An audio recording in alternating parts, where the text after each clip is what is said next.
Presenting Orson Welles as the Third Man.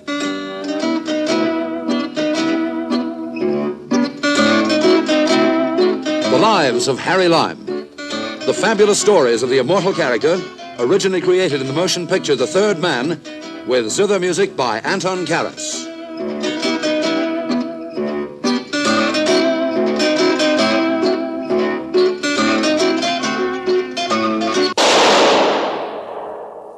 That was the shot that killed Harry Lime.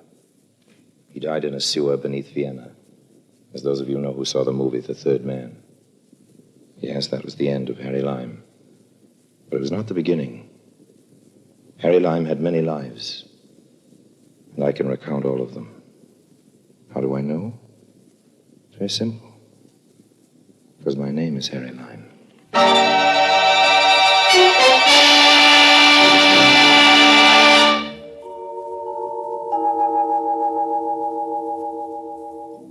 Don't get me wrong, I love Budapest.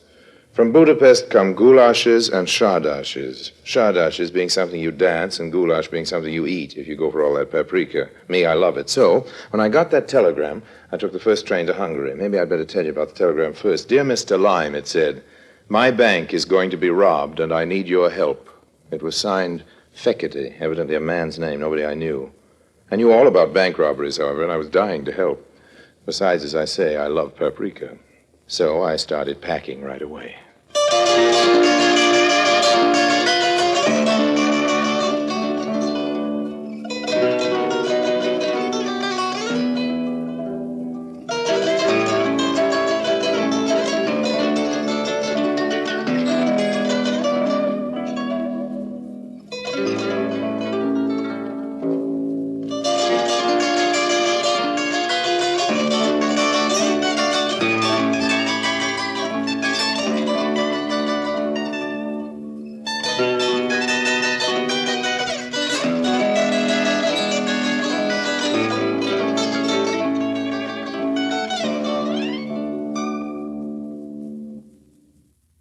And now, Orson Welles as Harry Lime, the Third Man, in today's story, Too Many Crooks.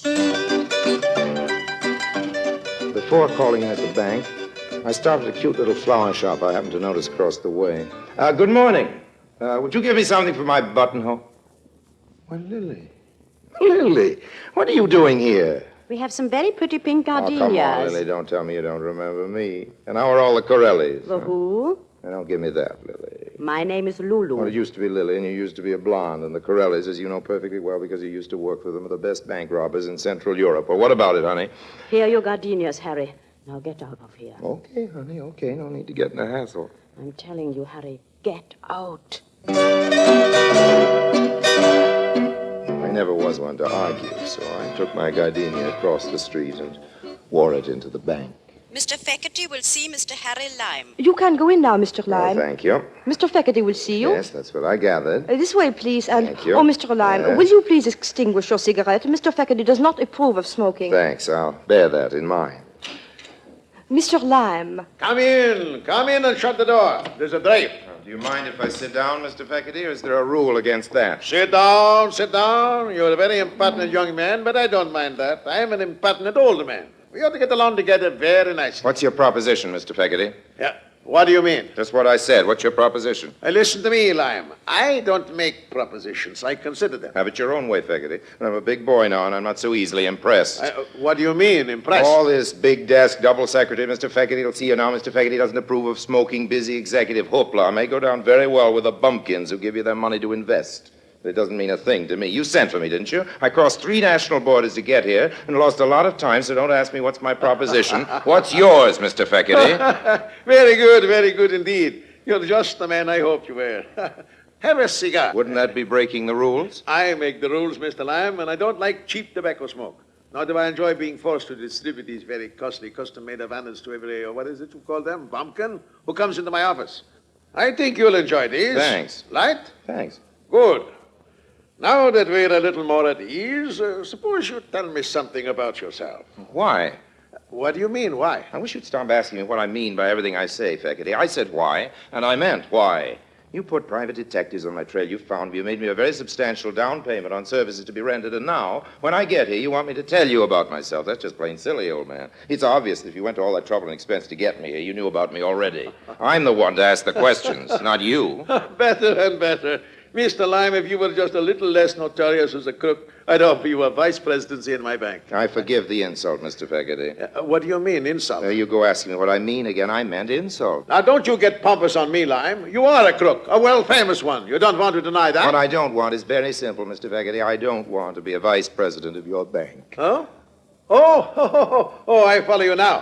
Don't worry, Lime. Right. I promised you $20,000. That's right. Or its equivalent in Hungarian pesos. Oh, wait a minute. And you'll get it without having to serve as an officer of this You bank. promised me $20,000, old man. There weren't any gimmicks in the agreement about the joke money you folks pass off on each other locally. I know.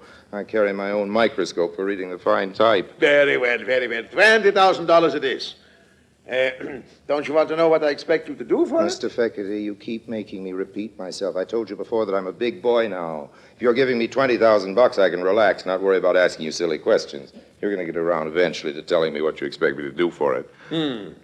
Did you ever hear of a bank giving a reward? Yes, but only after a bank robbery. Exactly. Exactly. Only after a bank has been robbed.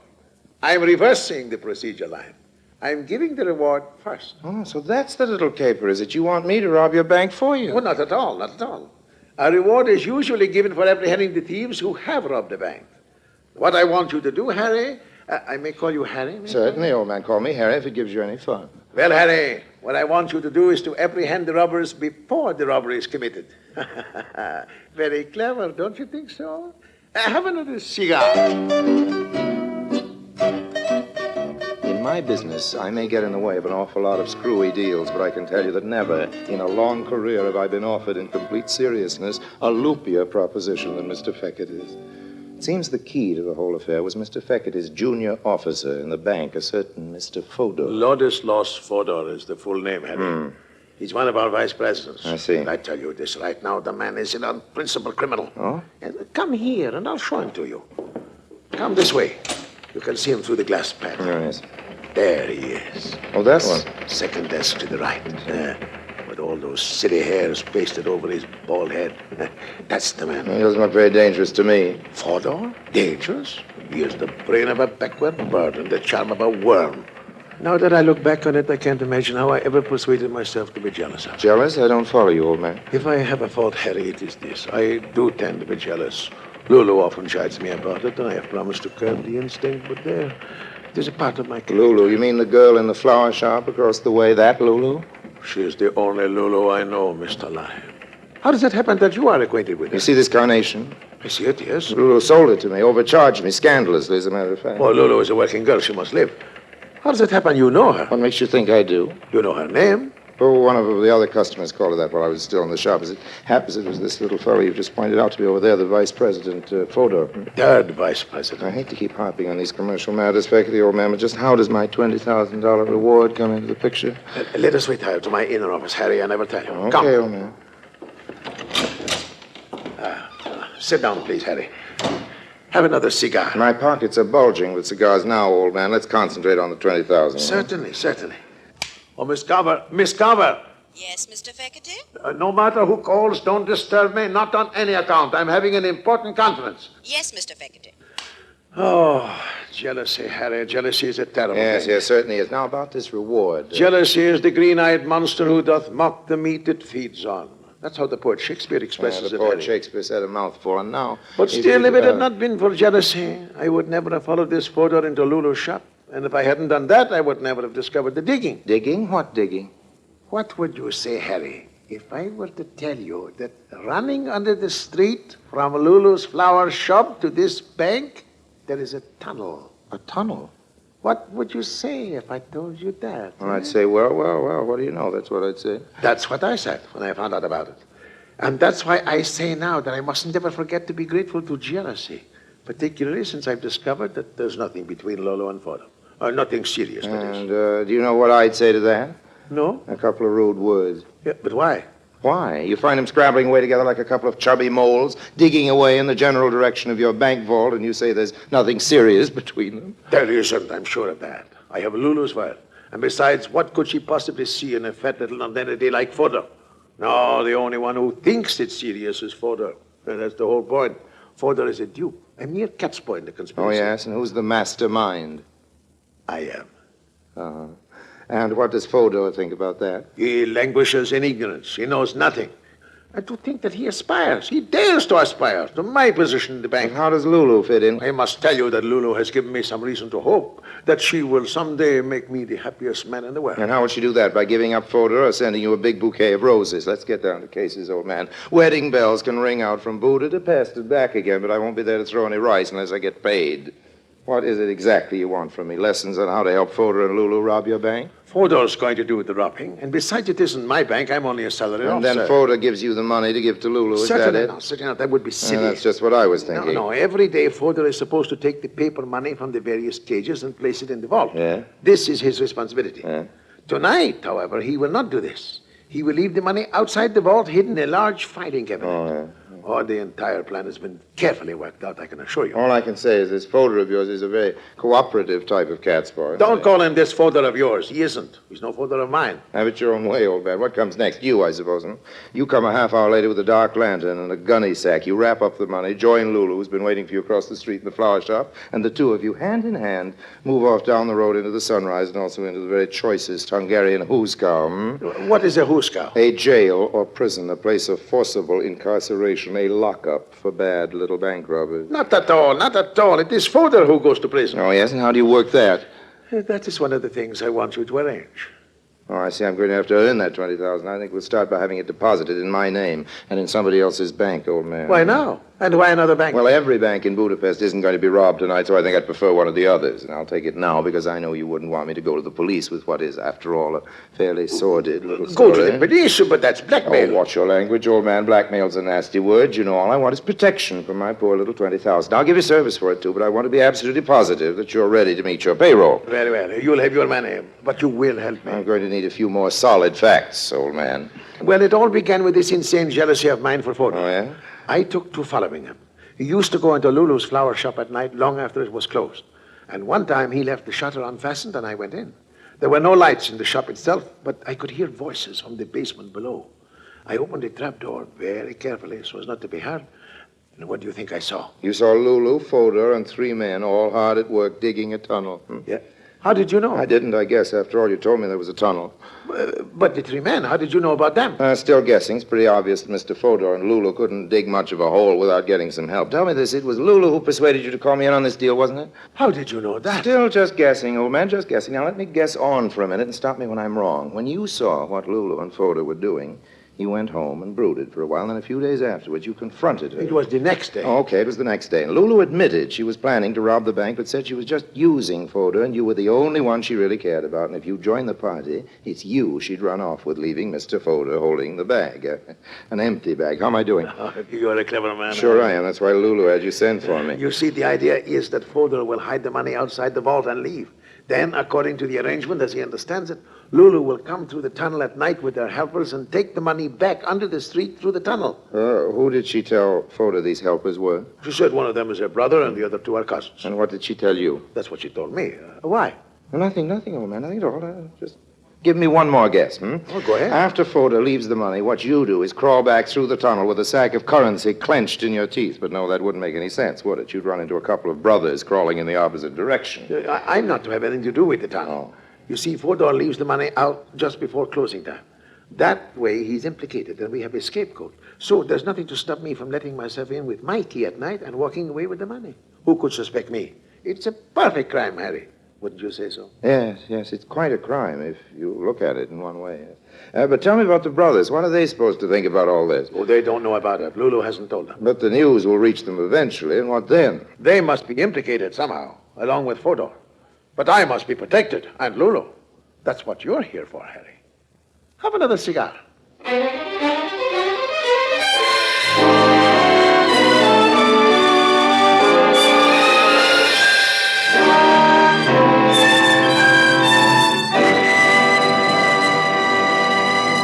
Orson Welles returns in just a moment as the third man.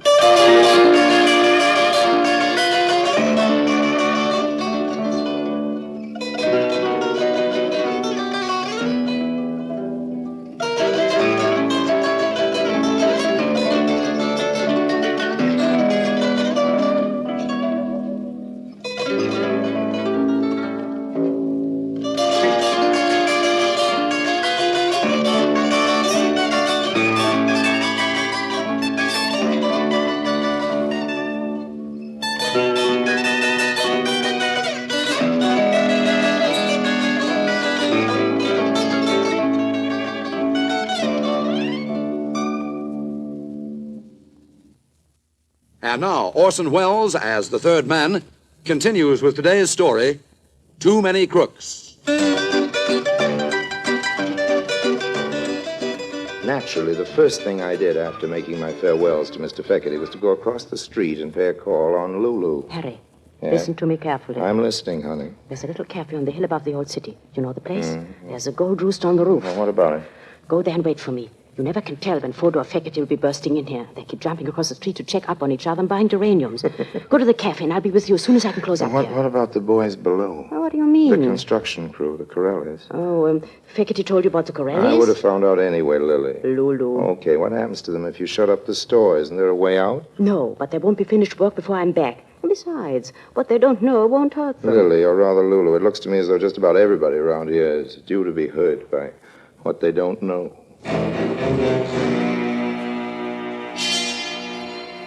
I found the Gold Rooster and sat down on the terrace of the restaurant to wait for Mr. Feckety's fiancée. Over a glass of Tokay, I tried to add up the situation as of then. As far as I could see, the whole setup was like a Picasso painting. No matter how you looked at it, it was cockeyed and upside down. Hello, Harry. Don't order anything for Hi. me. I haven't time. Don't worry, Lily. I'm not here to celebrate. We can have our party after I know who's going to pay the check. I wish you'd call me Lulu. Okay, Lulu. Now, here's all the sense I can make out of this little caper. You came here with the Corelli gang, No, right? they came first. Then they sent for me to work in the flower shop for a front. The tunnel was their idea. Then you sent for me. That was your idea. Right. Now, Fodor thinks he's going to divvy up with the Corellis and marry you on the proceeds. Something like And that. Feckety thinks something like the same something. The president thinks he's going to put it over the vice president.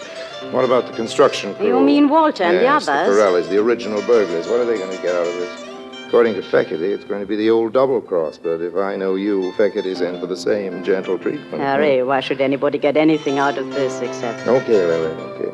Book a couple of spaces for us on the first milk train out of Budapest, but be sure to get reservations on the bulletproof car. I wish you'd call me Lulu. Time marches on.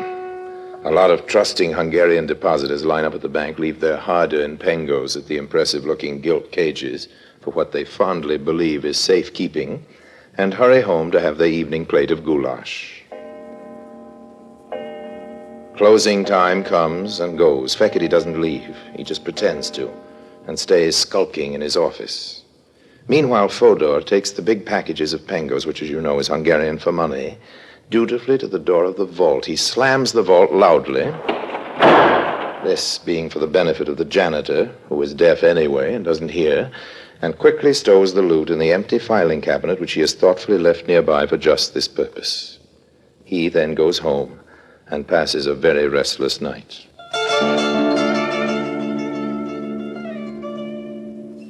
The moon rises over the city and winks at its own reflection in the Danube. A lot of good Hungarians are in their beds.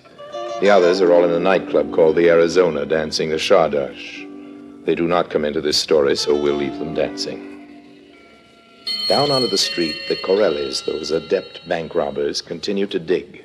They are putting the finishing touches on their tunnel, and we will not listen in on them because their conversation is very vulgar indeed. In his luxurious office, Mr. Feckety sits biting his nails and dreaming of a long West Indian cruise with Lulu in an adjoining deck chair.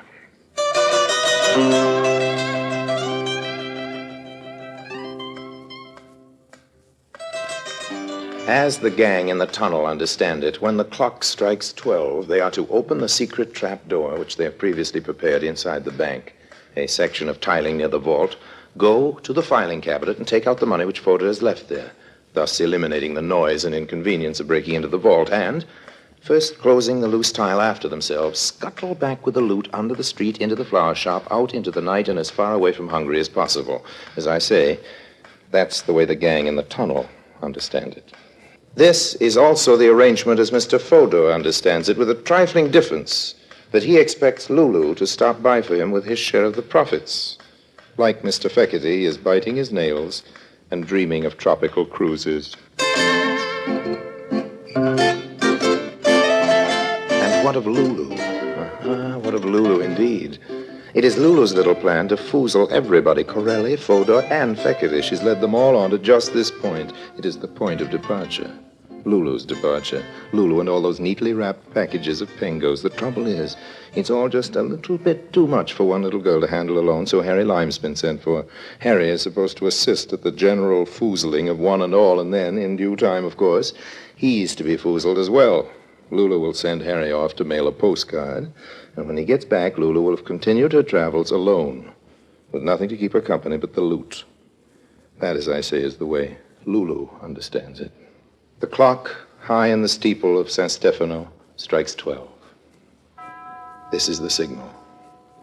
Mr. Corelli, that celebrated expert with his 2 able assistants, starts toward the bank.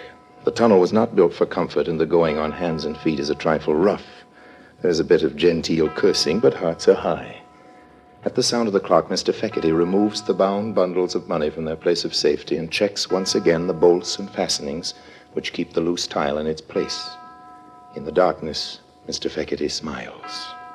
He is satisfied that, contrary to the Corelli's expectations, the bank end of the tunnel is firmly and irrevocably closed. Still smiling, he starts toting the money toward the side door for which he, Mr. Fekete, is the perfectly legal possessor of a key.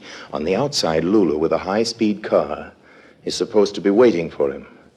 Unfortunately, however, a moment earlier, Harry Lime, on the flower shop end of the tunnel, has persuaded Lulu to go down for a moment and tell the boys not to try lifting that trick tile for at least a half hour. Lulu hates herself now for not having analyzed the merits of this suggestion. She has plenty of time now to think this over because foxy old Harry in the flower shop has bolted down the trap door.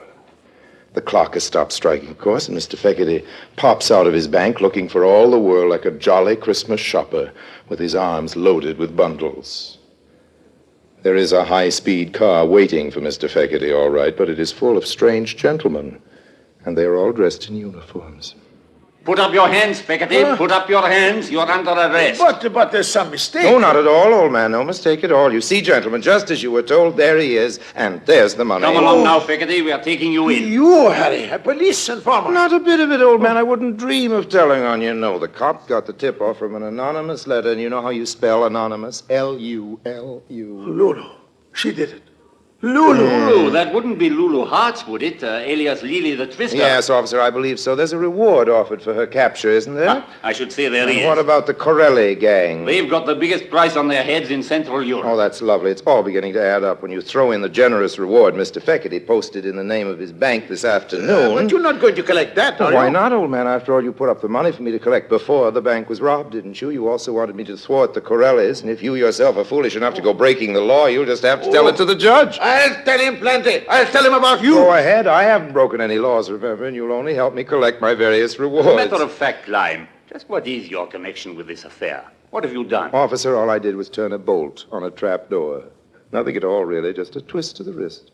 And now, if you've got some spare handcuffs ready, I think we better open it up again. The folks down below may be getting a little fretful, and I think they'll appreciate a change of scene. If you'll come with me, officer, I'll show you the place. Really, Mr. Lime, I can't tell you how grateful... Please, old man, don't mention it. Pleasure, I assure you. Won't you have a cigar?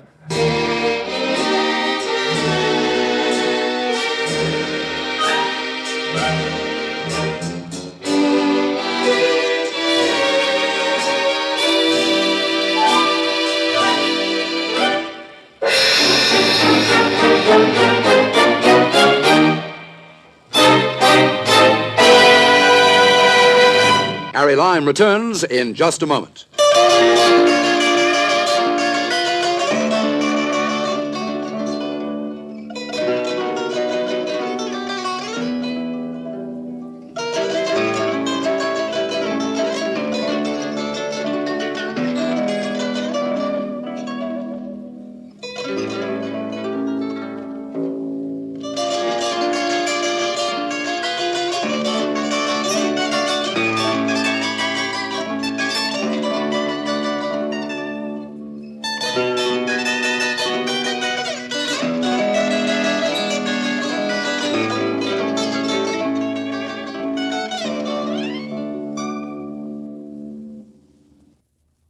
And now, Harry Lime.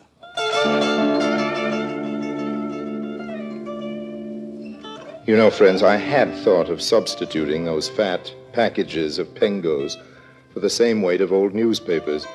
But the rate of exchange wasn't so good on the pengo just then, so I resisted the temptation. After all, as Mother always said, too many crooks spoil the goulash.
Presenting Orson Welles as the third man.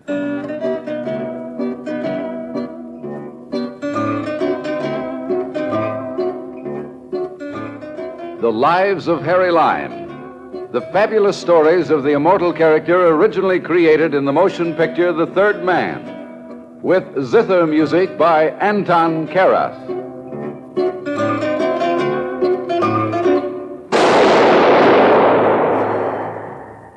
That was the shot that killed Harry Lime. He died in a sewer beneath Vienna, as those of you know who saw the movie The Third Man. Yes, that was the end of Harry Lime. But it was not the beginning. Harry Lime had many lives, and I can recount all of them. How do I know? Very simple. Because my name is Harry Lime.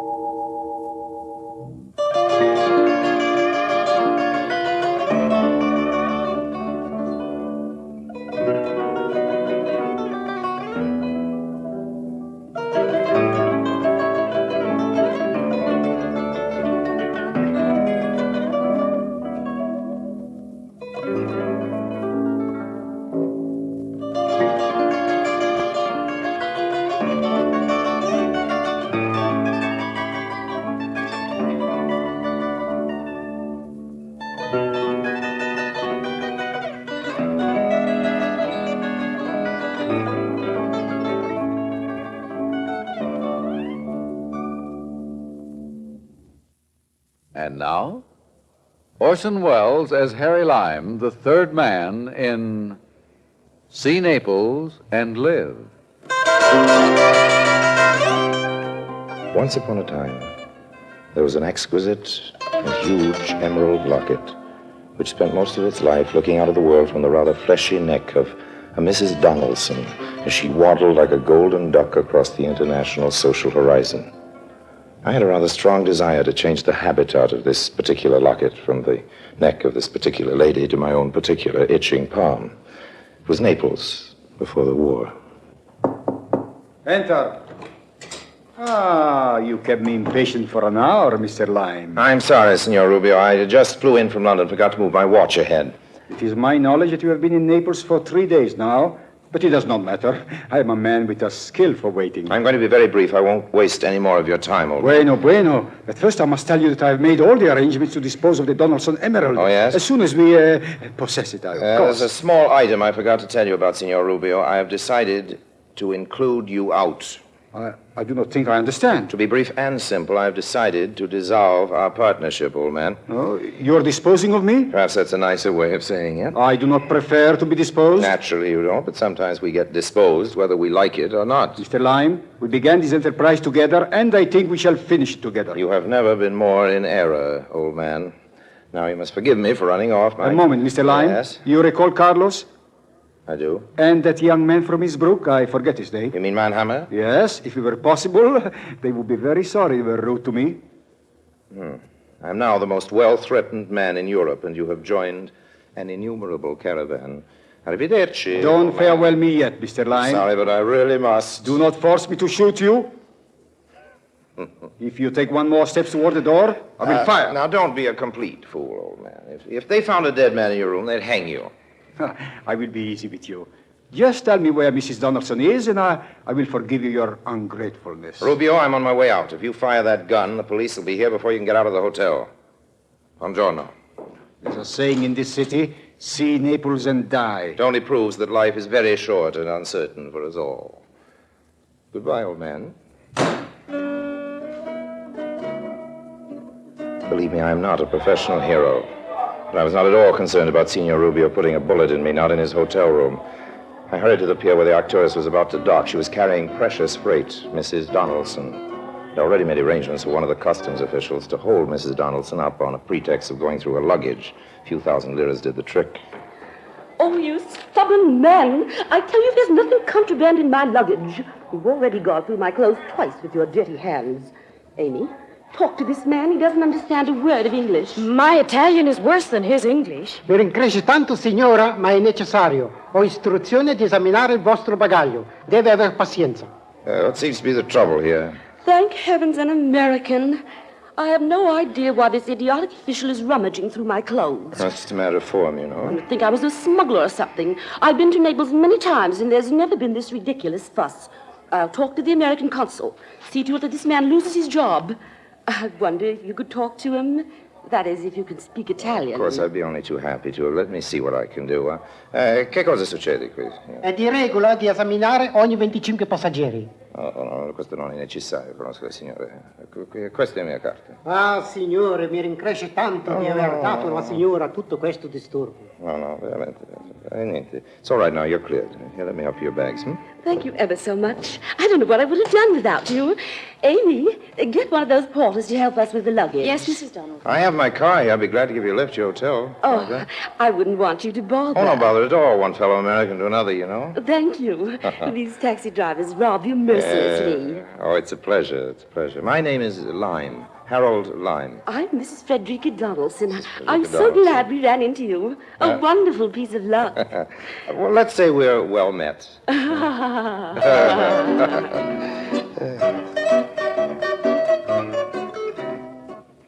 Loveliness was gracing my car. Loveliness in the form of the emerald locket around Mrs. Donaldson's neck, and loveliness in the form of Amy Collins. She was Mrs. Donaldson's hired companion. She had red hair and eyes to match the emerald, and she liked me. I think she liked me. Every so often I'd catch her eye. And she'd turn away, as if she were guilty of something. Really, Mr. Lyme, I've never been so humiliated. Just standing there with that man poking away at my underthings, messing up all my clothes. Absolutely no regard for our feelings. Something should be done about this. He was only following instructions. I don't think he wasn't doing anything of the sort. He was just being malicious and perverse. If it weren't for Mr. Lyme, I don't know what would have happened. We're deeply indebted to him. Oh, you don't owe me anything at all. I did what any other American would have done, Mrs. Donaldson. I wish we could repay you for your kindness. Well, I think maybe you can. Wonderful. Just tell us what it is. Well, I've got to buy my sister a gift. It's her birthday. I don't know too much about jewelry, so I wonder if either of you could come along and help me shop. Of course we can. Amy does most of my shopping for me. She's very good at it. That's wonderful. I'm sure she'd be delighted to help you. Don't you want me to help you get your things unpacked? I'm already unpacked, thanks to that customs official. No, you go ahead. Just drop me at the hotel. You don't mind, do you, Miss Collins? Oh, no, not at all. Good. It's a relief. Now, I'd like both of you to be my guests at dinner tonight. That's very kind of you. We'd be delighted. Oh, it's my pleasure, Mrs. Donaldson. Really, it's my pleasure. We deposited fat Mrs. Donaldson in a room, and then Amy and I went shopping. I took her along to the Corso Vittorio Emanuele, one of Naples' better thoroughfares. What are you looking for, Mr. Lime? Please, call me Harry. All right. May I call you Amy? If you wish. You don't sound very enthusiastic. Please call me Amy. That's much better. What do you want to buy for your sister? Some nice jewelry, a necklace or a locket, something like that. Mrs. Donaldson was wearing something pretty, something like that. You don't know much about jewelry, do you? Well, I know what I like. Most of the time, the things I like you can find in a dime store. You won't find Mrs. Donaldson's locket in a dime store. It costs about $20,000. $20,000? You're kidding. No, that's a real emerald she has set in the locket. Well, she must be crazy traveling with a thing like that flashing on her neck. Oh, well, it's not very wise, but she's very sentimental about it. Her husband gave it to her just before he died. She swore to wear it every day of her life. She was very devoted to him. Well, I suppose you think I'm pretty much of a chump about jewelry. You have good taste. I also have good luck meeting you. Life is very strange, isn't it? No, why? Well, just half an hour ago, you and I were total strangers. Now here I am helping you buy a gift as if we'd known each other for a long time. Well, there's nothing wrong in that, is there? No, it's just at the moment you entered the scene, things seemed to move fast and efficiently. You make it sound as if it were a force. Oh, I didn't mean it that way. I can go away and come back again and do it more slowly. I suppose I sound foolish. Perhaps it's because you liked me too soon. Well, I liked you too soon. Well, That's probably too fast for you, too, but you see, I'm a man who says what's on his mind. It's probably not a very efficient way of talking to a gentle soul like you. oh, no, I prefer straightforward people. All right, now, you be straightforward. What was your first reaction to me when you first saw me? I was interested, perhaps, maybe intrigued. That's better. You have a way of condensing relationships quickly. Well, if people like each other, they don't need a calendar full of time to tell them about it. Good things grow slowly. Here's a shop. Well, they all look pretty. That filigree pin. I like that. It's very nice. Which one? The one near the large cameo. Oh, yes, it is very pretty. Shall we go in? Wait, let's look at the other things in the window. I'm begging your pardon. I heard you conversing English. We were talking American, a totally different language. I am trying to reach Via Salvatore Rosa. Could you inform me how to get there? Sure, old man. Turn right the next corner and go straight for 3 squares. I'm much grateful. That's right, all Perhaps right. you would like to... you like a cigarette? No, thank you very much. Just turn right at the next corner. Oh, I'm unhappy to trouble you further, Oh, but that's, do you have a match? I'm sorry, but I don't have any matches with me. I have a light. Mademoiselle is most generous. 1,000 thanks. Turn right at the next corner. And 3 squares And down, 3 eh? squares down. Good day That's to you a all. good Perhaps day. we will meet again, eh? Good day. He seemed most reluctant to leave. Yeah. An odd fellow. Why did you refuse to give him a I light? didn't like his face. Did you ever see him before? Why do you ask that? We acted as if he knew you. Well, I didn't care to know him. I think you gave him the wrong direction. Well, it could be. It seems that if he followed your directions, he would find himself in the Bay of Naples. I'm sure it won't dampen his spirits. Should we go in now? Yes, of course. There's just one thing I'd like to ask you. I'll answer anything you want. What do you do for a living? For a living? Oh, I'm a dealer in objets d'art. I wander through the world, collecting the best things. It sounds very interesting. It is. It's often quite exciting. Now, let's go in and buy that filigree pin.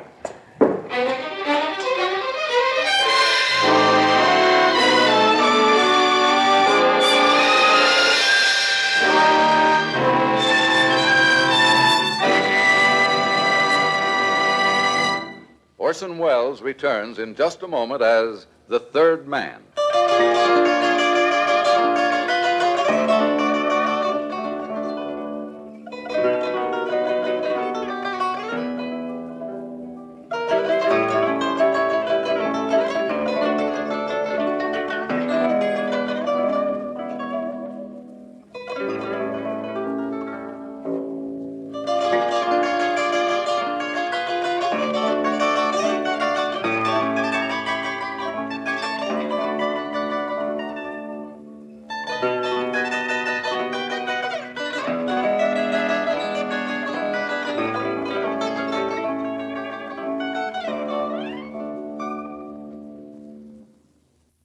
And now, Orson Welles as Harry Lime, the third man in See Naples and Live. I bought a pin for 2,500 lira. On the way back to Amy's hotel, she was thoughtful and not much inclined to do any talking. I took her by the hand. She didn't object to that, but she didn't react to the touch. Put it simply, she just let me hold her hand, nothing more. I suspected that Signor Rubio had made too strong an impression. It was essential now that I work fast. The emerald would have to be in my pocket tonight or not at all. However, I wasn't worried about Rubio. Strange enough, it was Amy. It bothered me. I was beginning to be a little too fond of her. And that was bad. I always make it a point not to be too fond of anyone in this world. This is a lovely romantic restaurant. Well, I'm glad you like it. How did you discover it, Mr. Lime? You just ask the porter in the hotel. They know everything in Italy. The portiers are the best informed people in the country. It's simply delightful. Oh, good. Don't you think so, Amy? Yes, I do. It's charming. Won't you have some more spumante? Well, just a drop. I declare, it's just like champagne. Yes, it's the Italian version. It's so kind of you to give so much time to us, Mr. Lime. Really, it is. Amy, isn't Mr. Lime just a dear? I think he's most generous. Oh, I'm having such a delicious time. I feel so happy. Happier than I've been since... I wish poor Benjamin were here with us. You would have liked him, Mr. Lime. Oh, I'm sure I would. Poor Benjamin. No, Mrs. Donaldson. Let's not be sad here. Just have a little more spumante. Oh, I really don't think we should. I'm afraid you're going to make us all drunk, Mr. Lime. Oh, Amy, I don't think another drop will hurt us. After all...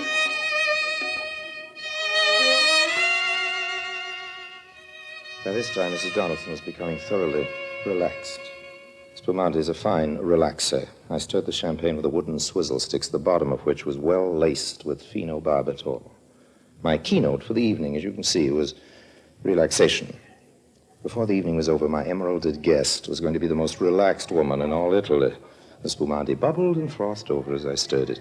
I know I shouldn't have another glass, but... Perhaps you had better stop, Mrs. Donaldson. Never. I just feel so wonderful. How about you, Amy? All right. A toast to us. May we always be as happy as we are now. A toast to you, Mr. Lime. You wonderful, wonderful man. I patted her neck.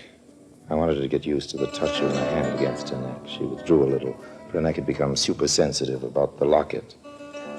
So we drank. I studied the clasp on the locket. It was a simple device. You turned a tiny wheel, and it released the catch. Just a twist of the wrist. The musicians are going to play again. Cameriere, cameriere.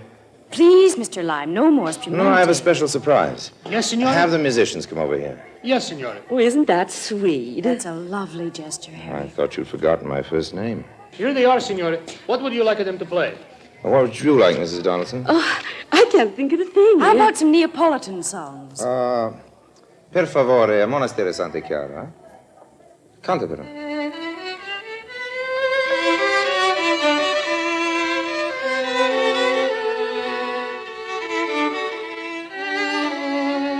It was going to be very easy. They were completely at ease, and they trusted me. Amy stole her hand into mine as they played. It was really quite pleasant. I leaned back and relaxed.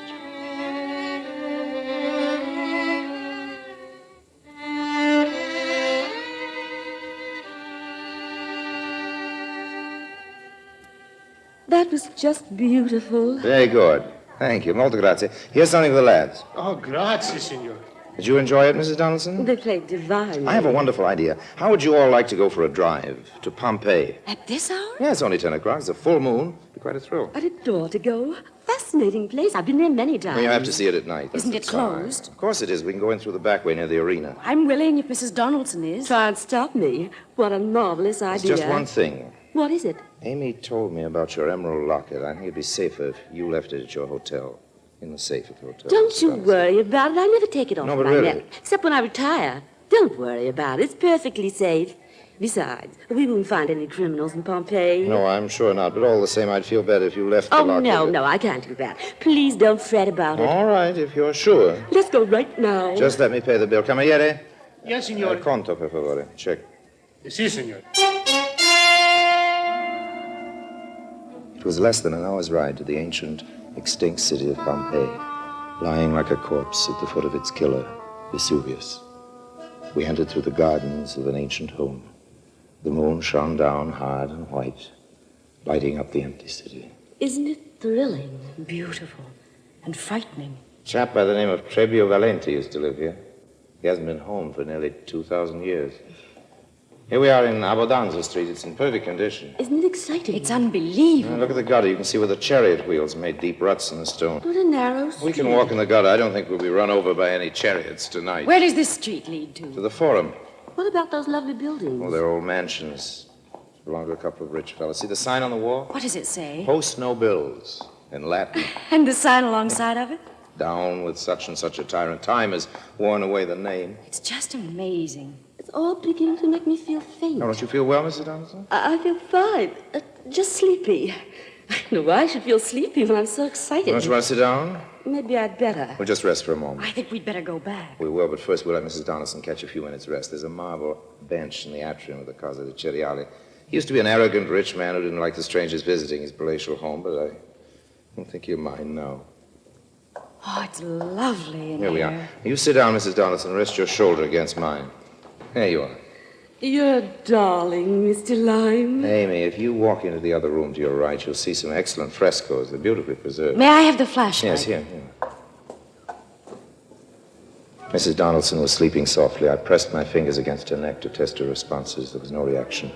Tried it again so that even in her sleep she would feel no alarm, become accustomed to the feel of fingers around her throat. She slept peacefully on. I quickly unloosed the catch and with slow care, not to slide the locket, picked it gently off her neck. At the same time, I held her hand to divert a sensation of touch. It was done quickly. I was ready to make my silent departure, gently propped her against a pillar. Then I heard a sound that froze me. Footsteps. Footsteps, and they weren't Amy's. Who's there? What's the matter? I caught a glimpse of him. It was one of the guards. There was only one thing to do, run. Strada Stabione, I turned the corner and ran into one of the old Roman baths. I made for one of the rooms, expecting it to have another exit. It was dark, and I fumbled around. I had a very unpleasant feeling when I became aware that the only way out was the way I came in. I reined back. It was too late. My pursuer was standing at the entrance with a flashlight in one hand and a gun in the other. It was not a guard. It was Rubio. You see, Harry, fate has thrown us together again. It's still around her neck. The locket, please. I just told you it's I'm not in my hotel now. This time I will kill you. Give me the locket. I'm not a usually reckless fellow, but this time I did a very rash thing. I rushed him. He fired. The bullet tore a hole in my shoulder, barely touching my skin. I wrestled with him. He fell on the marble floor. He was wiry, very strong. In a few seconds, it was clear that he was in far better shape than I. Then he hit me a very rude blow on the head with a gun. And I abandoned the fight. For a moment, I just lay there thinking what a very evil moment of my life this was. Now, the locket. Okay. Thank you. And now I think I will dispose of you for having caused me all this trouble. Halt! Armamento! Getta il revolver, signore, altrimenti tiro. That's the police, Rubio, old man. You're caught. Armamento. Caught red-handed. Come here. But the emerald. It doesn't belong to you, old man. Better go along quietly with the police. God, look, there's some more of them coming through the door. No use putting up a fight. Remember what I've always told you, old man. Crime doesn't pay.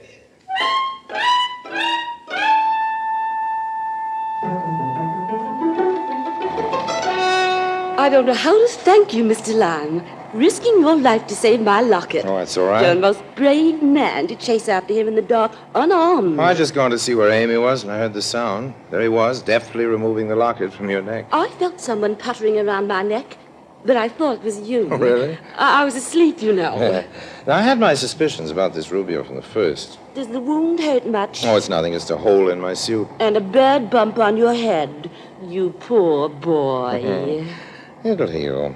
Amy, you haven't said a word to our hero since they arrested that Rubio man.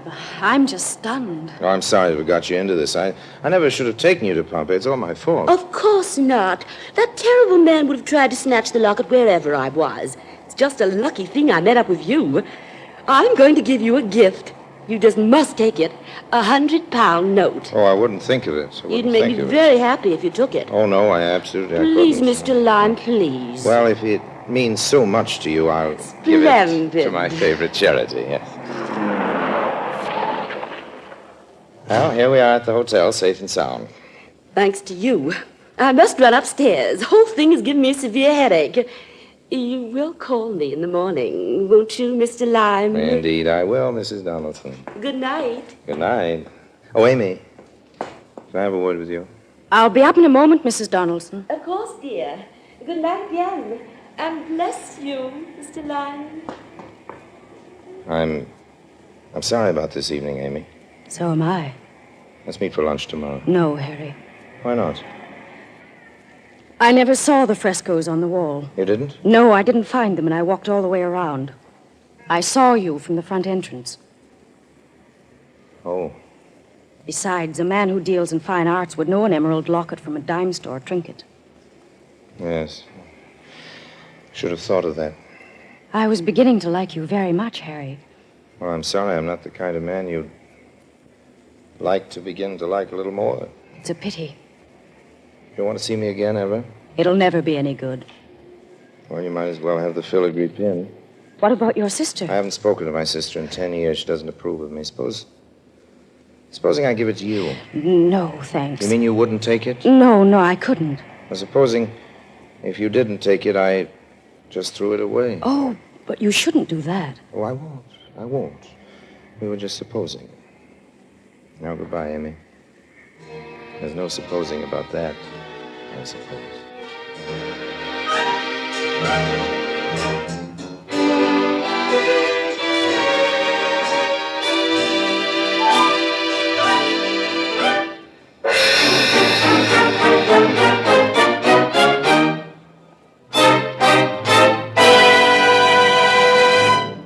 Harry Lime returns in just a moment.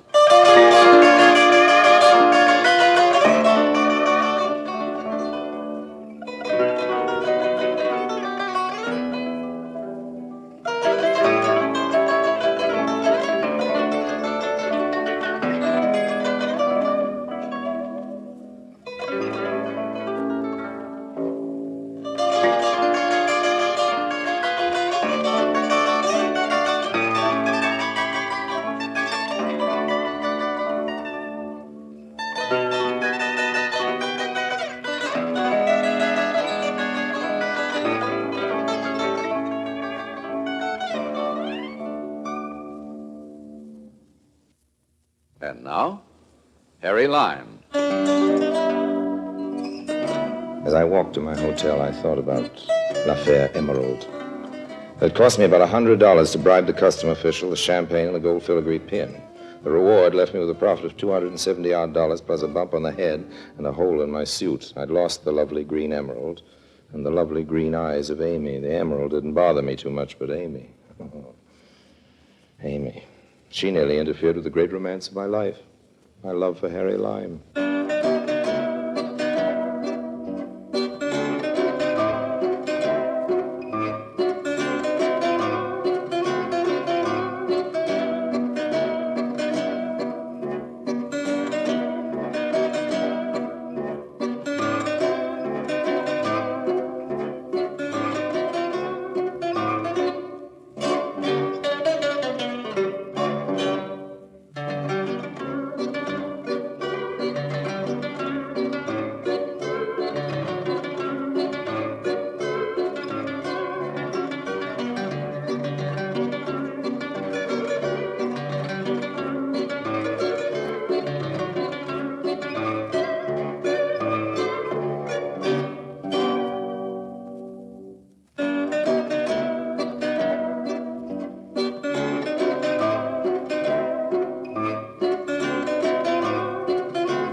presenting Orson Welles as the third man.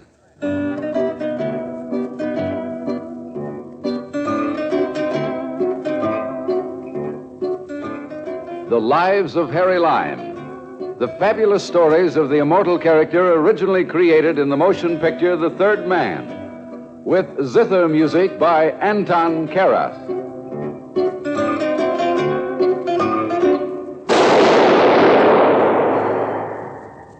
That was the shot that killed Harry Lime. He died in a sewer beneath Vienna, as those of you know who saw the movie The Third Man. Yes, that was the end of Harry Lime. But it was not the beginning. Harry Lime had many lives, and I can recount all of them. How do I know? Very simple. Because my name is Harry Lime.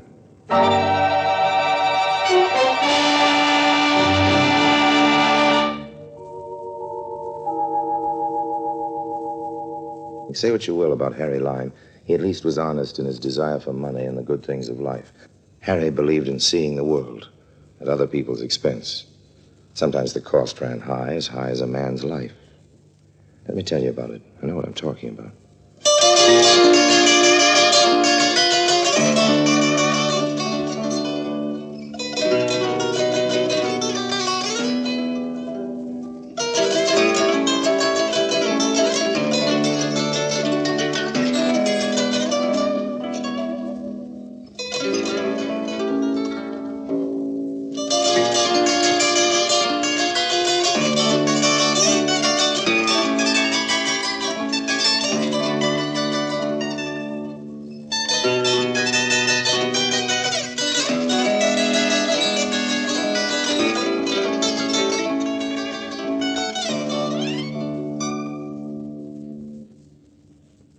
And now, Orson Welles as Harry Lime, the third man, in Clay Pigeon. In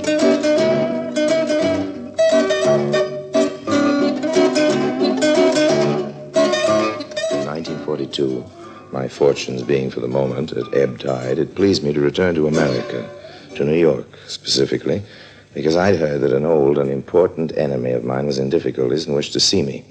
I went to the hotel where he was staying, supposedly incognito, and made myself available at the bar. But nothing happened. I ran up quite a bar bill and things were looking serious. So I ordered another drink. And then... Mr. Lime? Mr. Harry Lime?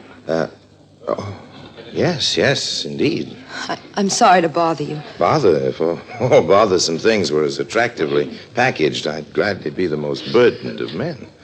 Won't you join me? I didn't come here for that reason, Mr. Lime. I know. It's a friendly gesture, and I have a hunch we're going to see a lot of each other. Now, since you know my name, why don't you tell me yours? That's unimportant. Well, that's a matter of opinion. Will you please come with me? Well, I say, now, isn't that approach a little bold? After all, an establishment like this frowns on such an obvious... Please, Mr. Lime, come with me. You're the only one who can save him. Me? Save anybody? You've come to the wrong Harry Lime. Please, you must, even though you hate him. Hate him? Now you interest me now. Just which antagonist do you mean? I've got an awful lot of enemies. You're wasting time. He'll pay you a great deal of money. Money? You can name your own price. Price of my hatred comes pretty high. But for money and hate, Lime goes anywhere. Lovely lady, lead on.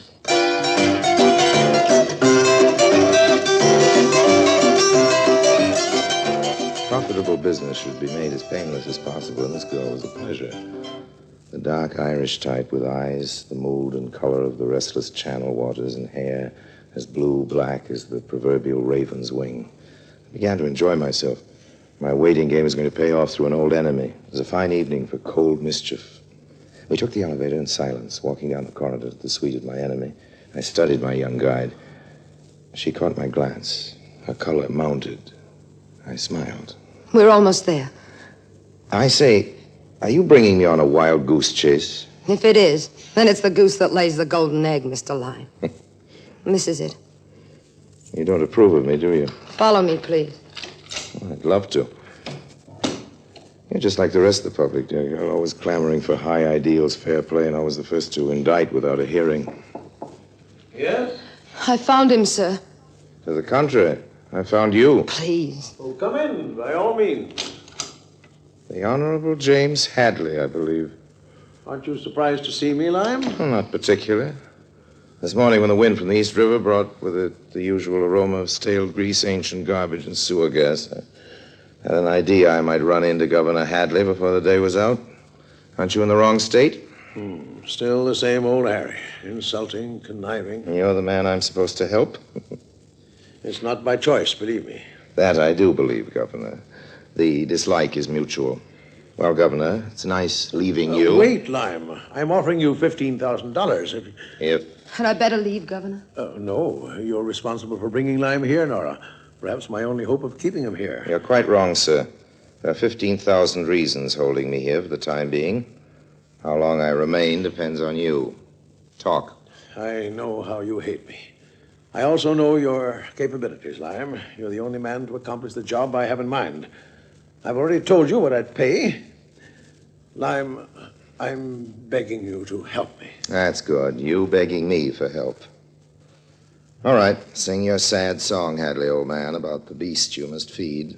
You know. Don't I always know, Governor? Knowing who was after your official scalp, I realized you'd undoubtedly come to me for help. Used one poison as the antidote for another, and made myself available. You found me. You mean you knew it all the time, even downstairs you knew? In general, dear Nora, though I neither knew the sordid details nor the price to be paid for my services. Show him the pictures, Nora. Yes, Captain. Right here in the briefcase. Here you are. Thank you. My Governor, I didn't think it even of you. You see, Nora, even Lime believes the man in those cursed pictures is me. It's very interesting. Who's the lady? How should I know? Oh, come on now, Governor. Official manners, or in this case, even unofficial manners, demand that you at least know the name of your female companion. Has American etiquette deteriorated to the point that you summon such creatures with a, hey, you? Mr. Lime, I'll have you know that Governor Hadley is not the man in those pictures. And good little girls should never tell lies, Nora. Oh, hang it all, she's telling the truth, Lime. I never frequent such clubs as those pictures show. And here, look at this one. You recognize a newcomer to the party. Oh, yes, Cato. Cato, the robber baron. I admire his instincts, but not always his performance. He's a bit clumsy. Trubus Cato. Gambler, ward heater, grafter. Such dear, nostalgic words. You almost make me homesick, Governor. Be sensible, Lime. Can you imagine me in such company at any time, particularly with an election coming up next month? Not unless you're even more stupid than you used to be, James. But then everything is possible. Really, Mr. Lime, this is the... But cameras don't lie. You, above anyone else, should know better than that, Lime. How many times have you faked a picture to gain your ends? Touché, Governor, but then I always do things the hard way. You told Nora that yourself. Yeah, hard for your victims. Oh, but this isn't getting us anyplace. No matter what else you may choose to think of me, Lime, you know my term in office has been clean. Insofar as proof is concerned, the incorruptible Governor Hadley. However, these pictures could prove extremely embarrassing, old man. The untouchable Hadley seems to have been taken. I don't know much about you, Mr. Lime, except that you hate Governor Hadley. But now he's asking for your help. No matter what happened in the past between you, please help him. He's willing to pay. He said your hatred came high. Wasn't his offer high enough? Nora. It's quite all right, Governor. I admire honesty and loyalty, even though I don't approve of it or believe in it. Come here, Nora. What? Come here. I want you to stand right before me. Look right into my eyes, straight in my eyes. Answer a question. But Well, Mr. Lime, what is it? If I were the governor and you were my secretary, would you be as honest, as loyal? As honest? Yes. As loyal? No. I see. Well, why the great concern about these pictures, Hadley? Surely your indiscretions aren't that important. Then you are going to help me. I'm considering it. Then you know those pictures are important, Lime. Cato's going to use them to ruin me. Why? He wants control of my state. Either his crooked syndicate moves in, or he sends these pictures to every newspaper in the state on the eve of the election. Trubus Cato has improved with the years. This is almost worthy of me. I never expected you to understand, Lime. But I thought the fee might make it worth your while. Re-election means a great deal to me. I worked hard for my office. I don't want to win or lose because of a hoodlum like Cato. And I don't want my wife, my family, to be subjugated to this kind of smear campaign. they don't deserve it. Spoken like a true family man, an American and a politician. Governor Hadley, there must be some other way to get the negatives than this man. Please, Nora. Elaine, the fair Elaine, the lovable Elaine, the lily maid of Astolat. High in her chamber, up a tower to the east, guarded the sacred shield. I'll get the negatives and the rest of these pictures from Cato for 15,000. Oh, thank heaven. And dismissal of all charges against me in your state, old man. What? The price is cheap, Governor, for your career and your family. But, Governor, you can't. Just a moment, Nora. Very well, Lime. You get me those negatives and you'll receive your money and full pardon. I'll take the money now. I expected that. Pay him, Nora. How do you know you can trust him, sir? The only man I know who can outwit Cato. I've got to trust him. My fee, Miss Peyton? Here it is. You'd better count it, Mr. Lyne. But why? I trust you. Oh. Just how do you plan to contact Cato? Well, that's easy enough. Easy to find a man like Cato. The hard part is in avoiding him. You should know that very well, Governor. Well, what is my next move? Right back to your nice, snug capital. Return to your ivory tower, Hadley, and carry on business as usual. Oh, very well. We might as well start packing, Nora. We'll leave at once. Yes, Governor. No. What? Nora stays with me. I what? Now, listen here, lad. Cato doesn't know her by sight, does he? I don't think so. He contacted me away from his office. And she'll be our go-between. You can still pack, Nora. I want you to register at another hotel. The Plaza will do. I'll meet you at the cocktail lounge in 3 hours. Just what do you think? Nora, I'd appreciate it if you would cooperate with Mr. Lyme in whatever way you can. Well, Nora? Very well, Governor. I'll do my best. You understand, Nora? We must trust Mr. Lyme.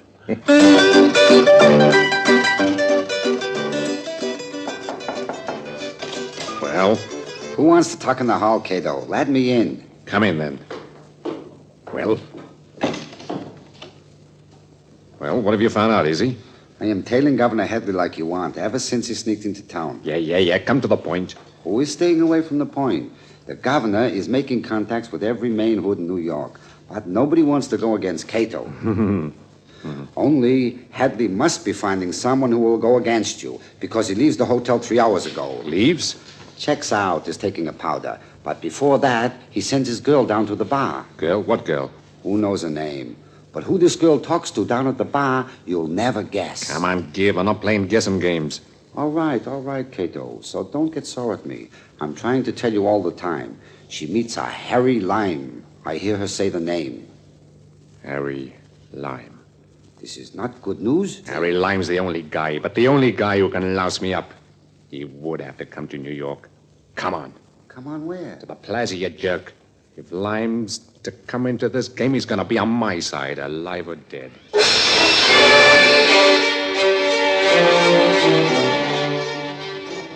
Mr. Lyne. Nora, I never dared hope you'd be this eager to see me. It's Cato over at the bar. Oh? Have a drink. What are you going to do about Cato? Careful, here comes the waiter. Yes, sir. What will you have? What's your pleasure, honey? Nothing. Anything. Well, that offers a pretty wide choice, waiter. Scotch and water for 2. 2 scotch and water, it is. Thank you. I want you to smile, Nora. Look relaxed. Listen very carefully to what I have to say. I'll try. Glad you blessed me once before I die. What? Your smile. It's the first time I've seen it. Its radiance is breathtaking. Please. Now leave me at once, Nora. So you're going to the powder room. Don't return. Go to your room and stay there. I don't understand.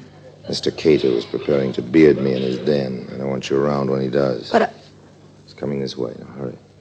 Haven't called you by morning. Get back to the capital fast. What about you? Why, Nora, I never dreamed you cared. Oh, of all the... Your scotch and water, sir? Fine. Here you are. Thank you, sir. Drinking alone, Lyme? That can turn into a bad habit. Trub is Cato in the flesh. It is flesh, isn't it, old boy? Same old Harry. How about buying me the next round, Harry? At my place. Why, Trubus, old man. Are you thinking of taking me for a ride? Why, Oh, it's all right. It's all right, old man. I'm game for anything. Shall we go?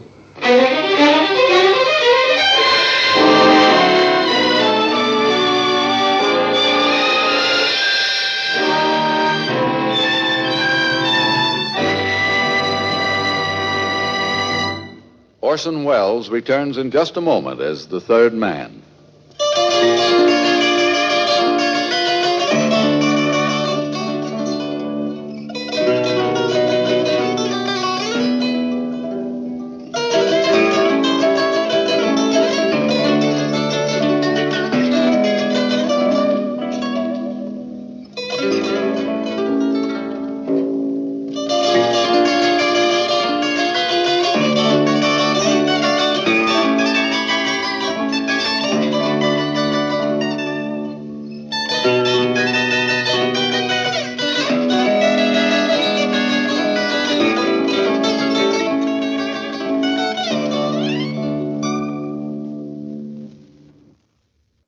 And now, Orson Welles, as the third man, continues with Clay Pigeon. I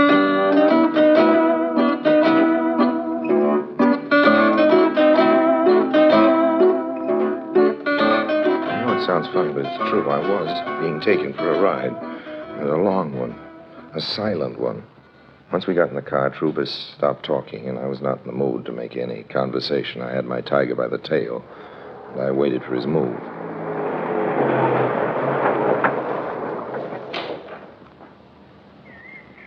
Wait in the car, Easy. This won't take long.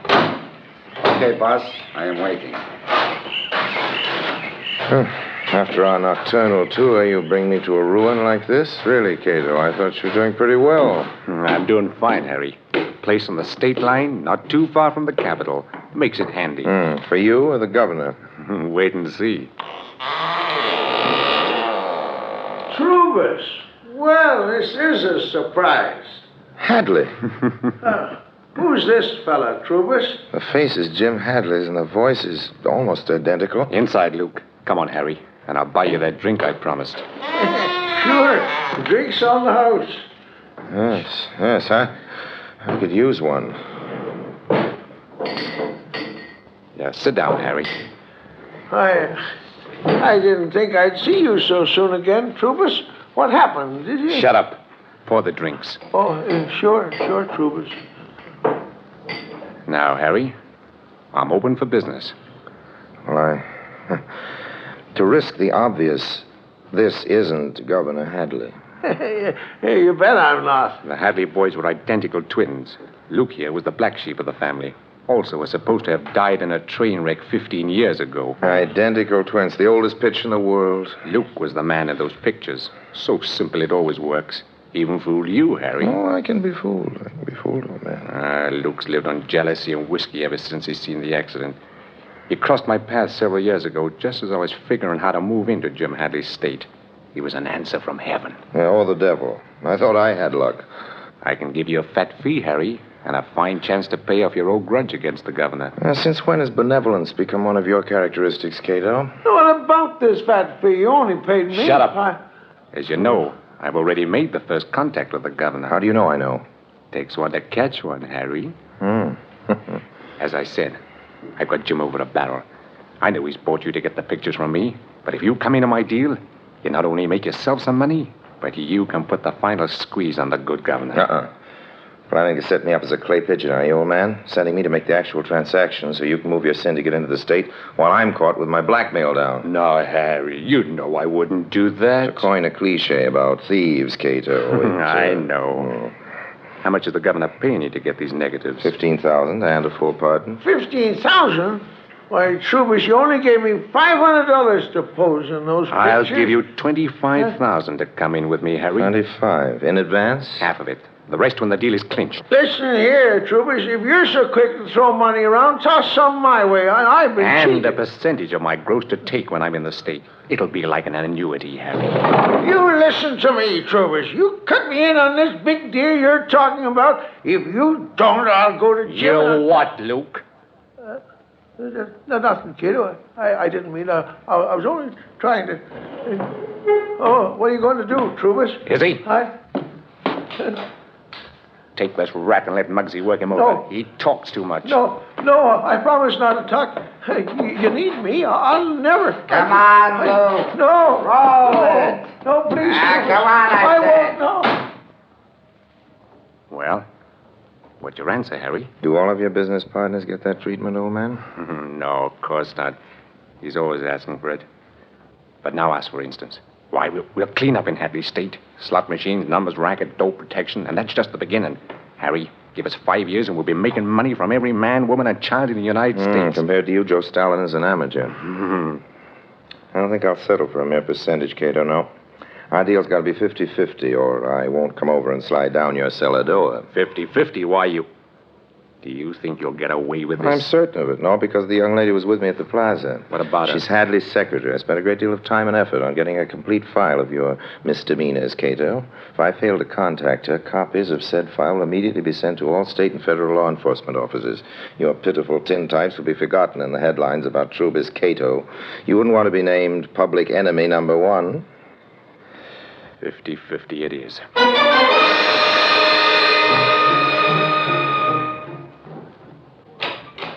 Governor Hadley. Nora. Good heavens, girl. What's happened? Harry Lime, he's with Cato now, or at least he talked with him last night. By this time, he might be dead. Dead? Why don't you call the police or the FBI? You're the governor. Do something. You too, Nora. What do you mean? The notorious Lime charm. The man's brutal, merciless, vindictive. Lives only for himself. Yet when he wishes, he can hide all this with a cloak of magnetism.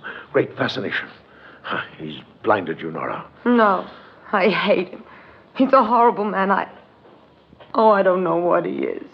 It's been terrible, all of it. Seeing Cato waiting all night for Harry's call, not hearing, coming here. I know, my dear. Believe me, I'm sorry. Yes? Governor Hadley, Mr. Harry Lime to see you. Harry. And Mr. Cato. Cato here? Send them in, please. Yes, sir. What can it mean? I don't know. Good afternoon, Governor Hadley. Nora? Mr. Lime. And Trubis Cato.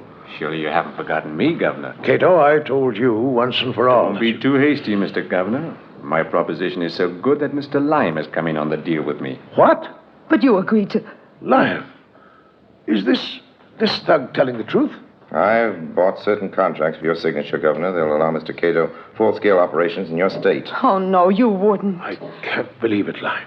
Not even you. The price of the negatives, Governor. Oh, you'd better give me those negatives now, Cato. Prove our good faith to Governor Hadley. What good faith? Oh, but here you are, Harry. The negatives and the rest of the pictures. All nicely tied with a pretty ribbon, Governor. A ribbon as blue as Nora's eyes. You... How small can you get? Now, when you sign Mr. Cato's contracts, Governor, I'll deliver the negatives to Miss Peyton. That's right. Just sign on the dotted line, Hadley, and everybody will be happy. Sold out because I trusted a rat. Here's your pen, Governor. And here... Back, Nora. Get out of the way. Lime, what? What are you doing? Down on the floor, Governor. Down on the floor. A gun. Are you crossing me, Harry? Hold it, Cato. It's my deal. Oh, yeah? Oh. You killed him. What happened? Those shots? I suggest you call an ambulance, young lady. There's been an attempt on Governor Hadley's life. My goodness. And keep those people out of here for a minute. How can I ever thank you, Lime? You risked your life, Harry, and all the time we Save it. I had to kill Cato to take over his very lucrative business myself. I'll keep these negatives, Governor. You'll what? No, Harry, oh, no. This is one time, Governor Hadley, when you're not getting off so easily. These incriminating negatives in my possession, like the sword of Damocles, will be suspended over your uneasy head from now on. Call them Harry Lime's annuity, Governor. Now, if you'll excuse me. I might have expected this. And I was beginning to think you were a human being. By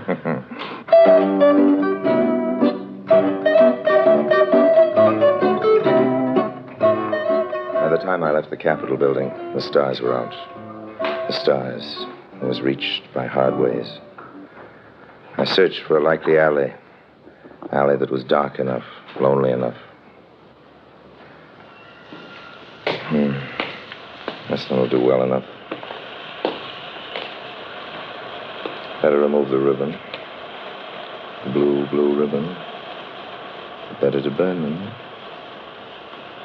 Oh, another voyager of the night.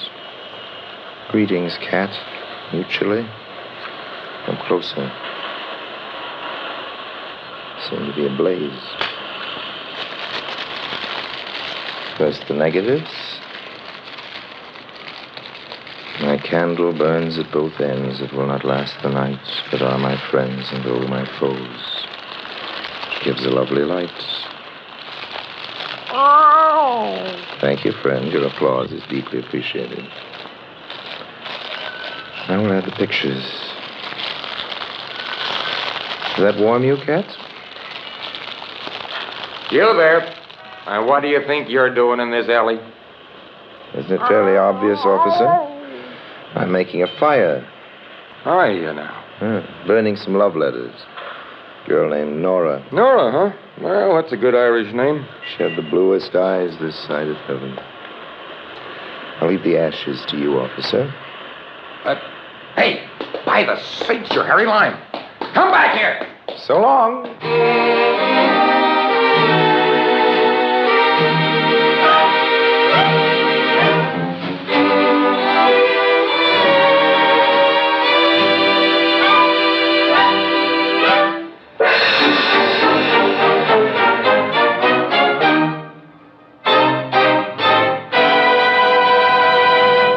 Harry Lime returns in just a moment.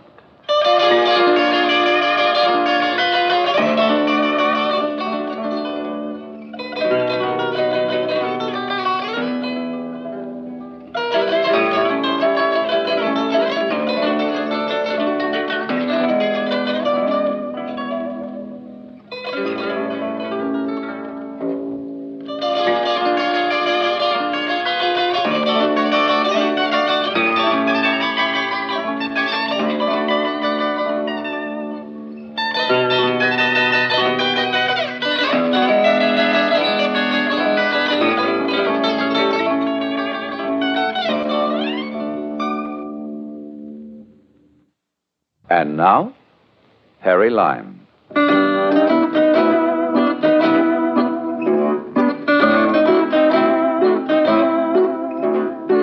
Goodbye for now. And remember what Ben Franklin said about honesty being the best policy. I wish I could. Just keep slipping my mind.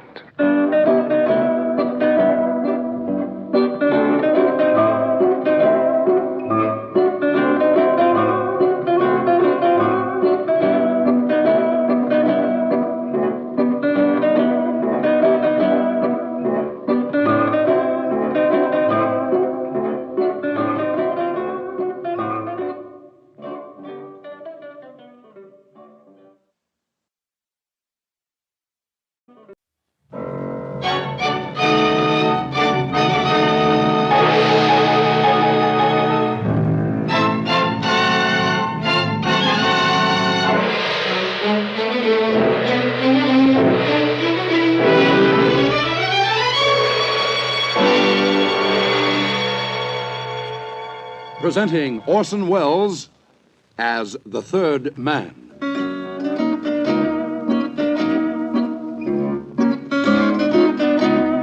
The Lives of Harry Lime.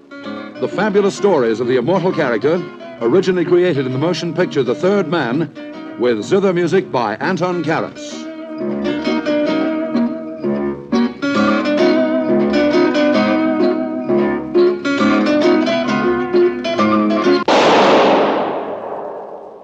That was the shot that killed Harry Lime.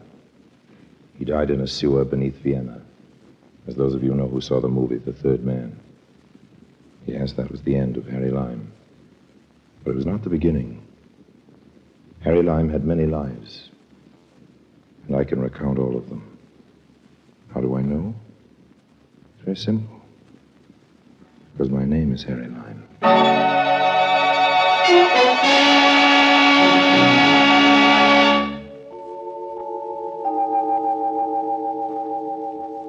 I was down on my luck, way down, scraping the bottom.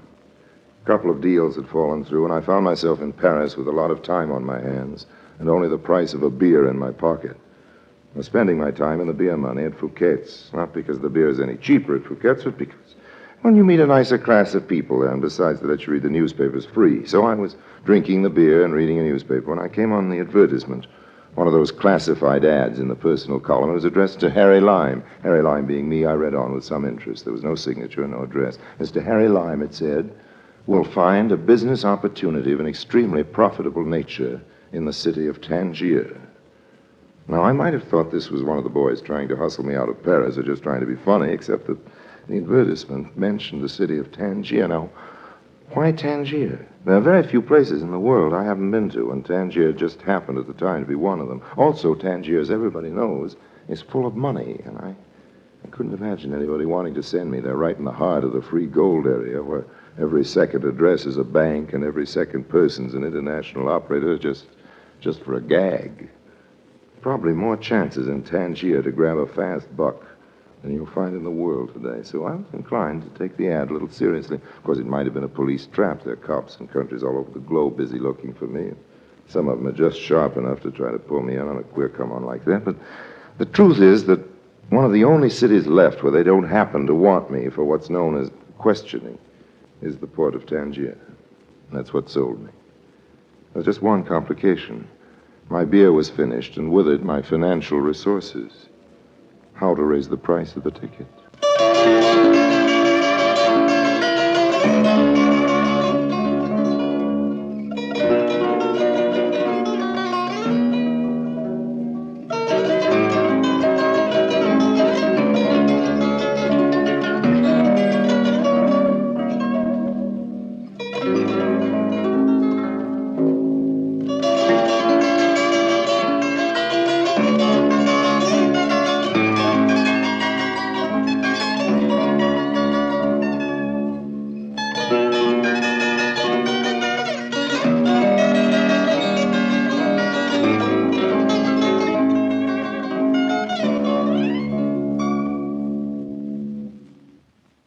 And now, Orson Welles as Harry Lime, the third man, in today's story, Ticket to Tangier.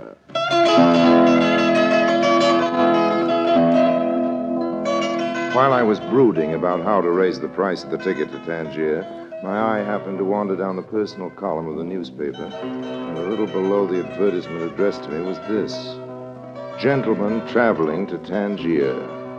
A visit to the desk of the porter at the Lancaster Hotel on Rue de Berry will repay any businessman planning a visit to Tangier who can whistle a certain tune.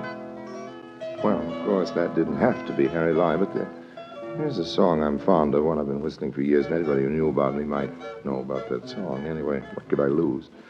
I went over to the hotel and approached the concierge. Bonjour. Good afternoon. Good afternoon, monsieur. What can I do for you? Well, I don't quite know that you can do anything. You happen to read the Paris edition of the Herald Tribune? No, monsieur. I prefer to follow the news in my own language, but we have copies of the paper you mentioned for sale. No, thanks. I've seen it. Perhaps monsieur is calling for someone in the hotel, one of the guests. Whom shall I announce? Harry Lime. Perhaps I should have asked you first who it is you are coming to see. Now, that I couldn't tell you. Just tell me this. Do you like to whistle? I am a lover of music, monsieur, but I do not whistle. No. As a young lad, however, in the orchestra of my school, I was considered quite proficient on the bassoon. Well, try this on your bassoon. Ah, yes, of course. I have something for you, Mr. Lime. Here. Oh, thanks. Thanks very much. Yes, it's addressed to me, all right, but that's all there is on the envelope, just my name. I wonder, would it be asking too much if I asked you to tell me who this is from? Monsieur, it would be asking too much. Oh, okay, old man. Thanks anyway.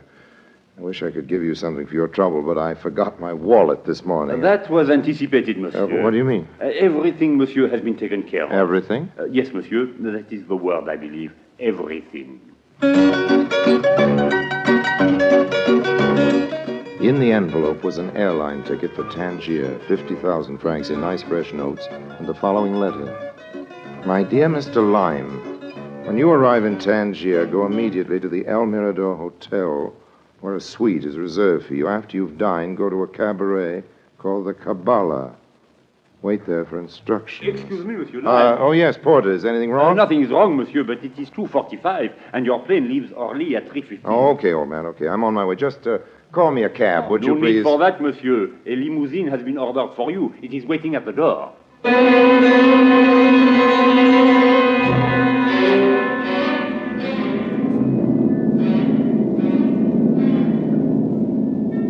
It was a very pleasant trip with a very attractive hostess on board. Are you quite comfortable, Mr. Lime? Oh, yes, I'm fine, thanks. Isn't there anything you like? Well, I'd like to know what you're doing tonight after we land. I mean, wouldn't you like some more coffee or maybe a pillow? I know what you mean, and you know what I meant. Tangier is a very interesting city. First, there's the Arabs and the Kasbah and all that, and then there's the modern European city. It's an international port, of course, with 14 different countries in control, but of course you know that. Yes, I've heard tell. I guess you're making fun of me. You're a businessman. You've probably been to Tangier many times. Well, let me take that up point by point. I'm not a businessman. I've never been to Tangier, and I wouldn't dream of making fun of you. Just answer me one question. I go back on a return flight at 6 in the morning, Mr. Lime, and I'm sleeping. You haven't answered the question. Besides, my name isn't Mr. Lime. Oh, that's what it says on the manifest. My name is Harry. Have you ever been to a nightclub in Tangier called the Kabbalah? Why, yes, I have. You have what? Yes, I have, Harry. Is it a nice nightclub? It's the best in town. That's good. Glad you like it. I've reserved a table for us, okay? Fasten your safety belt. We're coming in.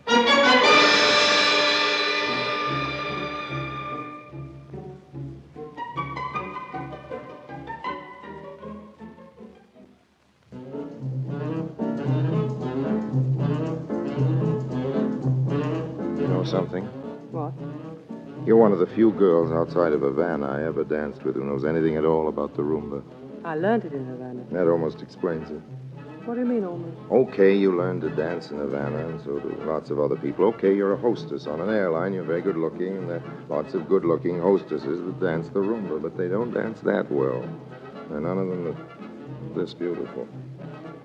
No, I don't know what I mean by almost, but really, you know, you're almost too good to be true. No, I'm not so good. That's good. You don't even know my name. Yes, I do.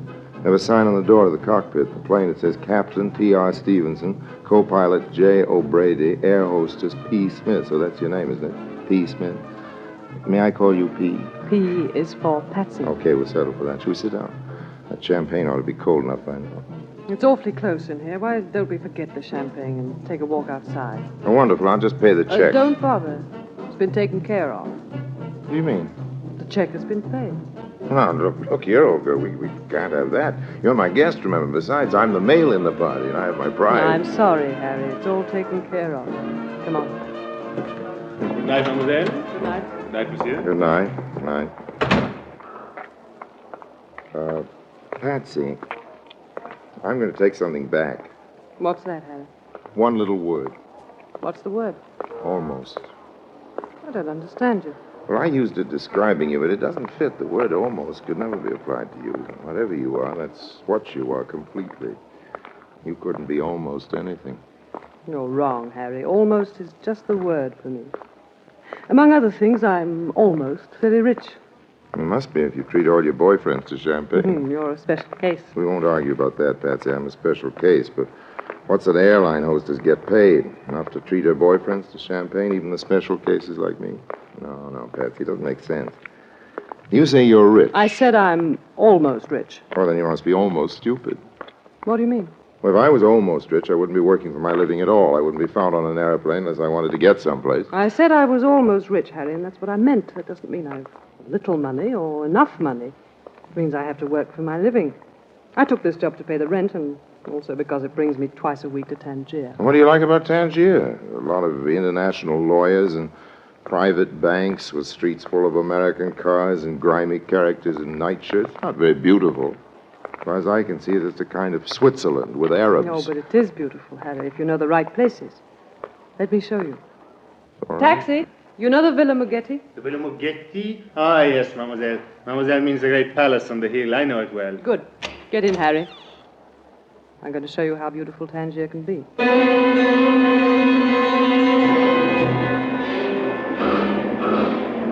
The cab twisted and turned its tortuous way through the native quarter, and then pretty soon we were out in the country.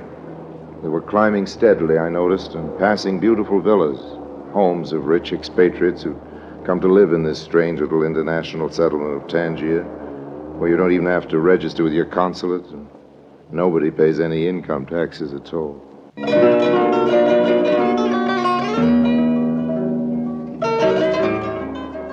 I think I neglected to mention that Patsy was beautiful. And if I did, believe me, I was understating the situation.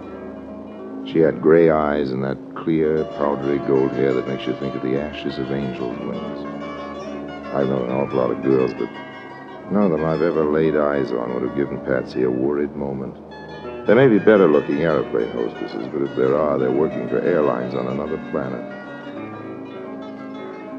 As we climbed up to the moon-bright hills over Tangier, I forgot completely the strange business which had brought me there, the advertisement in the paper, the airline ticket, and all the rest of it. I didn't care why I'd been sent for to Tangier. I didn't care who'd done it, or what he wanted from me. I adore kissing you. You do it very well. But we've come to our destination. Oh, so we have. Anyway, the cab stopped. When did that happen? About 5 minutes ago. Where are we? Well, there's the bay below us. Oh, very pretty it looks, too, with all the lights and moon on the water. No, not now, Harry. Please. You're very impatient. Now let's get out. Why? It's nice in here. It's nicer in the house. That enormous place? Mm-hmm. Anyway, some kind of private mansion it must be. You sure we'll be welcome? Here, you take the key. The key? You mean... That's what I mean. You're my guest. Yes, but how? You've been my guest all along. Gentleman traveling to Tangier, a visit to the desk. But what do you mean? You whistled a tune, didn't you? Well, how do you know about it? I had a friend once who told me how fond you've always been of that music. No, I mean, how do you know about the ad in the paper? I ought to know. I paid for it. And my plane ticket? I got a reduction from the airline. Come in, Harry. Here's a flashlight. I've got something to show you.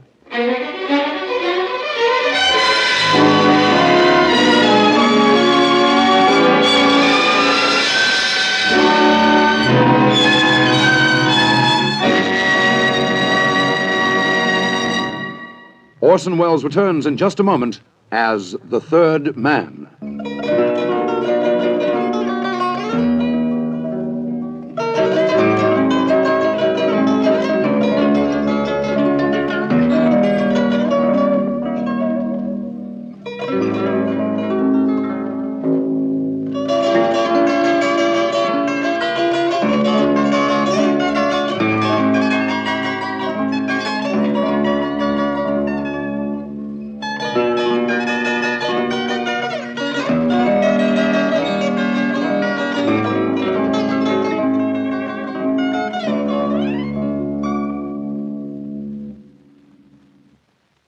And now, Orson Welles, as the third man, continues with today's story, Ticket to Tangier.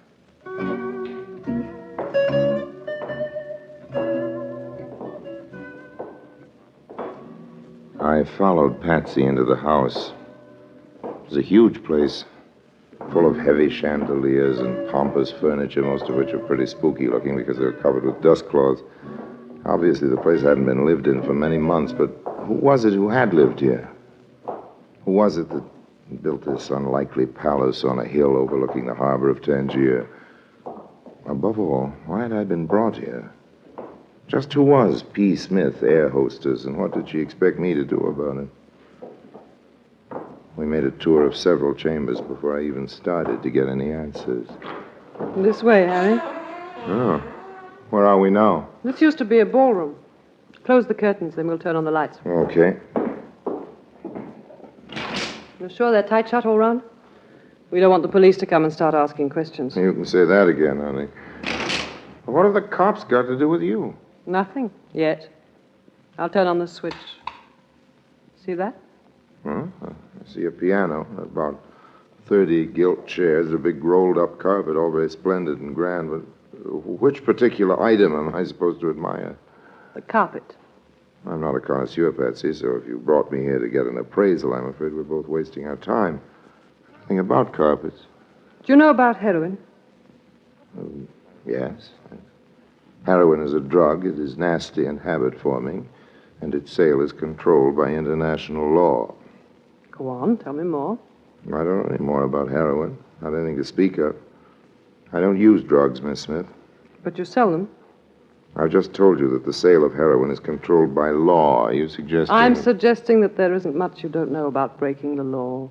Any law. You've got a point there. I won't try to deny that my knowledge of the subject isn't fairly extensive. Why do you think I sent for you? Why do you think I brought you here? You're Harry Lime, aren't you? Now stop kidding for a minute and let's get down to business. First of all, I think you better answer a few questions, Miss P. Smith, air hostess. That isn't necessary. Maybe not, sweetheart, but I'm the curious type. I like the facts before I take on a job, all of them. First of all, what's your racket? I haven't any racket. I'm an airline hostess. Yes, but why? Because it's a good job. Yes, and because the run takes you to Tangier, am I right? That's partly right. Yes, but listen... Now, what's your real name? What's it to you? We'll play it my way, sweetheart, and we aren't playing it at all. You must need me awful bad to take all this trouble to look me up and move me. If you need me, you're going to cooperate. We'll start off with your real name and go on from there. Did you ever hear of a man named Mugetti? Mugetti? Rico Mugetti? Mm-hmm. Yes, I thought the name of this place was familiar. I met Rico once in Marseille. Another time in Casablanca. He comes from Corsica, isn't that right? He came from Corsica. You mean he's dead? Yes. I was his wife. Oh, I'm sorry. There's no need to be sorry for me. I killed Rico myself. Well, I'm sorry for Rico. He wasn't a nice man, Harry. No, I guess he wasn't. I remember now. I once saw him blind a man with a broken wine glass. You're right. Rico wasn't a very nice man, but he was careless. How do you mean, careless? With his wives, anyway. A man has to watch himself when he starts playing with wives. Sometimes they're loaded. Why don't you stop kidding, just for a minute? What am I supposed to do? After all, there are only so many alternatives. I can make a joke about what you've just told me, or congratulate you, or hand you to the cops. And now I think it's better if we treat it as a joke. So this is the notorious Harry Lime, the man no country can hold and who stops at nothing. You know what? I think you're actually shocked. Maybe I'm not Harry Lime at all. After all, an awful lot of people can whistle that song. You'd better be. I'd better be what, Love Boat? The original Harry Lime, not a facsimile? He doesn't like murder, Mrs. Mugetti. You say he stops at nothing. Well, believe you me, he stops at that. A, it's messy. B, it's silly. And C, there's no profit in it. Besides, Harry Lime's mother always told him not to go around killing people. She said it wasn't nice. You don't know the facts in the case, Harry. I was justified.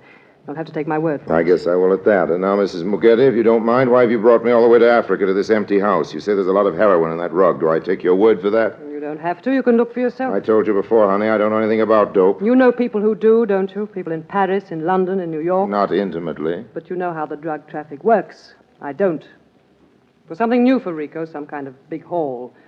He must have had a partner because he wouldn't have known how to dispose of it. It wasn't his line at all. It isn't mine either, honey. I keep telling you that.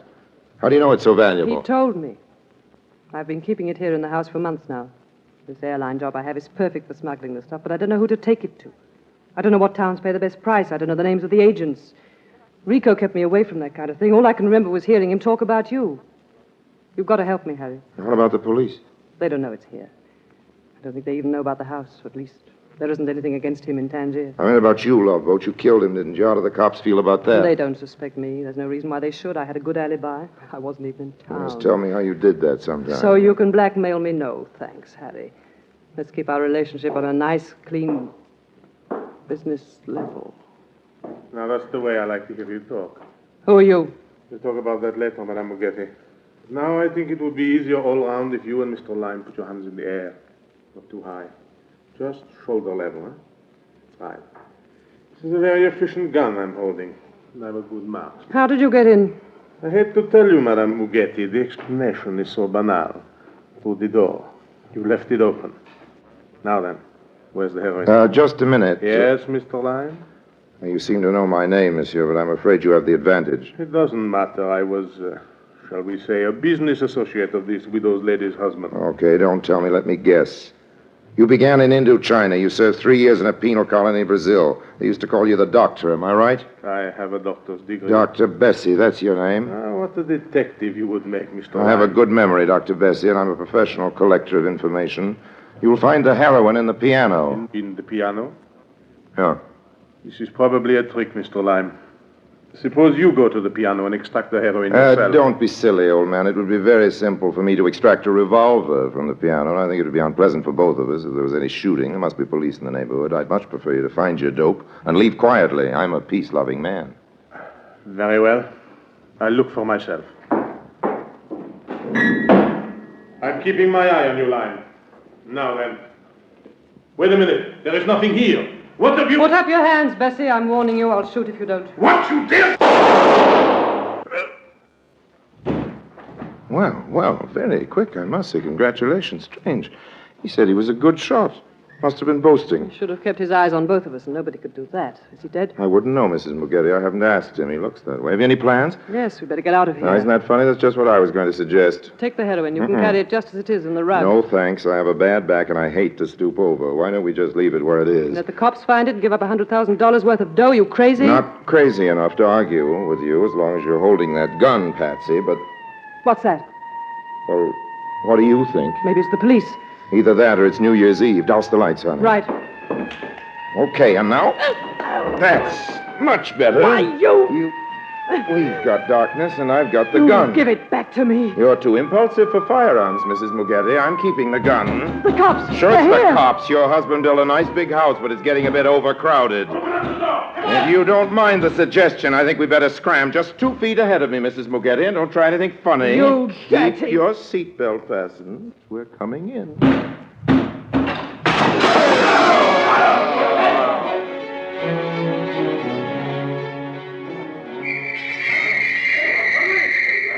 We made our way out through the garden. The cops were all over the place, and after a while it was clear that our only hope was in separating. Patsy, you go through the shrubbery. Keep straight on down the fields till you get to town. You can, mister. Just keep going down the road. What about you? I'll make out all right. Yes, but what about the heroin? Heroin? There isn't any heroin in this story, Mrs. Muggetti. Just a hero. That's a joke, honey. You can laugh at it later when you catch your plane to Dakar.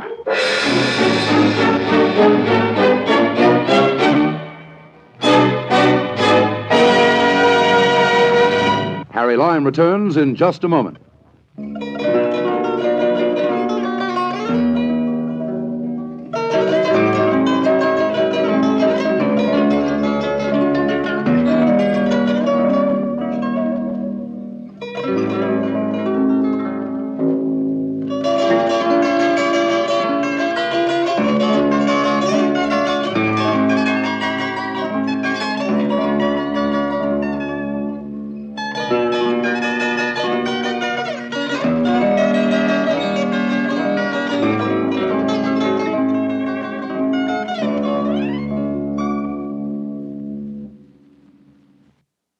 And now, Harry Lime. Of course, they got her. They took her off the plane on the return run to Paris.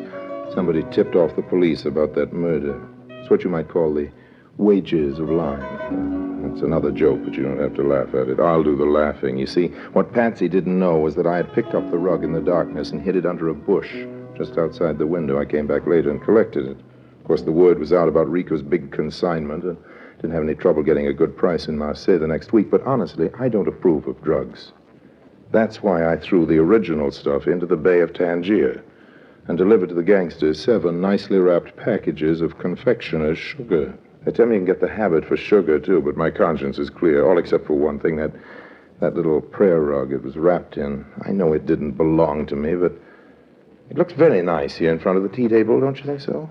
Will you have milk or lemon with your tea? And how much sugar? This is the very best brand, you know. A syndicate of desperate gangsters paid me $50,000 for only 7 packages of the same quality. Harry Lime is played by Orson Welles.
presenting Orson Welles as the third man.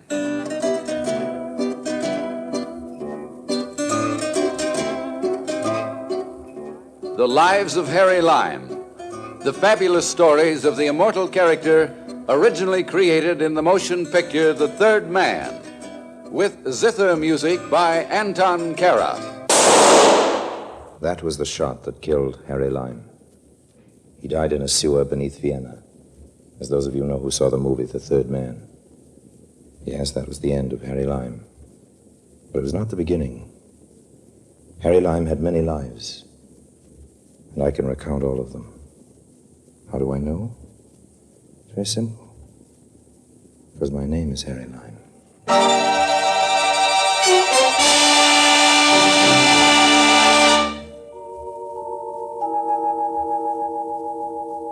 I've known many places and left them, made many friends and lost them, won many fortunes and spent them.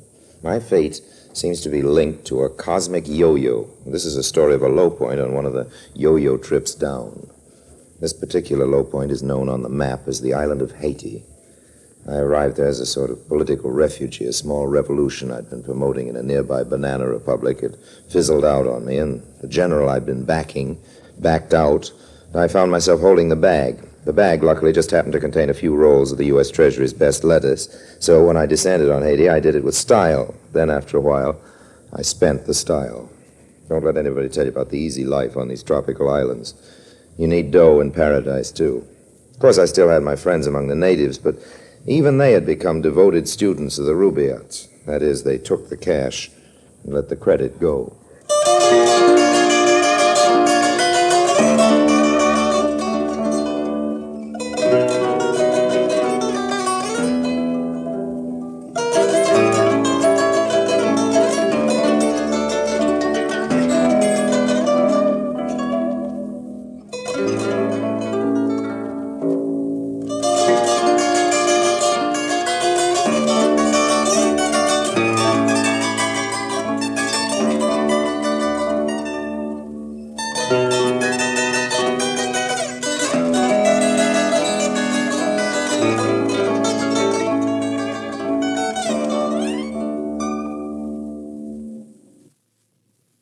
And now, Orson Welles is Harry Lime, the third man in Voodoo.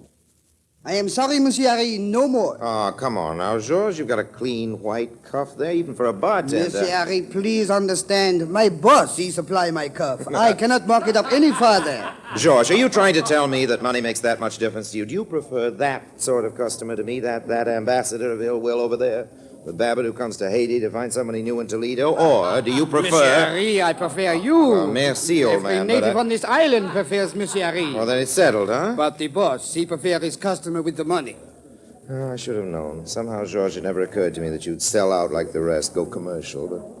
Well, you've been trapped too, George. Cornered, impaled on the almighty dollar sign. No, mon ami, Well, George, it's getting late. Time for me to move on, I guess. That's your greatest fault, Harry Lime. Always moving on.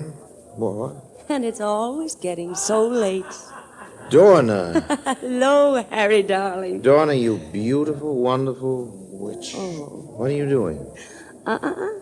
Let's not be trite, Harry. I could ask you the same question. Okay, then. Whom are you doing here? Harry, darling, 3 years haven't changed you a bit. Well, who is he? That one? No, over there. The seersucker suit. Oh, no, Dorna. Oh, he's really quite charming, Harry. Charming, eh? He's an oaf. I don't like the way he laughs. Oh, you'd adore him, darling. He pinches waitresses, collects souvenirs, collects money, too. Ah, I might have known. He's with you. Well, let's meet him. Now, Harry. After you, mademoiselle. Oh, and, Georges, you might tell your boss that Harry Lime is on the preferred list again.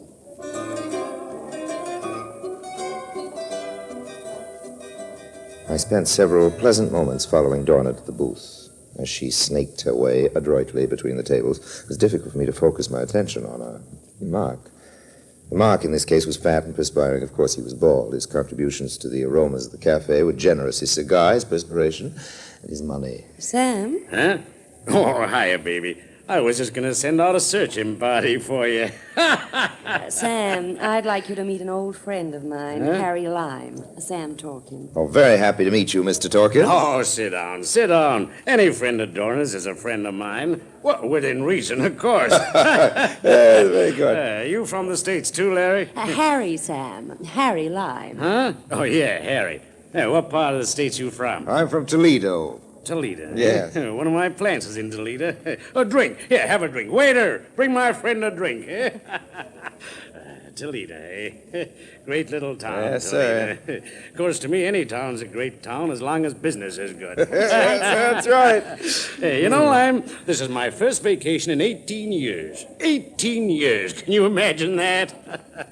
He gabbled. For eternities, he gabbled. Dorner was obviously amused by my boredom, but my patience, as always, had a price. Torkin kept gabbling till I almost considered reducing that price, and then he gave me my cue.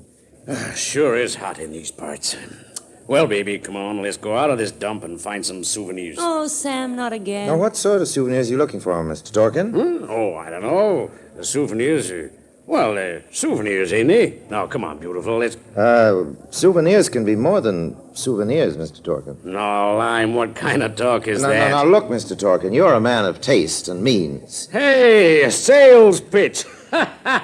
Hey, what are you selling, Lime? Yes, Harry, what are you selling? Selling, I'm selling nothing but plain, ordinary common sense. It's at a premium on this island, Mr. Torkin. Yeah? I'll let him finish, Let me tell you Sam. about Haiti, both of you. This island is steeped in sentiment, not our kind, not the lace-trimmed sort of thing. Sentiment here is a wild, untamed, primitive love, a sense of possession that defies the laws of man and nature. Now, listen to those drums, Torkin. Listen. They're telling you the secrets of Haiti. Huh? Do you understand them, Harry? As much as any civilized man is permitted to. Yeah, that's that voodoo stuff, ain't it? Well, they're not stuff, Torkin. Those drums are calling to the voodoo gods to smile upon the wedding of a native man and his beloved. The wedding rites are just beginning. They'll continue till dawn. It's the wedding of Fancy and Grigri. Who? Fancy works as a waiter in a hotel here in town. His father got in a jam once with a planter, and I just happened to save his neck. That counts for something here in Haiti. Oh, that reminds me. If you'll excuse me. Hey, where you going? I'm going to the wedding. You're going up there? Oh, take us with you. Well, I wish I could, Dorna, but, well, I... Hey, wait a minute now. Sit down. Now, what about all this sentiment and souvenirs and all? Well, all right. Look. Haiti is crawling with priceless relics, anthropological prizes, historical symbols. They bring fantastic prices from any museum in the States. Oh, where do they sell them? Well, they're not selling them, Torkin.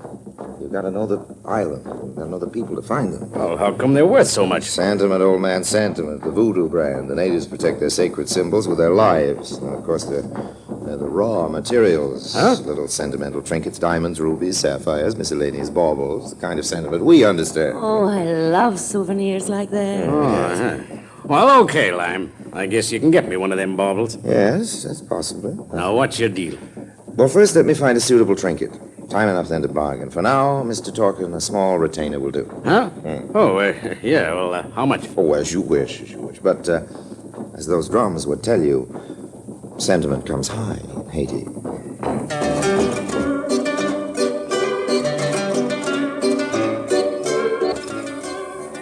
I had a feeling that Dorna would keep Sam Torkin well occupied for the present. The future, of course, I'd handle in my own way. And in the meantime, there's nothing to worry about except keeping a date with two old friends. I found my friends in the clearing, Fancy and Grigri, the head of the ceremonial party in a place of honor, as befitted them. Ah, Monsieur Harry, we don't think you ever come. No, I wouldn't have missed it, Fancy. You and Grigri are my favorite people. Oh, thank you. You are kind. You say that so often, Grigri, I almost believe it. Seriously, I wish you both much happiness. Merci. We will be happy always when we have friends like Harry Lime. You have done so much for us. Our family, we cannot forget you. Fancy, old man, you go far with a wife like this. She says all the right things. It is the time. Oh, the marriage ceremony? Oh, no, we are married already. It is the moment to pledge ourselves to the authority. Authority? It is a tribal custom. Fancy. Please, Harry, these are tribal secrets. Oh, you don't trust your old friend with secrets? We can trust no one with these secrets.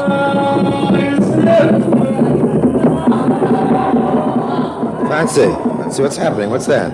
It is the authority, the scepter, the sacred scepter of Henri Christophe. The scepter of Henri Christophe. Well, Here was the souvenir for talking.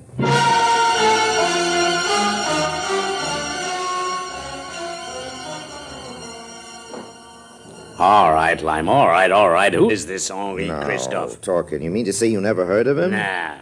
Christophe was, well, he was the George Washington of Haiti. Oh, every two-bit country's got its own Washington. Get me Washington scepter, and I'm interested. Listen, old man. Christophe started life as a slave. He became Haiti's most powerful ruler. At one point in his regime, talking, he stood off the combined armies of France and England with 2,000 men. On the north end of this island, old man, up near Le Cap. Huh? Le Cap, Tien. Tremendous fortress high on the hill, above the jungle. You've seen it, haven't you? Well, how could I miss it? It's big enough. One of the biggest. Washington didn't build that, talking. Christophe did. So what? He didn't just order it built. He planned it, designed it, supervised the work, dug rocks out of the mountains with his bare hands. You're a self-made man, talking. That ought to appeal to you. What about the scepter, Lime? Look, old man. Henri Christophe is a landlocked saint to these people, an all-powerful earth god. While he lived, his scepter was his symbol of strength and wealth. Being king in those days was a profitable business, old man. Christophe had more jewels in that scepter than Dorna has curves. Then there was a revolt here in Haiti, and Christophe was found dead, but the scepter was gone. For over 100 years, its whereabouts have been kept secret. I know the secret, talking. I can get it for you. Yeah? How? It's my business. Your business is to make it worth my while. Okay, Lime. How much this time? Oh, plenty, old man.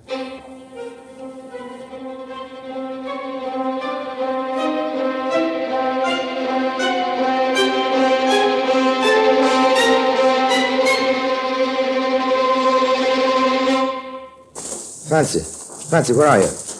Oh, Gregory. Enter, Ari. Oh, you are welcome in the house of Fancy and Gregory. Ari, my friend Ari, it is Fancy, good. I've been looking for you. I've got to talk to you. Oh, we are always eager to listen. Fancy, it's that scepter of all. Oh, What's the matter? Ari, please, you must not ask. These are secrets of our people. But I've always considered myself one of your people, Gregory. My friend Ari, I have told you too much already. Please do not think any more of the scepter. It is forbidden to speak of it. Forbidden among friends? Ari, with the scepter, it is different. It is the authority. Is it? It is. It is the scepter of Henri Christophe. It is passed down from high priest to high priest. It is never out of their hands. It is the authority. Oh, that is enough to know. Please, ask no more. Gregory, would I ask if it weren't important? No, Ari, please. I've got to know more about it, Gregory. Fancy, you understand, don't you? Gregory. Oh, don't make him say more, Ari, please. Don't make him say more. Please. Please, please.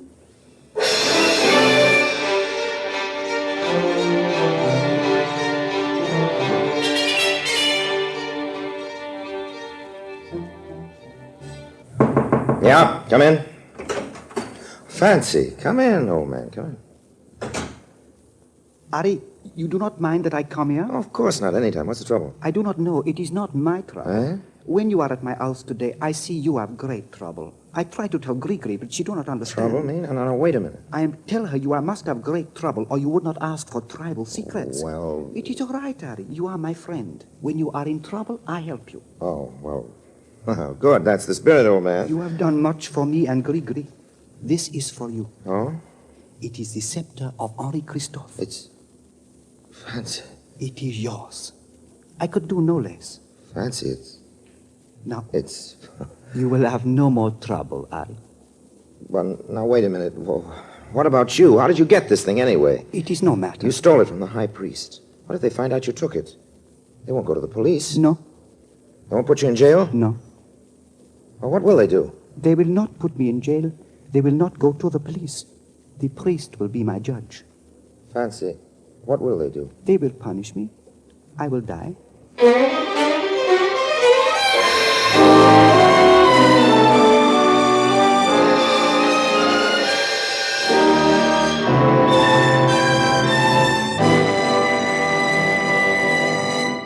Orson Welles returns in just a moment as the third man.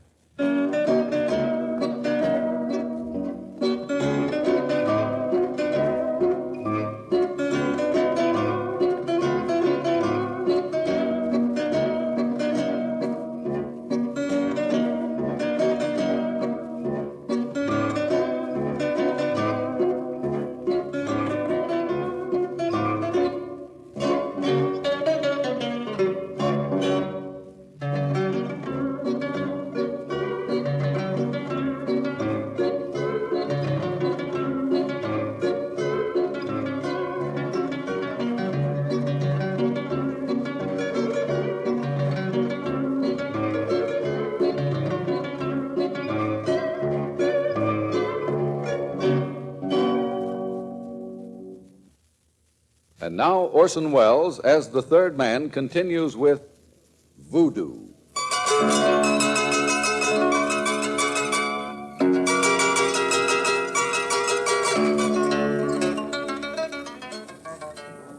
Had I known a man like Fancy earlier in my life, my ideas about all men might just possibly be a little different today.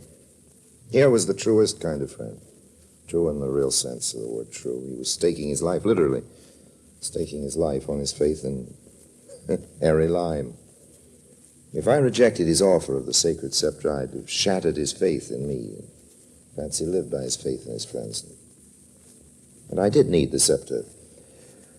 As for friends, well, there are many kinds of friendship. Harry, tell the truth. Oh, sure. Donna, my love, you're ravishing. Oh, no, not that. About the scepter. No. You got a cigarette? Here. Thanks. Is it really the scepter of Henri Christophe? Think Sam will buy it? Why not? Why is it so valuable? Historical significance, cluster of rubies, big fat sapphire in the middle. Harry. What's it really worth? Oh, 20,000, maybe 25. Move the ashtray over. Bet Talkin would give me 35,000 for it. Think so? I'm prettier than you. Right. But I have Christophe's scepter. Oh, but darling, if you let me peddle it to Talkin... Donna, my sweet, I lost you 3 years ago in Madagascar. The scepter might be a temptation if you leave me again. Oh, no. Never mind that stuff. Never mind. Now, cut it out now. Wouldn't 35,000 be nicer than 25? Then why don't you let me Donna, have the it? fact is, I don't have the scepter. What? Talking, bought it this morning. $50,000. Harry, you! You!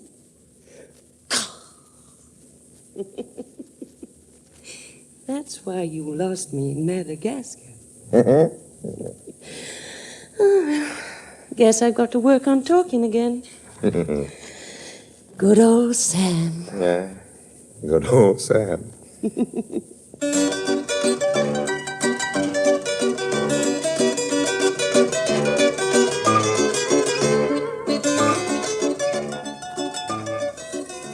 Somehow, good old Sam ran a bad second.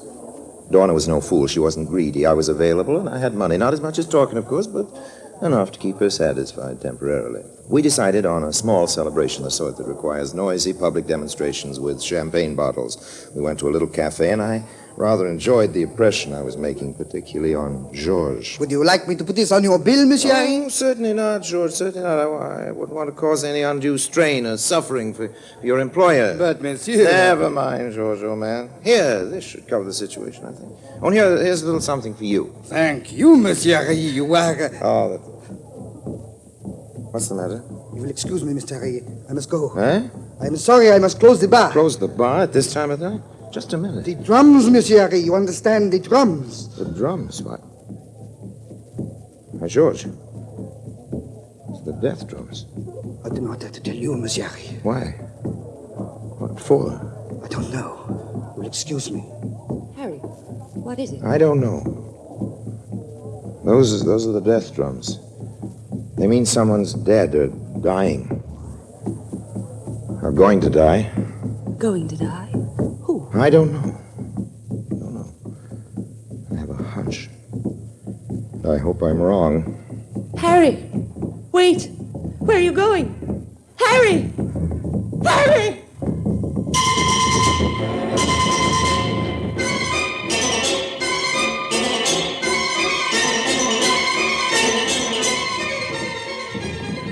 When I got to the ceremonial grounds, I saw a frenzied sight. Hundreds of natives, still dressed in the tattered dungarees of the cane fields, dancing, shrieking, half hypnotized. And the drums. They were the drums of death, all right. No mistaking it. As I crashed through the brush surrounding the clearing, I saw that they'd already taken a life. There was a body, a dead body, strapped to a post in the center of the circle. Sam Torkin. The voodoo priest danced up and back in front of it, waving curses over it and screaming through the slits in a hideous mask. And in his hand, he held the scepter of Henri Christophe. A scepter that had cost Torkin more than he'd bargained for. I'd had enough. I turned to leave. And then at the far end of the clearing, I saw something else.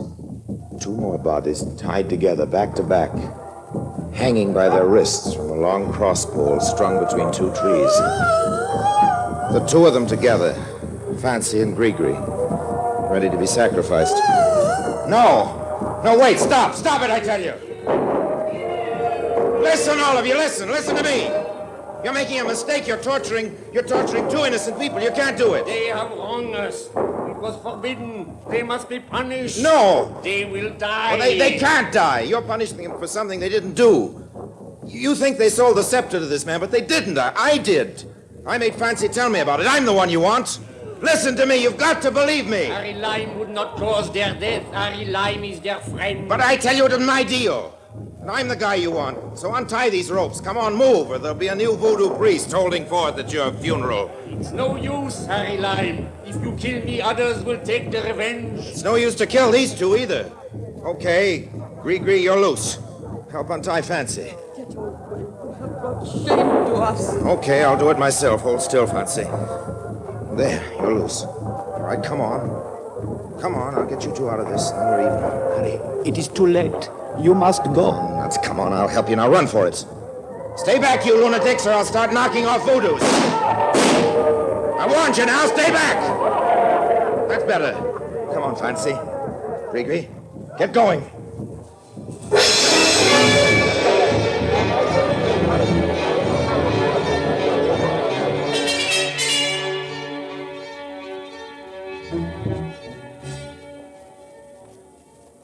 Well, there goes Haiti, Dorna. Another corner of the world chipped off. You'll be back, Harry. No. Fancy and Grigri are going to Cuba. And time people will learn the truth about me. Haiti's through with Harry Lime. You're really taking this seriously, aren't you? After my fashion. Guess I messed up your meal ticket, too, didn't I? Sam talking? Poor Sam. Don't worry, Harry. You'll take care of me. Until the 50,000 is gone. Well? That's what I thought. Well, let's have a drink.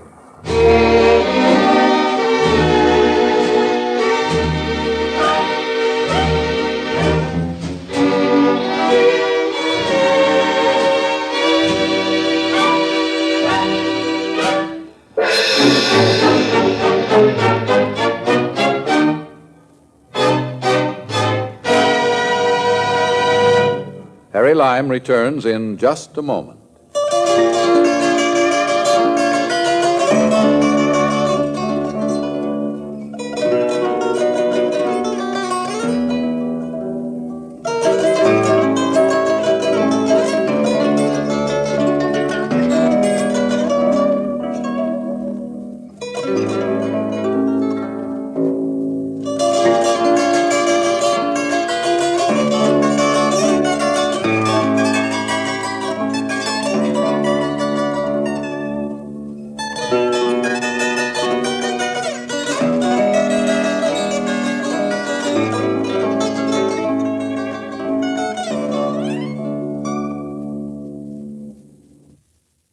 And now, Harry Lime.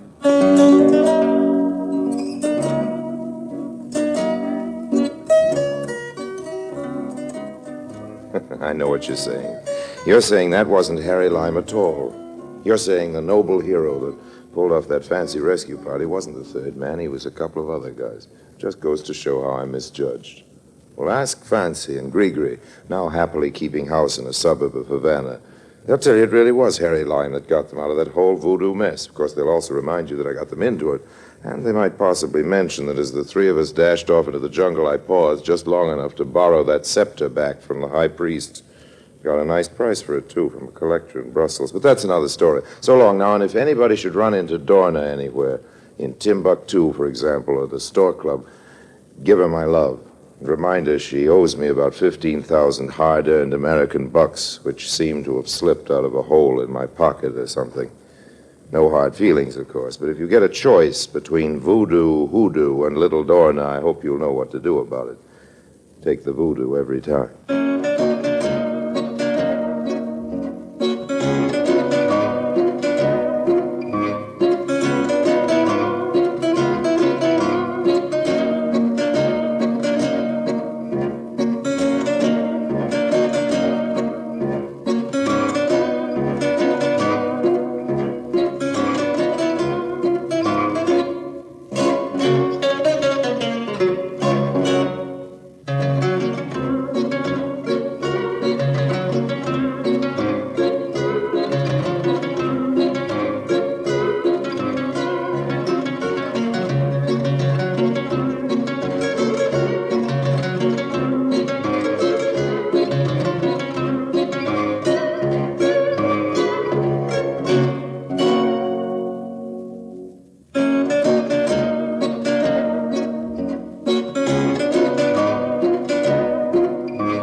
Presenting Orson Welles as the third man.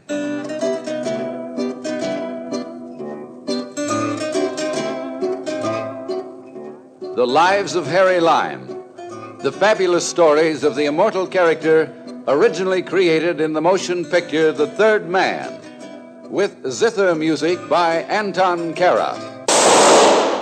That was the shot that killed Harry Lime. He died in a sewer beneath Vienna, as those of you know who saw the movie The Third Man. Yes, that was the end of Harry Lime. But it was not the beginning. Harry Lime had many lives, and I can recount all of them. How do I know? It's very simple. Because my name is Harry Lime.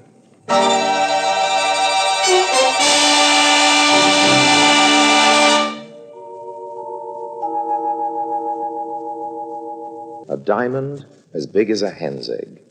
Change that to a duck's egg. And I held it right here in my hand. Not that I had any idea of keeping it, you understand. I was merely recovering it to return it to its rightful owner. Do I hear hollow laughter? All right. You don't have to take my word for it. Ask Scotland Yard. Get them to show you the files. What do you think I am? A crook?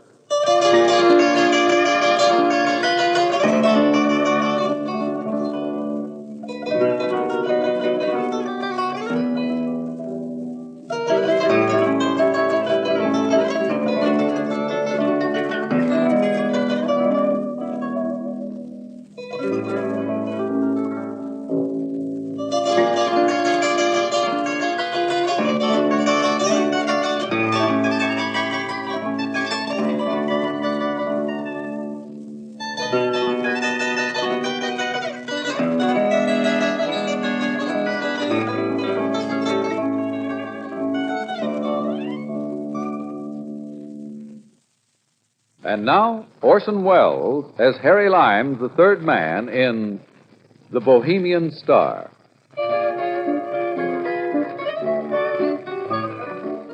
London, 1938. One of those quaint old English pubs, with cubicles around the walls. Seated together, a boy and a girl. Not hard to look at either, the girl. Peaches and cream, that wonderful English type. In the next cubicle, a handsome, distinguished-looking American, Harry Lime. Me. Not eavesdropping, of course, just interested. In a casual sort of way. You mean to say you have to work? Yeah. But you promised to take me to the picture. I'm sorry, dear. I didn't know this was going to turn up. Look, Terry, if it's just that you're broke as usual and can't afford a cinema, let's walk in Hyde Park or feed the pigeons in Trafalgar Square or something. There's no need to spoil our evening altogether. No, it's not that, Pat. Honestly, I have got a job. The news editor wished it on me just as I was leaving. What do you have to do? It's an interview. Some South American Johnny called Senor Alvarez. I've got an appointment with him at the Hotel Splendid at 8:30. What is it you have to see him about? Well, ever heard of Bocanovia? One of those little Balkan states. That's right. Well, 3 years ago, there was a revolution, and the monarchy was deposed, and what's ironically known as a People's Republic took its place. On the last plane out, some of the royal family escaped to London with the crown jewels, and they've been here in the safe deposit ever since. What, the royal family? Oh, fathead, no, the jewels. Incidentally, the pièce de résistance, as they say, is the Bohemian Star. Oh, I thought that was an opera. Look, the Bohemian Star is the centerpiece of the scepter. A huge single diamond, almost as big as the Cullinan. Makes my engagement ring look a bit silly, doesn't it? I always had a suspicion you were getting me on the cheap. Well, I like cheap. Well, that cost me a week's salary at Hatton Garden. Well, you better demand an increase at once, darling. Anyway, what does Senor What's-His-Name fit into all this? Senor Alvarez is a leading jeweler of Buenos Aires. It seems the National Museum of the Argentine wants a replica of the Bocanovian crown jewels for an exhibition of some sort.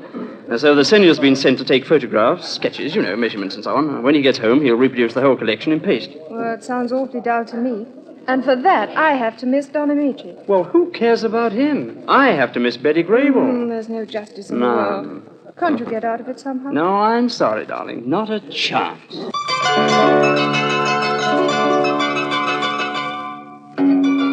I've always had an interest in jewels, purely academic, of course, particularly diamonds, particularly big diamonds. My night was free, I was feeling in a benevolent mood, so I did what anyone might have done.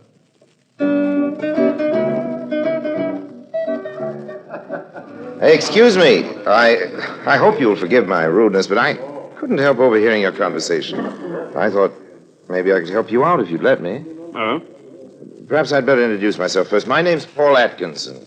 Paul Atkinson? Not the Paul Atkinson of American Associated Press. Well, I do an occasional stint for the AAP. Oh, gosh, I read your articles every week. I'm Terry Freeman of the Clarion. Glad to know you, Terry. This is my fiancée, Miss Pat Weston. Hello, Pat. How do you do? Look, won't you sit down? Oh, thanks. This interview you have to do is sort of spoiling your evening together. I understand. Oh, just one of those things, you know. There's nothing we can do about it, I'm afraid. When do you have to turn your copy in? 10 o'clock tomorrow morning. 10? I'll do better than that. I'll deliver it personally to you at 9 on the dot. Guaranteed. I don't follow. Well, you two kids go off to your movie. I'll interview this guy, Alvarez, and write your story for you. Yes, but... Why should you do a thing like that? Well, why not? I haven't any girlfriends to take out. A pretty poor newspaper man who won't help a colleague when the chance turns up. Oh, it's kind of you, but I couldn't dream of imposing on you like that, Mr. Atkinson. Well, for the record, my friends call me Paul. Oh. I assure you it's no imposition. Of course, if you're scared, I won't turn in a story up to standard. Oh, gosh, look, it's not that. Why, you couldn't write a bad story if you tried, but look, what would my editor say if he found out? Who's going to tell him? You, or me, or Pat here? Of course, there's another way out. Oh, what's that? You go off to your interview, and I'll take Pat to the movies. Thanks. I wouldn't trust even a newspaper man as far as that. Okay, then. The Splendid, then. 8:30? Yes. Look, all the Forget same, it, Terry, old man. I'm not doing you a good turn. You're doing one for me.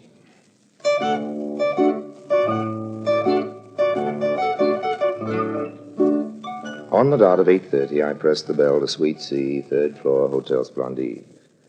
I hadn't figured out any plan of campaign, you understand. This was just a sort of preliminary survey. Smooth South American type introduced himself as Alvarez and invited me in. We drank each other's health, and then we settled down to business. I am not very accustomed to be interviewed, Senor Freeman. What is the procedure? Oh, it's easy. It's easy. I ask the questions and you answer them. I will do my best. Well, now, your job is to work out the precise measurements, as I understand it, of the jewels and their settings and so forth, so you can make exact replicas for the museum. Is that right?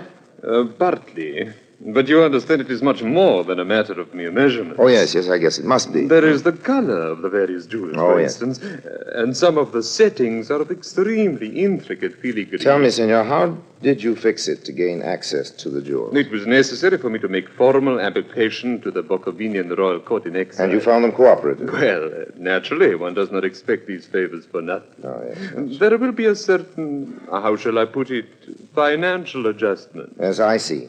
Well, how long do you figure the job will take you? I hope to complete it in a month. How long have you been on it now? Just a week. What's the routine? The routine? Well, I dare say there's an armed guard and so on. Oh, but of course, that is inevitable.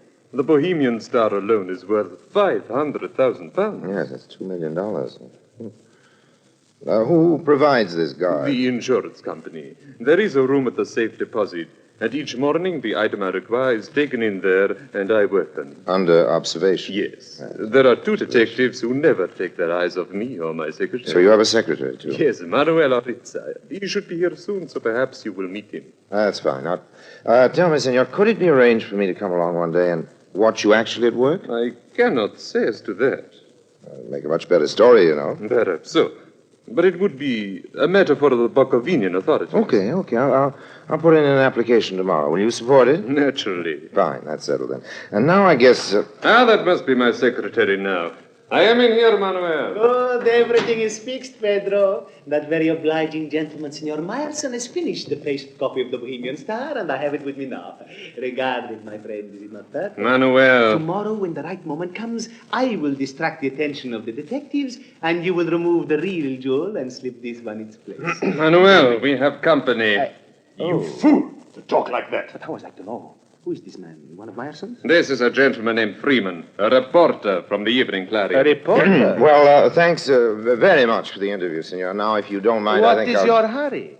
Well, I have to go on back to the office. You can wait a little while.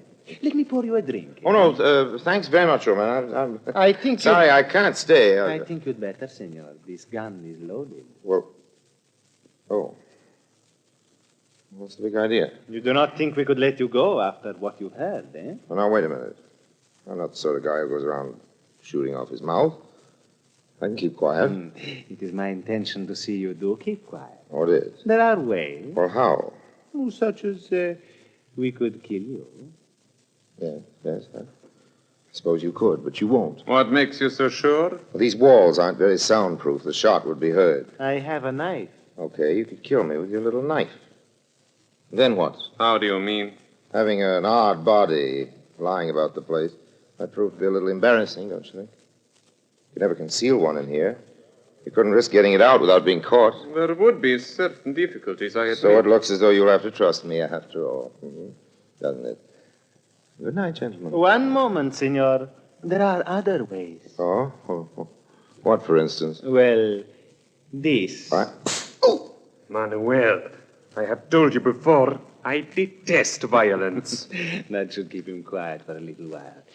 You know, I've been thinking, why should a reporter on an English newspaper be an American? I dare say it does happen. Yes, perhaps so, but you must admit it is unusual. What are you looking for in his pockets? Papers. A letter. There, what did I tell you? It is addressed to Harry Lime. Harry Lime? But you know the But name? of course. So does every police department in the world. You mean? I mean that compared with him, we are amateurs. So that's it, We must do something, Manuel. I know. I will drive the car to the back entrance, and we will take him down the back stairs. Like he is now? Why not? We will be seen. We will say he's drunk. Then we'll drive him into the country and dispose of him. As he himself would say, take him for a ride. Don't be foolish. There will be no killing. But surely... We are jewel thieves, not murderers. A man like Lime would have powerful friends who would stop at nothing to get even with us. Besides, this is England. What is that to do with it? There is an institution here known as Scotland Yard. Extremely efficient, I understand. I have no wish to die with a rope round my neck, even if you have. Very well. You make a better suggestion. All right. We steal the Bohemian Star tomorrow, right? Right. Tomorrow evening we catch a plane, and next morning we are in New York, where we have many good friends who will look after us, right? Right. And then it is quite simple. All we have to do is to keep our friends here quiet for a day and a half. And after that, it will not matter how much he talks. Yes, and how are we going to do that? That is up to Senor Myason. He must find us a quiet place somewhere and a reliable man to see that Senor Lime does not escape till we are clear. I will telephone him now. Aha. You are waking up, senor. Eh? We are going to take a little journey soon, but I do not think it wise you should appear in public like this. Do you? That's better.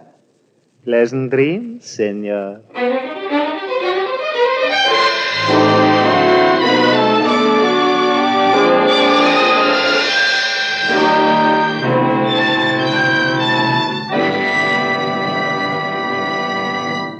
Orson Welles returns in just a moment as the third man.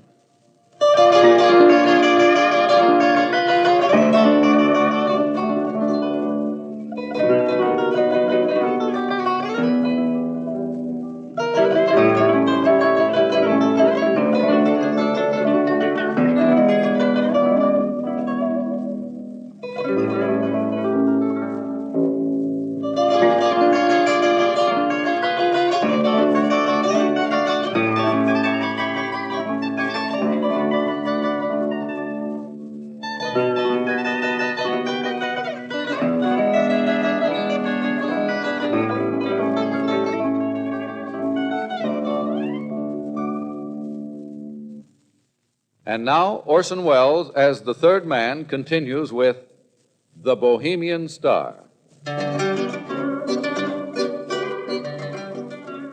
It was early morning when I finally came to. My jaw ached where Oritz had clipped me, and I had the great granddaddy of a hangover. Ooh.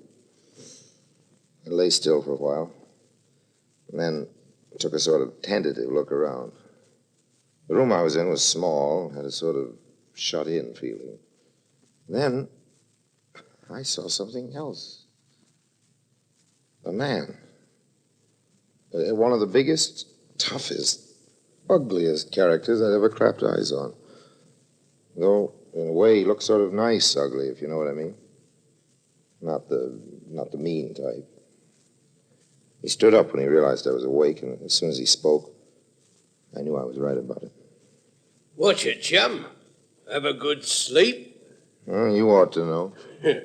Been slumbering like an innocent babe, you have. Here, how'd you feel?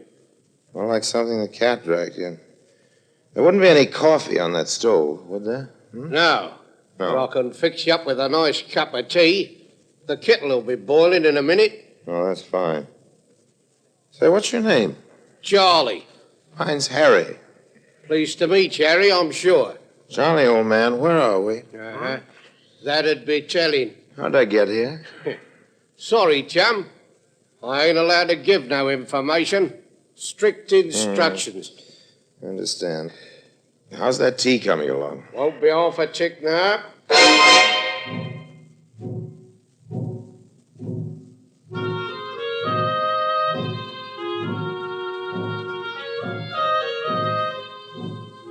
I slept again afterwards. It was going on for midday when I woke. Charlie had some food ready. After we'd eaten, he suggested a game of cribbage to pass the time. I disapprove of gambling, except maybe poker for real stakes with a few aces up my sleeve. But my only hope was to cultivate Charlie. Thank goodness he was no hothouse flower, so we settled down to play. After about an hour, I judged the time for action was right. 15-2, 15-4, a pair 6, and one for his knob 7. Puts me out. That's a sprat you owe me. A sprat? Yeah, a tanner. 6pence. Oh, here you are. So, your deal. Oh, sure. Look what I've done. Spilled them all over the floor. That's all right, chum. I'll pick 'em up. Thank you, Charlie. Thank you. One more for luck. Sorry, Charlie, old man. You're a nice guy.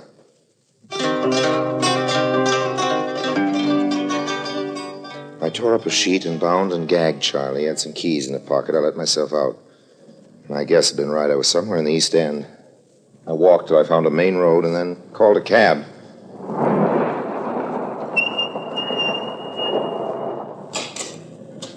Where to, Governor? Hotel Splendide, and I'll double your fare if you get me there in 15 minutes. Right, hang on.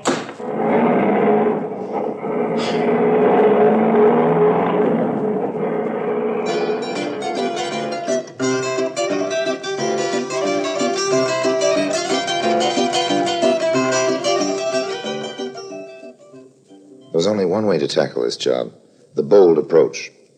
At the Splendide, I went straight over to the desk and asked for Senor Alvarez. Sorry, sir, he's not in at present. Well, how about his secretary? Well, he's not in either, sir. They haven't checked out, have they? They're still staying here. They leave by plane for New York this evening, I understand, sir. Is there any message? No, thanks. That's okay.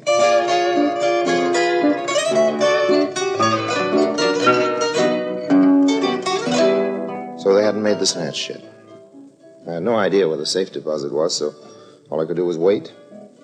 Found a spot where I could keep out of sight and watch the elevators at the same time. An hour passed. An hour and a half. And then, there they were. Their elevators started to rise. I took the stairs 3 at a time. I reached the 3rd floor just as the door of their suite was closing behind them. I wanted that bohemian star. Nothing greedy, you understand, but now or never. Gun in hand, I pressed the bell. You! Good afternoon, gentlemen. I wouldn't reach for a gun if I were you, nor you, Oritza. Unless you've a wish to commit suicide, just keep your hands up. Well up. That's much more sensible. How did you get here? I got here by cab, if it's of any particular But, senor, interest. Oh, Charlie. Don't worry about him. He'll get over it. Come on, let's go into the sitting room, have a nice, cozy talk. After you, senor. And you. It's more like it. All right, chums. The Rock. The Rock? The Diamond, the Bohemian Star. But you're mistaken, senor. Oh. We have not got it, have we, Manuel? No, there must be some misunderstanding. The only misunderstanding there's been so far was in you fellas mistaking me for a sucker. Step over here towards me, Oritza. What, me, senor? Come on, do as you're told. Now turn your back. Keep those hands well up. Nice, efficient little piece of ironmongery you've got. I'll have that, if you don't mind. Blue, huh? With no doubt. Okay, you're next, Alvarez. But I assure you, Turn around. senor, I give you my word of honor. And what's this? Your word of honor? Quite a hunk of stone, isn't it? You won't mind if I take charge of this, I'm sure. Senor, let us talk. What more is there to say? We made a mistake, Manuel and I. We admit it. Considering I have the stone and this gun, that seems rather obvious, don't you think? What I mean is that we made a mistake when we met last night, not inviting you to join us in this enterprise. Oh, what gives you the idea that I might have joined you in this? Harry Lime, are you not? Correct me if I'm wrong, but surely our object in this case has been the same, to obtain the Bohemian Star. Our object, maybe, but not our purpose. You speak in riddles, senor. Oh, no, not at all, old man. You stole this jewel for your own enrichment. I've taken it from you now to return it to its rightful owner. Its rightful owner? You will pardon us if we smile, senor. You don't believe me? Okay, sit down, gentlemen. I have a little telephoning to do. Hello? Operator, get me Whitehall, 1212. But that's Scotland Yard. Sure, it's you do not Scotland mean that Yard. you are going to Please, telephone. senor, put down that telephone before it is too late, eh? Let us make a bow. Hello? Is that Scotland Yard? It's all right, Mr. Lime. You needn't bother with that call. Now, what's the idea? Who are you guys? I'm Detective Inspector Marsh, and this is my assistant, Sergeant Andrews. No, not so fast. How do I know you two are on the level? Oh, here's my warrant card. I'm glad to know you, Inspector. Yes, this all seems in order. Sorry I sounded suspicious, but, you know, you might have been a couple of crooks, too. Of course, the point hadn't occurred to me. This is an outrage. You have made a great mistake, senor. Well, we'll thrash that out at the yard later. Take him away, Sergeant. Yes, sir. Come on, you two. Well, I'm certainly glad you turned up when you did. What I can't figure out is how you got in so quietly. My ears don't miss much, and I'll swear I never heard that front door open. Well, of course you didn't. We've been here all the time. Here, in this actual room? Yes, behind those curtains. Well, I'll be darned. And what's more, we've a friend of yours. You can come out now, Mr. Freeman. Hello there. Why, Terry, I don't get all this. Oh, it's all quite simply explained. When you didn't turn up this morning, I got a bit worried, so I phoned AAP, and they told me Paul Atkinson was in Malaya. Then I went round to the yard and gave the whole story to Inspector Marsh here. And you figure there must be some dirty work, huh, Inspector? Well, it did seem that something odd was going on. And doubly odd when I rang the Argentine embassy and they denied all knowledge of Alvarez and Noritza. So the management let us in here while they were away. We were just about to announce ourselves and find out what was what when the doorbell rang and you came in. So you figured you'd wait a while and see what happened, is that it? Exactly. I say. What is it? Just as well I'm not a crook, isn't it? I mean, if I tried to get away with a Bohemian Star instead of phoning the yard, I'd have found myself in a lovely jam, wouldn't I? Yes, well, I shan't pretend we didn't suspect you for a while, Mr. Lime. But we know now that you're an honest man. That's all right. It's not everyone who'd risk his life the way you've done. Oh, that's okay. Here, I guess you better take this stone, Inspector. I'll be glad to see the last of it. Oh, thanks. Of course, you realize there'll be a reward. Oh, no, please. But my dear fellow, it's no more than you're entitled to. Don't you agree, Mr. Freeman? Oh, certainly. I'll see the matter's taken up with the Bokanovian authorities, and you'll hear from them in due course. Well, if you insist, though. After all, I was only doing my duty. And you know, Terry, I really did intend writing that story for you. I'm sorry I slipped up on it. That's Hope okay. you didn't get into too much trouble with your news editor. Well, there was a bit of a row, but that's all right. Oh, it will be, old man, it will be. Just wait till he sees the story you've got for him now.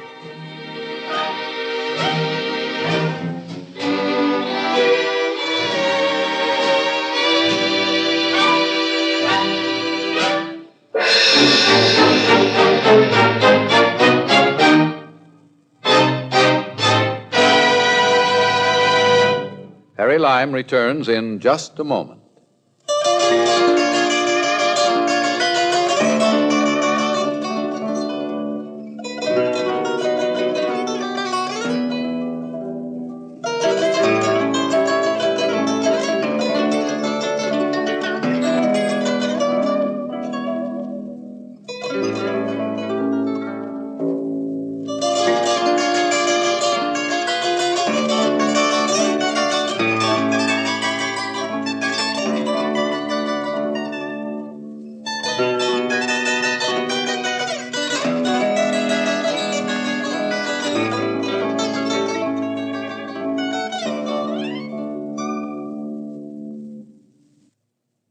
And now, Harry Lime.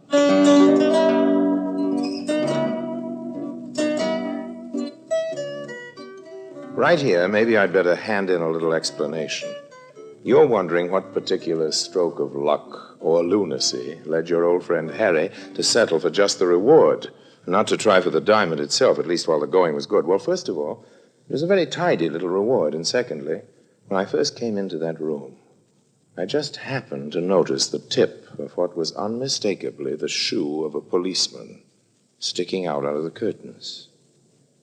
Now, you may think that knowing I wasn't alone with a couple of crooks, that the realization that Scotland Yard was tuned in on our conversation had something to do with my decision to, shall we say, play it straight.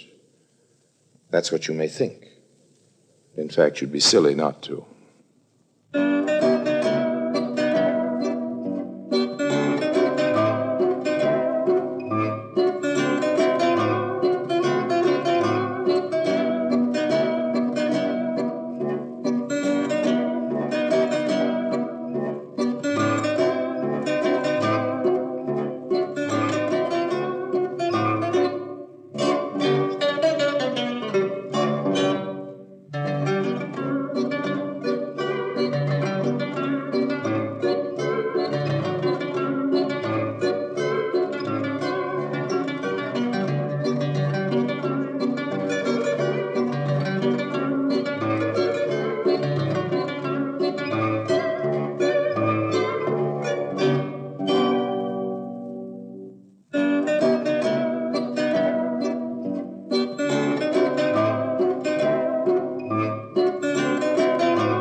presenting Orson Welles as the third man.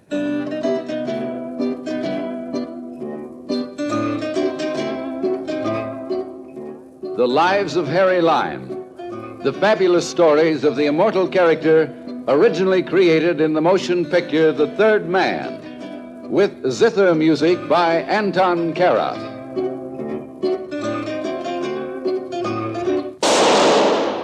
That was the shot that killed Harry Lime. He died in a sewer beneath Vienna, as those of you know who saw the movie The Third Man. Yes, that was the end of Harry Lime. But it was not the beginning. Harry Lime had many lives, and I can recount all of them. How do I know? It's very simple. Because my name is Harry Lime.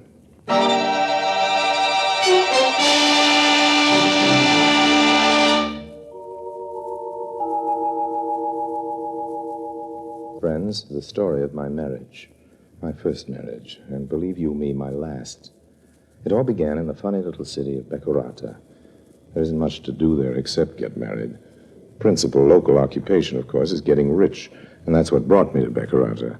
It's hidden away, as you probably know, in a remote corner of Saudi Arabia. Mines of black gold, oil derricks dot the landscape as far as you can see, and huddled beneath these modern steel skeletons lies a city as old as the East.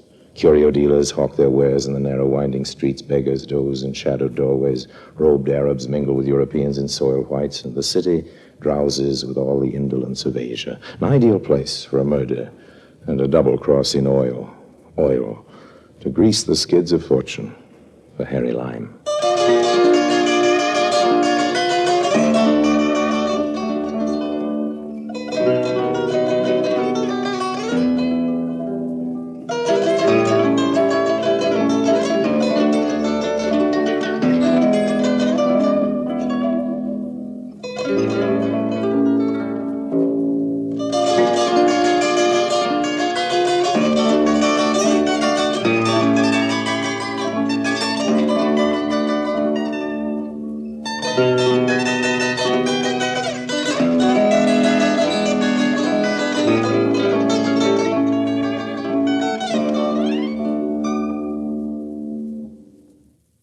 And now, Orson Welles as Harry Lime, the third man in Love Affair.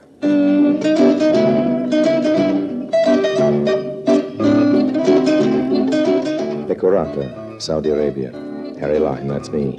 A happy young bachelor strolling along the narrow street that led from the Grand Hotel to the native bazaar. Oh, noble one, a moment of your time. I'm sorry, friend. I am not a beggar, O heaven-born. I am teller of fortune. Yes, but The past, the present, the future. I see all, I tell all. Very interesting, Oh, I'm sure. greatest of great lords, may your back never bend. Thank you. May your beard never grow white. Well, I'll try not to. Thank A you. little backsheesh, and I read your fortune. Thanks very much, old man. I'm busy making my fortune. I don't need to have it told. Show me your palm, noble one.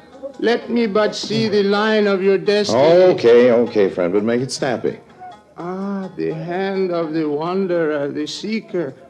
It is difficult to tell your fortune, my lord, because you have no fortune. You have many fortune. Well, that's nice to hear, old man, but let's get down to cases. When am I going to get rich? You will always be near to wealth and see many women. Oh, that's good. Beautiful women. Well, that's better. Dark women. I like blondes, too. But only one wife. Also redheads. What's that about a wife? Noble one, you will only be married once. Friend, and once is too much. Put it mildly, I'm afraid you've got your fortunes mixed up. You will travel, great one, quickly and across many lands. And you travel with a wife. Okay, now you've had your fun. I'll say goodbye. Wait, you have not paid me. Why should I, friend? I'm Harry Lime. What you don't know about me, it'd fill a book, and nobody's going to write it without paying me royalties. So long, old man. Still the same sweet, generous Harry Lime. Schweig, what are you doing, Beccarata? Just exactly what you think I'm doing. Checking up on you. The same sweet, lovable Carl Schweig. Where can we talk, eh? Almost anywhere. It's the time for salat. No one will bother us. Come on. Go into this cafe here. It doesn't look very clean. It'll answer your needs, don't you think? You follow me?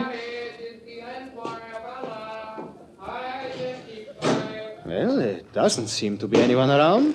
What do you want, Schweig? What do I want? I want to know whether you've obtained the oil leases. That is what you're being paid for, isn't it, Mr. Lyon? I'm not too well paid. Quit toying with me, Harry. I'm not toying with you. What do you expect? Everything in this city moves by inches. I've made friends here. I'm real chummy with the elephant. I think I've got him in a receptive mood. Actually, I'm sure he doesn't realize how important oil is going to be here in a few years. But I can't force him to sign the minute. Things don't work that way. I know. We have perfect confidence in you. And why did you come here? To make sure that our confidence wasn't misplaced. Oh, I see.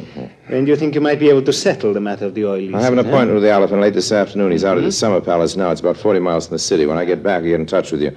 You'll be at the Grand Hotel, I guess. I'll be gone by this afternoon, Harry, but I do have others working for me. I'll know it if you try to double-cross me. Your government will get the leases, Schweig. Now, about the money. I brought you a draft to pay for your services to date. Here. And thank you. Oh, hey, what's this? This hardly covers my hotel bill. My fare getting here. You're trying to... Your final payment will be waiting for you at the Bank International when you have concluded negotiations. But how will anyone at the bank know when I... They'll know, Harry. They'll know.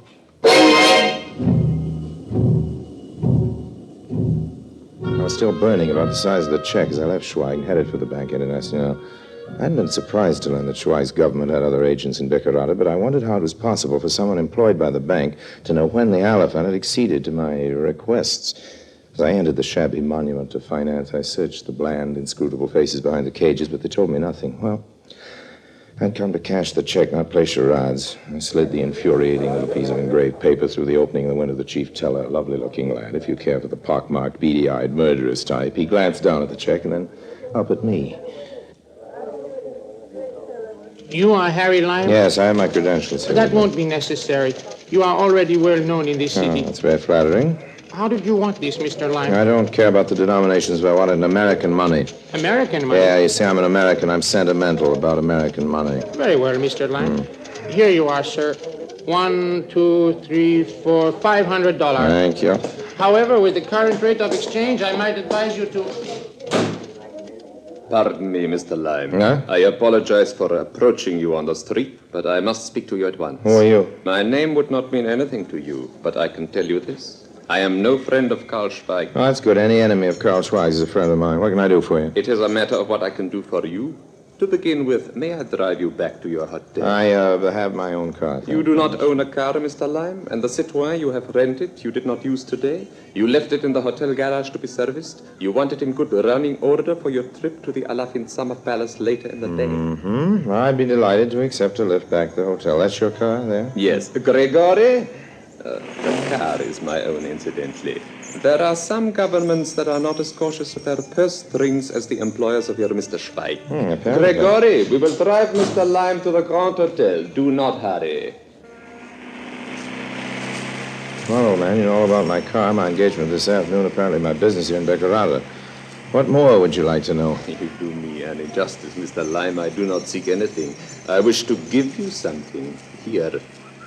What do you want kidnapped for this kind of money? Mr. Lime, we are both here in Beccarata for the same thing, but there are two major differences. You want the oil leases for the country who gave you that check you just cashed at the bank. I want the leases for another power. Mm-hmm, yes. To date, you have been successful, and I have not been. I have no signed agreements, You old man. will have. Authoritative sources tell me that it has become a personal thing between you and the Alafin. You have exercised great charm on him. He will sign the leases made out by you to whatever power you select. Maybe. I want you to make out the contracts for my country. Yeah, but Schweig's already given me several payments. Payments? How do they compare with the money you now hold in your hand? Well, they don't compare, but I can't accept this money. I've already assured Schweig. Look, Harry Lime, I know you. I know how your mind works. I have worked with men like you for years. Your loyalties belong to the highest bidder.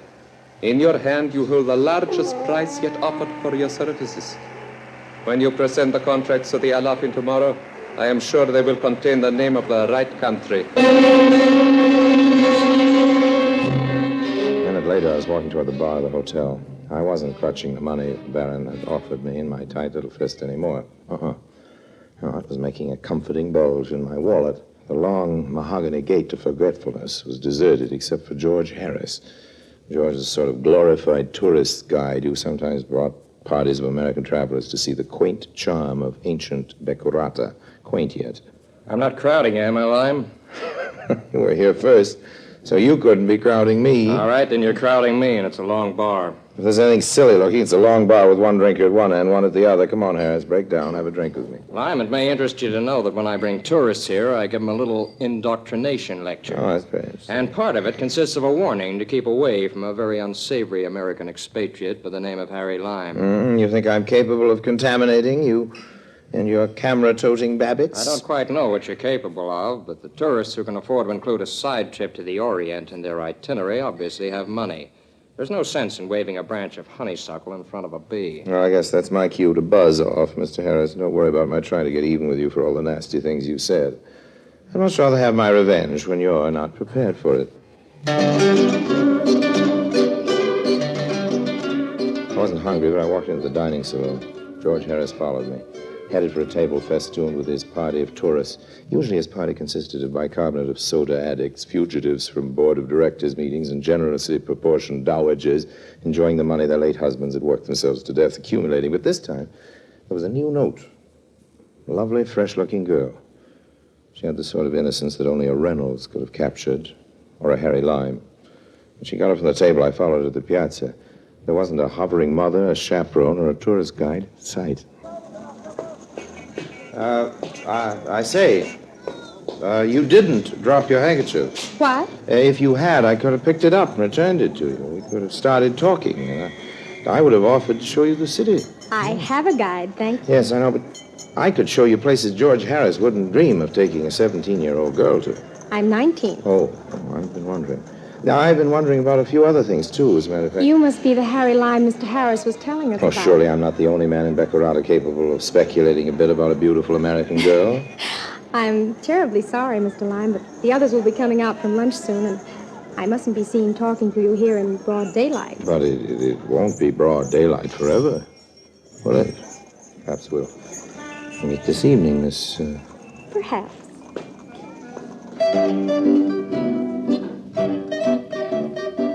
The girl was a real looker. But with all the looks, she was pushed to the back of my mind as I got to the summer palace, the Elephant, later that afternoon. I rented Citroën. I was behaving nicely, and I guess I wasn't watching the road too carefully because suddenly the ordinarily deserted strip of pavement became crowded, and I had to pull to a stop. Arabs riding burros crowded about the car. There were some half-castes on foot climbing on the running boards. In front of the car were 3 or 4 Bedouins, pretty fierce-looking customers with old-fashioned muskets slung over their shoulders.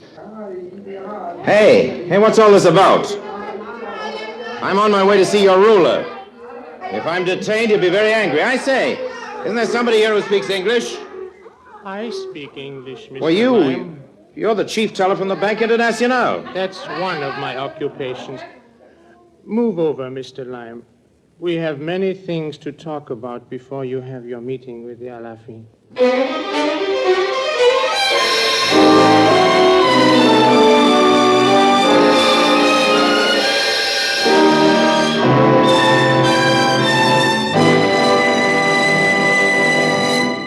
Orson Welles returns in just a moment as the third man.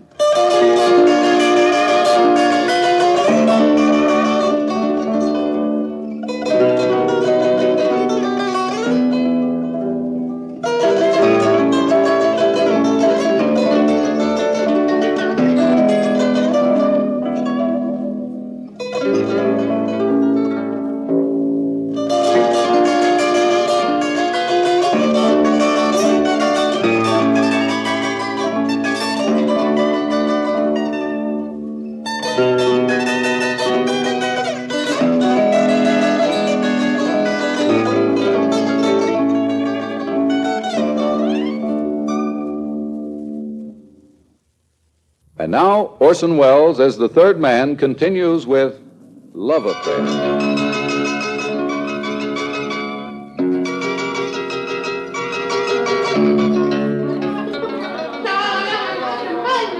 The beady-eyed, pockmarked Arab was sitting next to me on the front seat of my rented Citroën. The near equatorial afternoon was growing cold. The leather of the car's upholstery damp and clammy under my hand. And as the motley crew outside the car crowded close, I made an instinctive gesture toward the bulgy wallet that rested in my inside pocket. If you're thinking of reaching for a gun, Mr. Lime, I might inform you that these few friends represent only a portion of Mr. Schweig's representatives in Becurata. So you're Schweig's man in the bank. Precisely. Well, you can relax. I wasn't reaching for a gun. I have no need to relax, Mr. Lime. But you appear a trifle nervous. Oh, no, not at all. But perhaps your gesture toward your pocket was only to assure yourself that your wallet was still safe. What are you getting at? I saw you get into Mordecai Varin's car outside the bank today.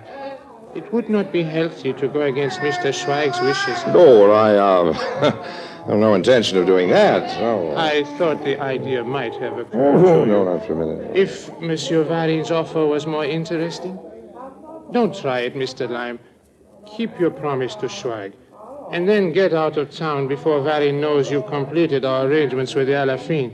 I'm not leaving town till I get the balance of the money Schweig owes me. He said he'd be waiting for me at the bank. And so it will be. And the bank will be closed by the time I leave the Elephant's Palace. Well, you conclude the negotiations and then meet me at the bar of the hotel. Okay. I will have the money waiting for you there. All right, old man. It's a deal. And don't try any tricks. If you do, I will know about it before you have finished counting the money.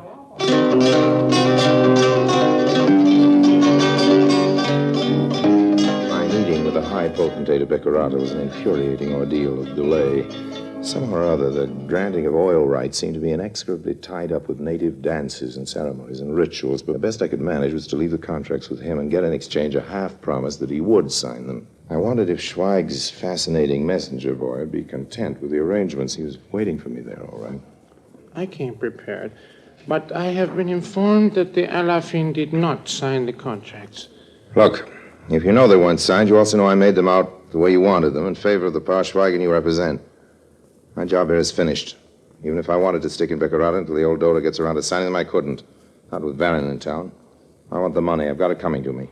Now, do you understand? Now. I'm not sure Schweig would approve. You've got the money in your side pocket. I can see the bulge. Now, pull it out and start... Watch out, Lime. Varin knows. He must have been dead almost before I reached over and took the money from his side pocket. I could hear him topple from his chair as Varin and a handful of thugs burst into the room through the doorway. Each one of them had shot him. They fired after me as I streaked out of the back door, and I reached the rear of the hotel and jumped into the Citroën. Stepped on the starter, and as the motor caught, I clashed the gears. The car leaped toward a narrow, tortuous street. I wasn't sure where it led, but already I could hear other cars starting behind me. Natives and animals sprang out of my way as I careened down the winding street. Cars were further away now, but ahead of me I could see people milling about near a dimly lit cafe. There was a figure in white. Suddenly I could see there was the girl, the American girl from the hotel. I don't know why, but something made me stop. Mr. Lime, help me, help me. Oh, jump in. Get me away from here quickly. Hold on. Out of the way. Watch out. What were you doing in the native quarter?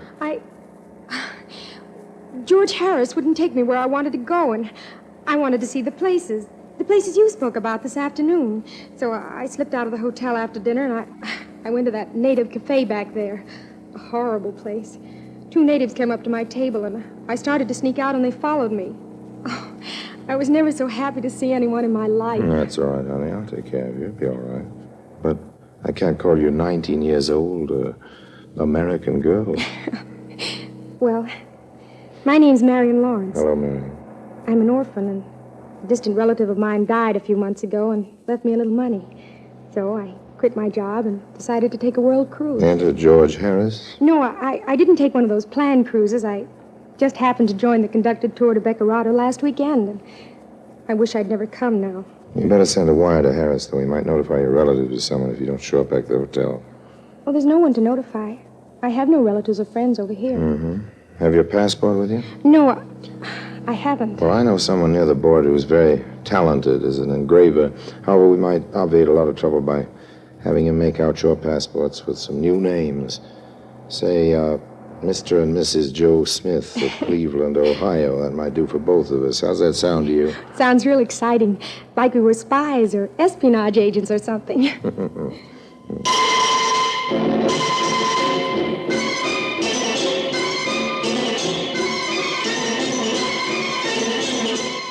was working perfectly. Marion was enthralled with the excitement and the romance of our adventure. It would take time for Vera and whoever else might be following me to pick up the trail. But by the time we'd crossed the border, all of that was changed. Marion and I were Mr. and Mrs. Joe Smith of Cleveland, Ohio, USA. Oh, yes, it was working perfectly because, as far as I could tell, Marion was the perfect bride, adoring, starry-eyed, and really in love with me. Because she was in love with me, she asked no embarrassing questions. There was an added feature to it. It had become apparent that her little inheritance wasn't so little at all. Her purse contained a roll of large denomination bills, big enough to choke a custom official. Did I embarrass you, dear, insisting on paying for my own clothes? Oh, no, you didn't embarrass me at all. But I'm constantly being surprised to find that you can buy Parisian models almost anywhere in the world if you have the money. Do you think it's safe traveling by car? Don't you think maybe we'd better leave it and take a train, Harry? I told you to get in the habit of calling me Joe. Oh, I'm sorry. Why shouldn't I be safe? What are you hinting at? Oh, nothing. It's just that you told me the car was rented, and I thought... Well, stop thinking. Oh, I'm sorry, Marion, old girl. Nerves, I guess.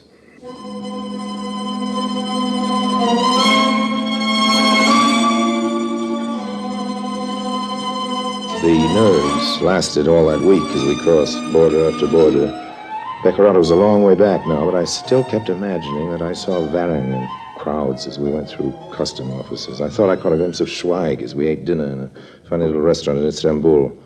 Even though I'd seen him die, I could have sworn I saw the pockmarked face of the chief teller of the Bank International as we walked into a railroad office in Bucharest.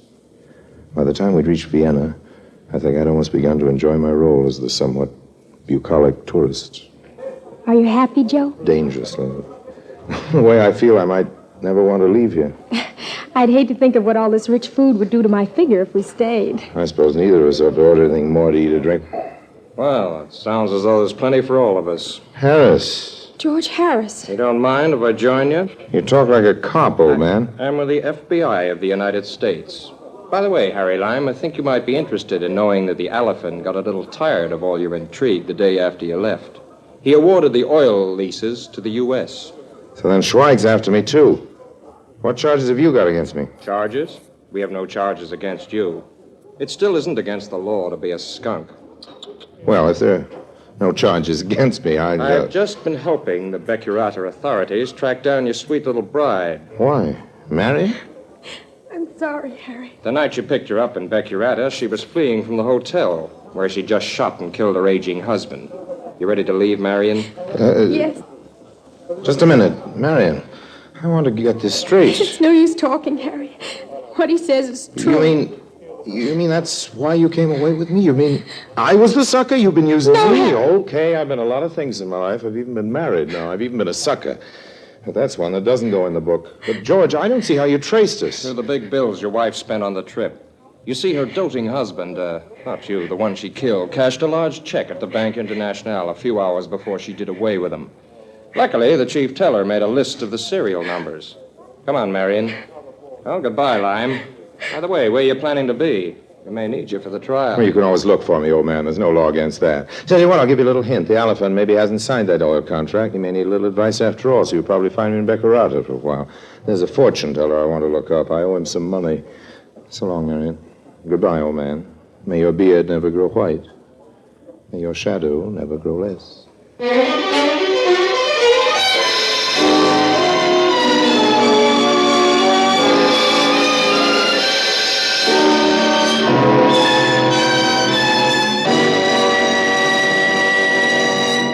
Harry Lime returns in just a moment.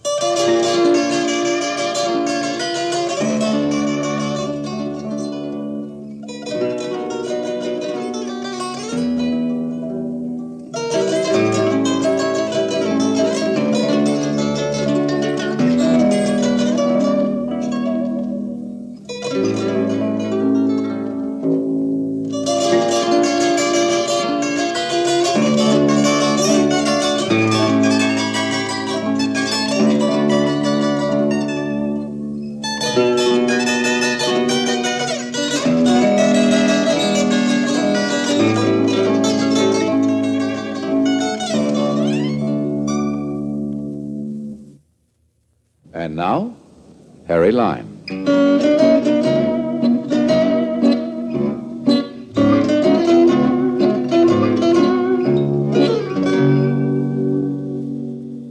well, friends. It was a short marriage, but a very pleasant one. And if you should settle down somewhere and start enjoying easy living, rich food, and fine liquor, don't worry about what it'll do to your figure. Just about the fat it tends to develop between the ears.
Presenting Orson Welles as the Third Man.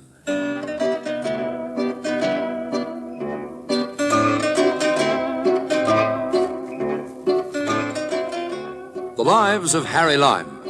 The fabulous stories of the immortal character, originally created in the motion picture The Third Man, with zither music by Anton Karas.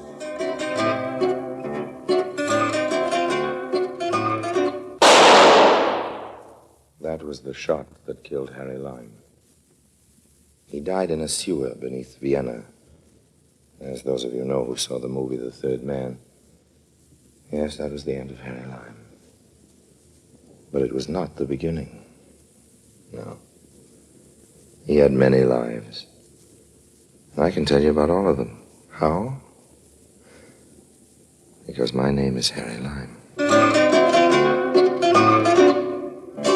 Did I ever tell you about the time when I outwitted 3 very suspicious Wall Street investors at a net profit to yours truly of 55,000 American dollars? No? Well, I will sometime. Anyway, because of that little caper, I decided that an ocean trip would be good for my nerves and for the nerves of some half-dozen New York detectives. And that's how I happened to go on a holiday. A rogue's holiday, if you will.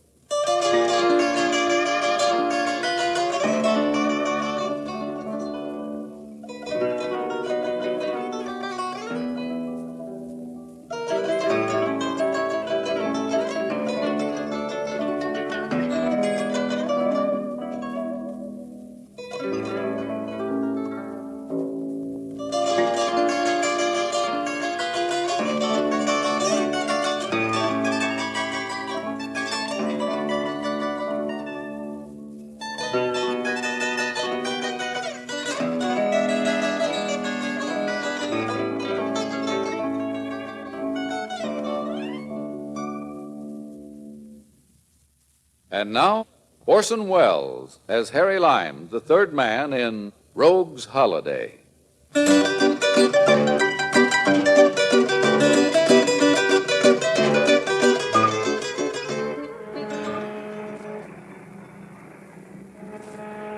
Very pleasant. A day or so out of New York, aboard the Queen Anne, bound for Southampton.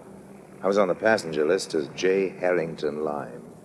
I ate, of course, at the captain's table, remembering how I'd put the investments of those 3 Wall Street brokers in my own personal piggy bank. Whenever I was asked, And what business are you in, Mr. Lime? I would smile to myself and answer, I'm an investment broker, Lady Barbara. It is the Lady Barbara Folliot, isn't it? Yes, of course. I thought we'd met. Aren't you also sitting at the captain's table? Yes, that's right. And I seem to remember that there's an empty chair at the table next to yours. You're not traveling alone. It's of no importance. You are on a holiday, Mr. Lime? A holiday? Well, after a manner of speaking, yes. I don't understand. I'm so interested in my work, Lady Barbara, that I'm seldom able to keep from mixing pleasure and business. Oh, you seem so young to be engaged in so complex a business. Investment banker. I always thought all bankers were portly men in their 50s. Well, every banker must be able to inspire confidence in his clients, Lady Barbara. The incompetent banker relies on his appearance and his maturity. And you? I rely on my record of success, ma'am.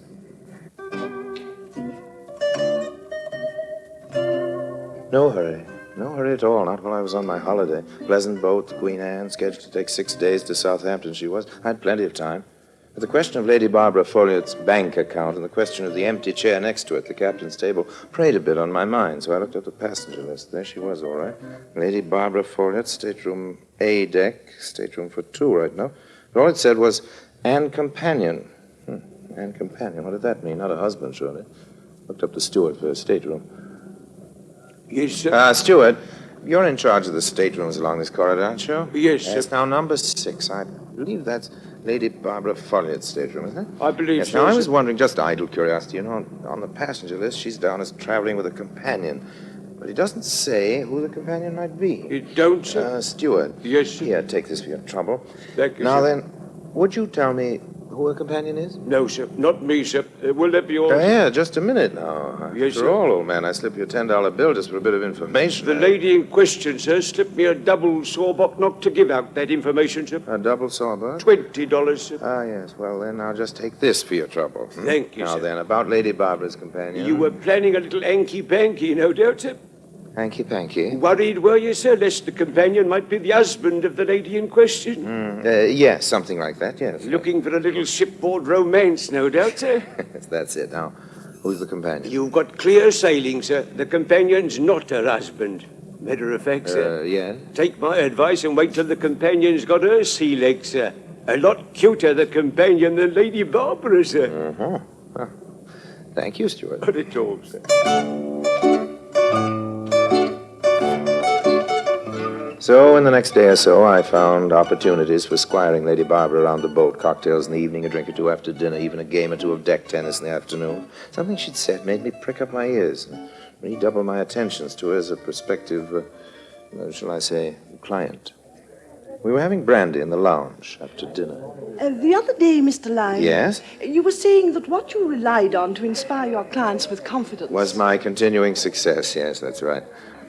I must say, you inspire me with confidence. Well, that's half the battle for an investment banker like me. Have you some problem with your own investments? To be frank, yes, I have, Mr. Lime. We must talk of it further tomorrow. Why not now? Thank you, I should like to, but the truth is, I must spend Your companion. The reason for the empty chair next to you at the table. Yes, She hasn't her sea legs yet, How did you know it was she, not he? Well, it's no matter. You'll probably be meeting her tomorrow. If she takes a liking to you, Mr. Lime, as I have, then perhaps we can do some business. That is, if you want to. Any way I can be of service, Lady Barbara.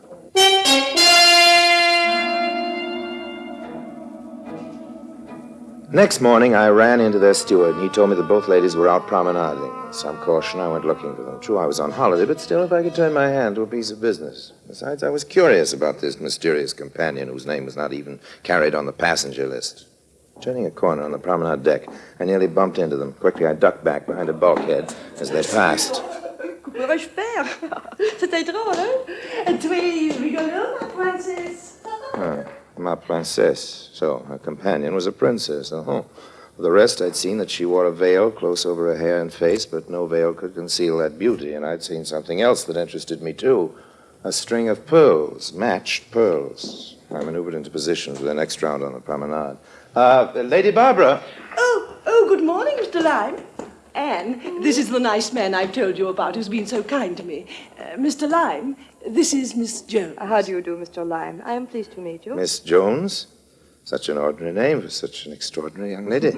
He makes nice speeches, Barbara, just as you said he did. Perhaps you'll permit me to join you? Oh, I'm so sorry. We were just going in, Mr. Lyme, weren't we, Barbara? Well, then at least, Miss Jones, maybe you will join me and Lady Barbara this evening before dinner. Mr. Lyme insists on the practice of buying me a cocktail before dinner, Anne. Why, I should like that. Only as to cocktails, the ship's doctor told me that perhaps until I am stronger, I should drink champagne. Perfect. I'll make sure there's a bottle nice for you, Miss Jones.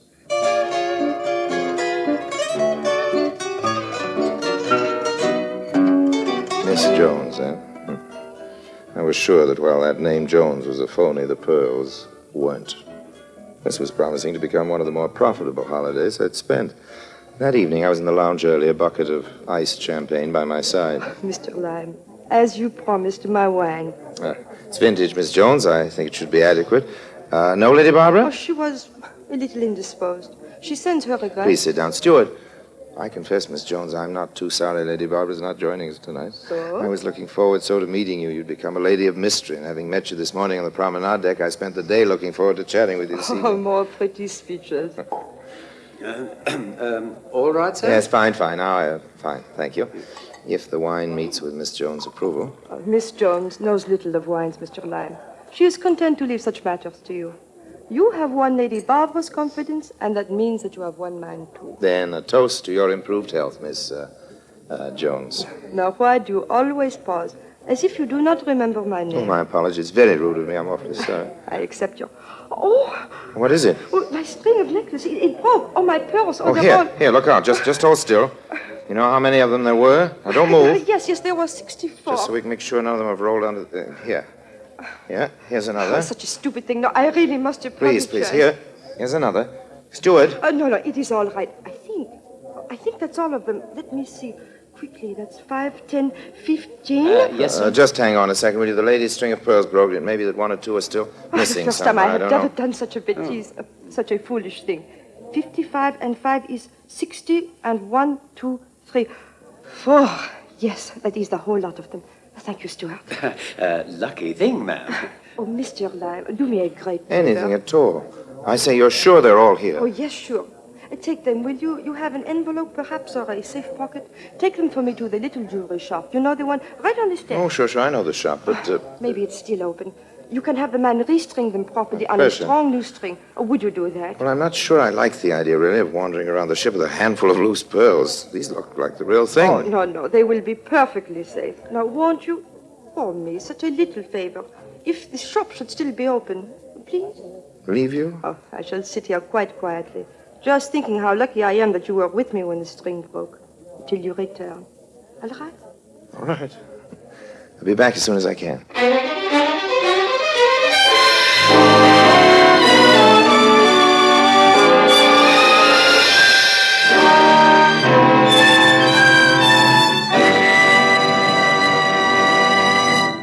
Orson Welles returns in just a moment as the third man.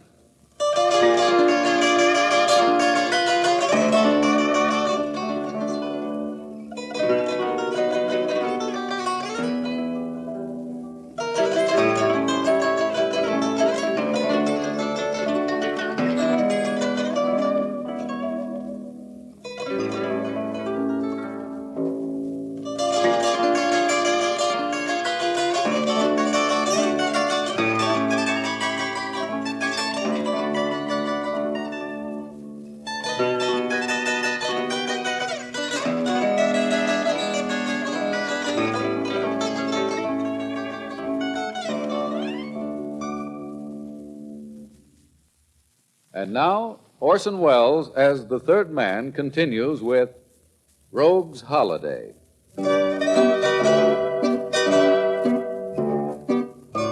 there I was, by myself, free as the wind, with 64 pearls in my pocket. Even one of them, one of the bigger ones, be worth, well, 5,000 pounds, something like that. Nice sum. In my stateroom, I had some loose pearls, paste. I could have made the switch easily enough, had plenty of time. And a stupid thief might have done just that. But not Harry Lime. Oh, no. I'd play it smart. I'd wait till later. Went straight to the ship's jeweler. String broker? If you could do a quick but good repair job, old man, I'd be most grateful. Oh, it's easy enough. Just take a moment. Just roll them out here. Good ones, aren't they? Well, they look it, don't they? Yes. To an expert's eye, they're very handsome indeed. How much would you estimate that string to be worth, old man? If you were to just walk into this shop and ask to buy them, do you mean? Yeah. Or if you wanted me to find you another 64 like them? No, just walk in and buy them. 50,000 pounds? Oh, I'd say this string closer to 150,000, sir. Well, I was a pretty rich man there for a few minutes. There you are, sir. Yes. That string shouldn't break very quickly. Thank you very much. What do I owe you? Oh, forget it, sir. It's a privilege to be handling those pearls, even if only for a moment. It would have been foolish for me to temper with his fortune while we were still aboard ship.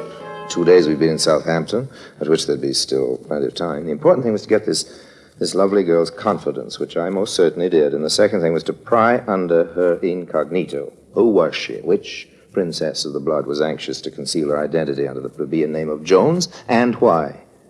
Not until the last night, when the ship was gliding into the soft darkness past Plymouth, when the two of us stood under a sickle moon on the boat deck, did I find out. If she looked lovely in that moonlight, her pearls looked even lovelier. Oh, what a wonderfully soft, warm night. I hadn't noticed. You had not? Oh, the band has begun playing again. It has? Can't you hear it? What's the matter with you? Well, I need all my 5 senses for something more important than looking at nights or listening to dance bands. Oh, no, Mr. Lime. Harry.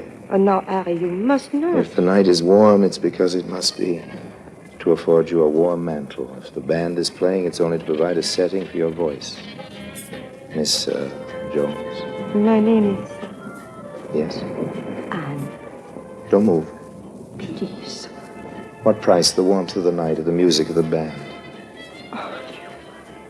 You kiss very expertly, Mr. Lime. Harry, Or should I say you seem very practiced. if a cat may look at a king, Yes? then perhaps it's all right if I kiss a princess. You recognize me. I knew you were a princess, not your name, if that matters. You are uncanny, Mr. Lime. Harry. Anne, since you have gotten this far and since you have shown yourself trustworthy, I can see no reason for not telling you anymore. I am Anne de Bourbon, Princess of Helvigstein. At your service, ma'am. You have heard of our principality? It is in eastern Germany, beyond the Iron Curtain. I should say it was. It is no more. It's all gone except... Except what?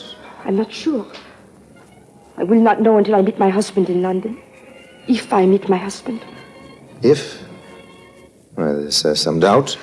I have said too much already, Mr. Lime. It is too bad. It has been a pleasant evening. I was almost able to forget for a moment. Good night.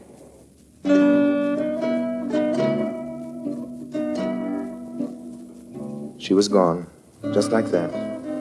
At least I knew now who she was. Whether I'd be able to find her again in London, whether I'd frightened her away and with her my chance at that string of pearls by letting her know that I knew she was a princess, all these things I was a little nervous about. Till next day, just as I was getting ready to disembark in Southampton, Lady Barbara came up to me rather quickly. Mr. Lime, here, a note. A note from... read it, please. After last night, I've been worried for fear I might just possibly have said something which, might have offended your friend, Miss Jones. Offended her? Oh, read the note. The notepaper bore a crest, a coronet. It was one sheet of heavy paper folded once. There was no salutation. The note said, "As you said, a cat may look at a king. It might be interesting and fun to experiment once more with your other statement, the one about a princess." There was no signature, but none was necessary. Do you feel better? Yes, but... She asked me to tell you that we would be stopping at the Carlton. We'll hope to see you then.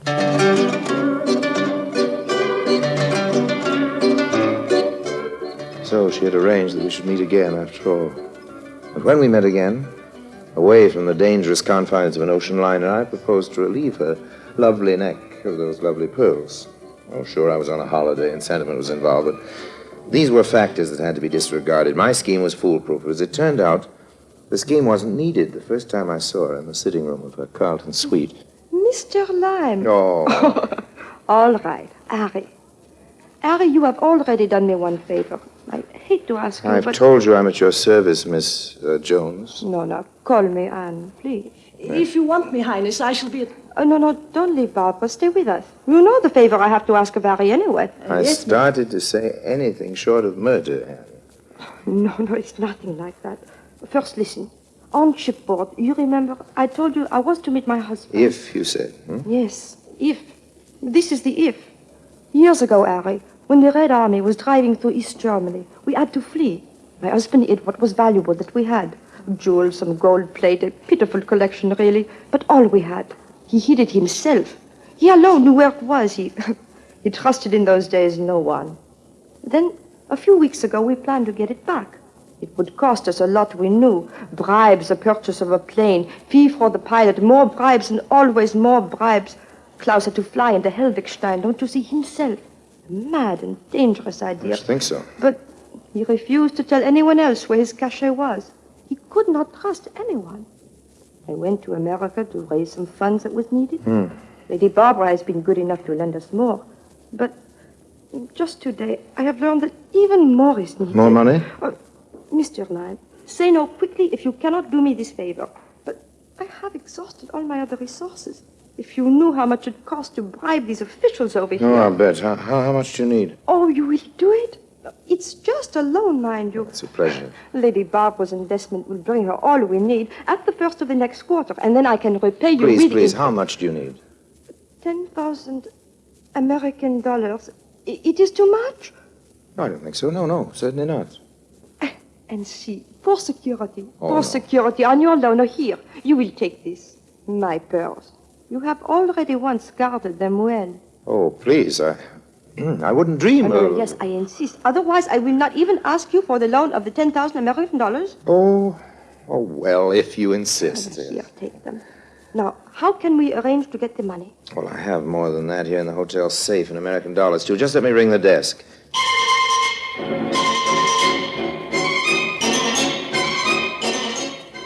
A trip downstairs in the lift, elevator to you, back up again to my room and over to hers. I handed her 10 bills. She handed me the pearls. We smiled, shook hands on the deal, and I walked out of her room with a fortune in my pocket.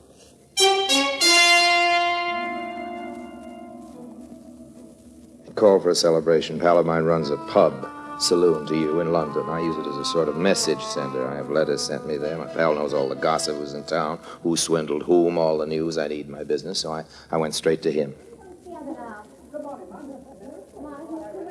Harry, I haven't seen you for months. Afternoon, Barney. Give me a whiskey and soda, double whiskey and soda. None of your bar whiskey. There's something good. One for yourself. I'm celebrating. So am I, man. So am I. I'm celebrating your return. Well, good. How long you been in England? Just a little while. Too hot for you in the States, was it? Look, can we have a drink somewhere in private? Yeah, sure. Why not? Follow me. Got onto something good, have you? I'll be leaving London pretty quick, Barney. I have to go to Europe, France, I guess maybe Italy. Why, you've only just got here. I pulled a quick one. They may be looking for me in London sooner than I like to think. Uh-huh. What for? Unless it's something you think I should know about. Look, Barney. Well, now, aren't they beauties? Real thing, aren't they? I had them priced by a jeweler who said he'd ask £150,000 for them. Oh, that should keep you in cigarettes for a week or two. Not bad. Not bad at all. Not half bad. Not, in fact, a quarter better. Let me have a look. Do you mind? Look 'em over all you want, Barney. I'll fence 'em in Paris somewhere. This is your last look, old man. Uh-huh. Where did you say you got 'em? Off a German princess. She gave 'em to me as a security on a loan. Mm-hmm. German princess, is it? Yes, French-born, I think. French-born, you think? Yes. Name of what? Anne de Bourbon, Princess of Helvigstein. Yes, very good. What's so funny? What's so very funny? Anne de Bourbon. Princess de Helvigstein. All right, old man, all right. Better let me in on the joke. I thought these pearls looked funny, although you said they weren't gem. You're crazy. Well, Barney, I had them priced myself. Maybe you had some pearls priced, but not these, my boy. You've been had. The oldest trick in the world. Pulled on you, Harry Lime. Now, you're lying. Now, don't try to pull your tricks on me, Barney. A joke's a joke, but... Oh, I don't have to. It's been pulled already. Harry, me bucko, I know who Andy Bourbon is. I know who the Princess von Elwigstein is, too. She's a slick little article. Oh, no. But she ain't German. She's not French-born, and I don't think you'll ever find any Elwigstein on no map. She's Doris Jones. Oh. That's who she is. And she was born right here in Clapham. That's where she was born. And she took you and shook you for, how much? I gave her 10,000 American dollars. I don't believe you. I'll die. The oldest gang in the world and pulled on none other than Harry Lime himself. I'll die. Room 316, please. Harry, when this news gets around, boy. That's right. I'm calling Miss Jones. No, never mind. Oh. Well, do I win me bet? And did you lose your 10,000 American dollars? Yes. All I've got are these pearls. Oh, better than nothing, Gary. It's a good imitation. Must be worth £50. 50 pounds? Well, I'm on my holiday. I come out ahead after all. What? Well, what about your 10,000 American dollars? Your slick little article from Clapham tries to pass that 10,000, Barney. They're counterfeit. That'll teach Miss Jones to try anything fast with Harry Lime.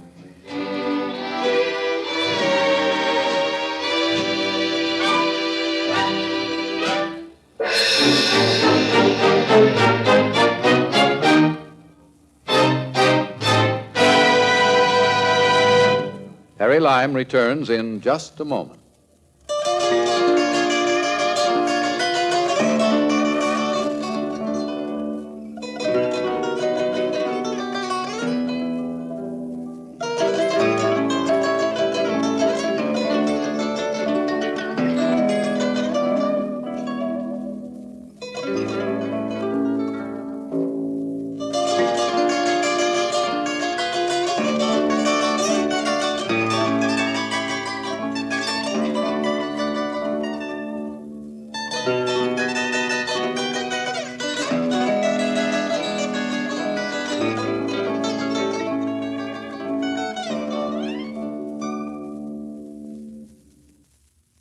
And now, Harry Lime.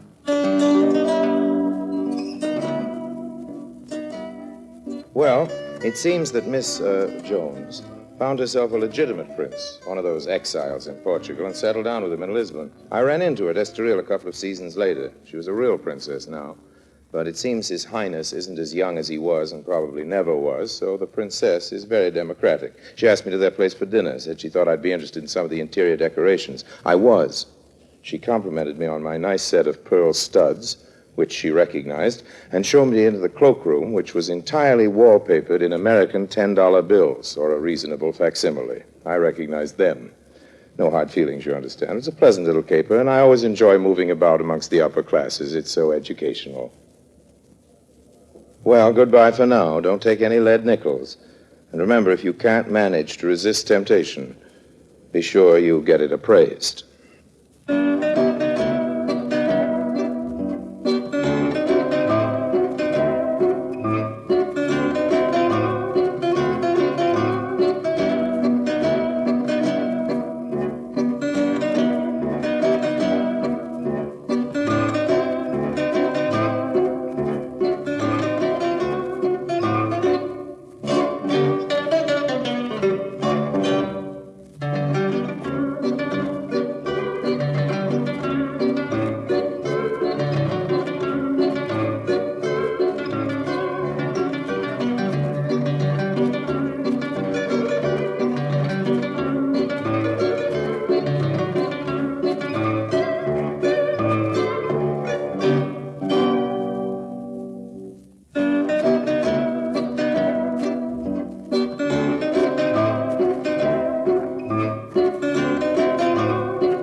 presenting Orson Welles as the Third Man. The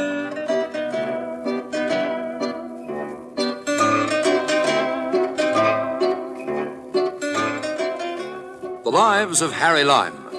The fabulous stories of the immortal character, originally created in the motion picture The Third Man, with zither music by Anton Karas.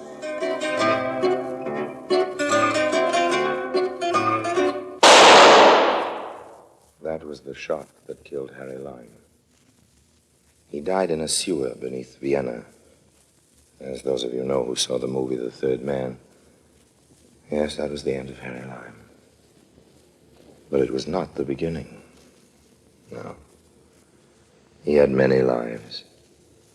And I can tell you about all of them. How? Because my name is Harry Lime.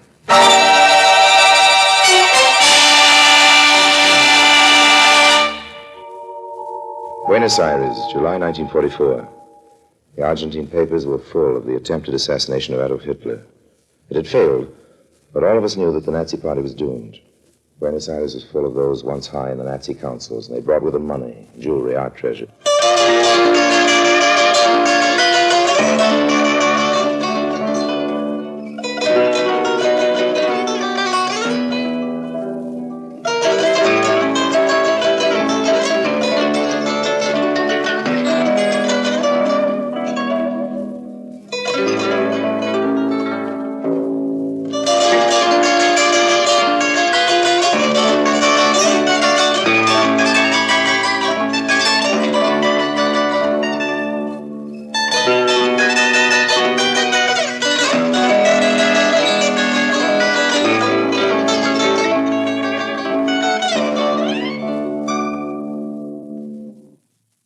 And now Orson Welles is Harry Lime, the third man, in Work of Art.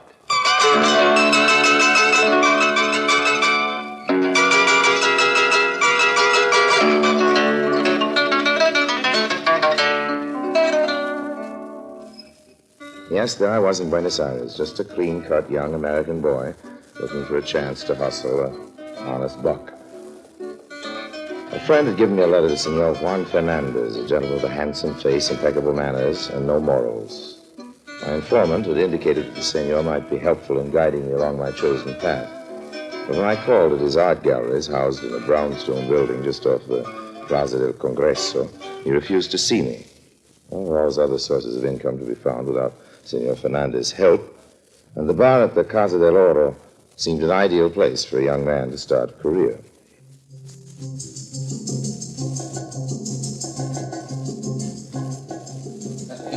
Bartender. Si, senor. Dispense to the tomorrow. I beg pardon, I don't understand much Spanish. I would make the apology for being so long. See the supply of rum behind the bar, she was finished, and I go to the stockroom to bring some more. Okay. Skip it. No le entiendo, senor. What is skipping? I need to let it go. Never mind. There's no harm done. I'll have a scotch. Gracias, senor. In Buenos Aires, we use much rum, the speciality of the house. She's a drink I make myself invented. Made from 4 different kinds of rum. The juice of the pineapple, the dash of curacao, a sprinkling of... Fine, I'll have a scotch and soda. Si, senor. But you would like my speciality. From all the world, they say it is the fine... You make a mistake in ordering scotch and soda where rum is the popular. Why? And your clothing, caramba. You should buy clothes in the stores of Buenos Aires as soon as possible. Miss Emily Post, I presume? No, my name is Fernandez, Juan Fernandez. And I do not make these suggestions for the sake of etiquette, Mr. Lime, only for business reasons. I'm completely fascinated, Senor Fernandez. Please continue. In our profession, we must dress as the multitude dresses. We must drink as they drink, act as they act. We must never call special attention to ourselves, but must seemingly melt into the background. Yeah, but I melt so badly. I'm serious. I tell you these things for your own good. Isn't this concern for me a little sudden, old man? This morning you wouldn't even see me. Your drinks, senor. Oh, thank you. Thank you very much. And you, senor. I'll have one of your specials, Gerardo. We'll be over the little table in the corner. But of course, senor. It was not judicious of you to come to my art gallery, Senor Lime. You see, the business that goes on in the front rooms is quite regular, but there is a back room where some of the transactions are a little bit less orthodox. Oh, yeah? My backroom friends must not be seen coming into my establishment by my front-room friends. You do understand? Well, of course. It's perfectly clear. Lime, you come to Buenos Aires to reap some of the wealth here, huh? You are not the type to do it honestly, and that is all right with me. I will help you. But we must remain casual acquaintances who meet in bars, not business associates. You must not come to my galleries. Okay, old man. You are not giving me your full attention. Well, how could I? Did you see what came through that door? The beautiful senorita with the off-the-shoulder dress. You don't miss anything either, do you, old man? Not very much, I assure you, senor. Where should you know? If you and I come to terms, senor, she is the first assignment.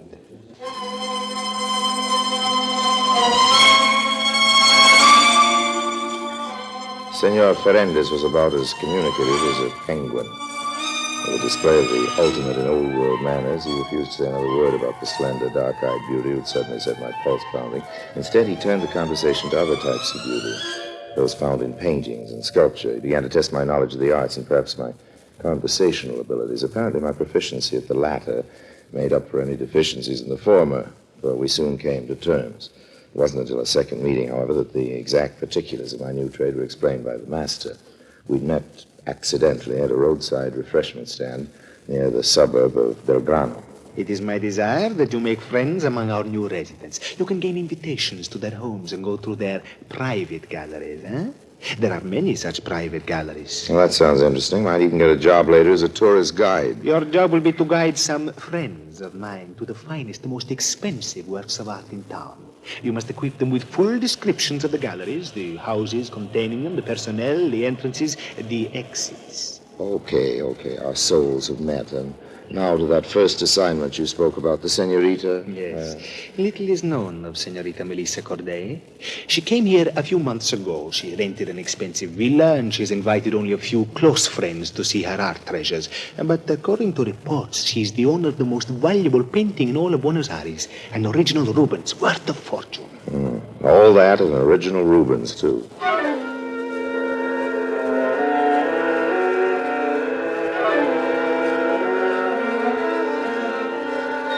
I don't know what Juan Ferendez is worried about. What could happen to me? I wasn't going to be doing any of the stealing. My job consisted of being charming and observant. During the next few weeks, I managed to exercise my charm on half a dozen of the local gentry. I was invited to their homes, and I made polite compliments to my hosts, extravagant ones to my hostesses. You know, it's amazing how much information you can get if you say the right things about a woman's choice of dresses or a man's choice of wines. And Senor Ferendez paid me handsomely for the information, but both of us were still primarily concerned with Senorita Melissa Corday. And she proved as elusive as the olive at the bottom of a martini. However, by this time we were both members of Buenos Aires society, and an eventual meeting was inevitable. I managed to meet her often. As a matter of fact, she found me quite irresistible. I'm very sorry, Senor Lime, but I'm busy tomorrow. The following day, then? No, I'm sorry. The following day I have an engagement. The day after that, Senorita Busy. Corday. Busy, huh? Now, there were two things driving me toward Melissa Corday. My determination that I'd pierce that core of cold steel and my desire to get the Reuben. Oh, I've known women, like her before. Women with cash registers where their hearts were supposed to be, but it wasn't going to defeat me. I'd have a bank balance to blind the next mercenary woman I'd met, and Melissa Corday was going to be the donor. On Saturday evening, Senorita Corday was giving a large dinner party for a visiting American diplomat. After a short study of the guest list, I chose as my target an undersecretary of the English consulate, Mr. Albert Ramsey. I studied him carefully. I learned of some of his former posts and all of his weaknesses, including that of absent-mindedness. On Saturday evening, I followed him out of his hotel. I say, I'm sorry, I wasn't looking... Bertie, Albert Ramsey in the flesh. Oh, yes, in the flesh, as you say. But, How have you been, old boy? I heard you were connected with the concert over here, but I haven't had a chance to look you up. It is good seeing you well, again, yes, it's old nice man. seeing you. Imagine bumping into good old Bert Ramsey right in the middle of Buenos Aires. It's been a long time, hasn't it, old Well, I man? hope you'll forgive me, a frightful memory, but I don't seem to remember quite where it was. Oh, you're last joking, time. of course. You remember. It's at the Shoreham Hotel in Washington. Oh, yes, Yes, of of course. course. How frightfully stupid of me. Washington, eh? Yes, Washington. Must have been about 40. 1940 it was, but exactly. And you say you have a bad memory. This is really a break bumping into you on my first free evening since I got here. You've got to have dinner with me, old man. Well, fact of the matter is, I have a dinner engagement. Charming girl. Having a bit of a party tonight. Promised I'd go. Well, I'm certainly not going to say goodbye after having been lucky enough to run into you. I hate these dinner parties myself, but then maybe you couldn't take me along even if you wanted to. Oh, I dare say it'd be all right. Well, as long as you say it'd be all right, you're sure I wouldn't be intruding? Oh, no, of course not. No, a pretty girl like that'll be delighted to have me bring a handsome young chap around. Probably only invited an old duffer like me because she needed an extra man. Well, if you're positive, it's all right. Oh, I do have a confession to make, though. That rotten memory of mine, you know. I remember our meetings in Washington, plain as though they occurred yesterday, but your name slipped right out of my mind. Can you imagine that? Well, don't apologize.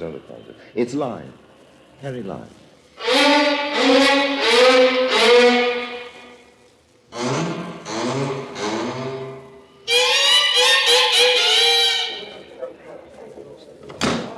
You're a hat, senor. Oh, thanks. Here, take my stick, too. I've got a stalwart companion with me now. I won't need a stick if I'm attacked by rogues. That's a good one, Bird. That's a good one. Here comes our hostess. Good evening, Mr. You look simply ravishing, my dear. Look, I want you to meet an old and very dear friend of mine, Mr. Harry Lyme. I've had the pleasure. Oh, don't say I didn't know. Oh, I'm terribly sorry, Melissa. I didn't know Mr. Ramsey was coming here. I bumped into him. Oh, it's all my fault, my dear. Harry and I met accidentally, and I hadn't seen him for years. I simply insisted that he come along. I suppose I was so busy chatting about old times, I didn't get round to telling him who our hostess was. I see. I hope you'll pardon an old duffer. Yes, of course, Mr. Ramsey. Of course, you could call the police or have your servants throw me out. I say he's droll, isn't he, my dear? Very.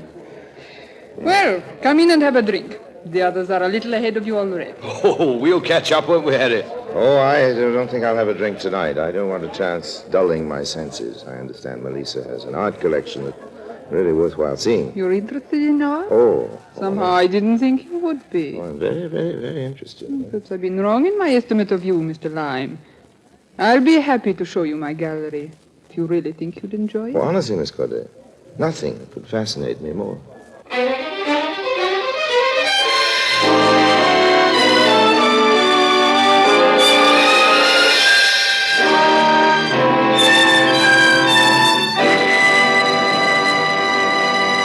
Orson Welles returns in just a moment as the third man.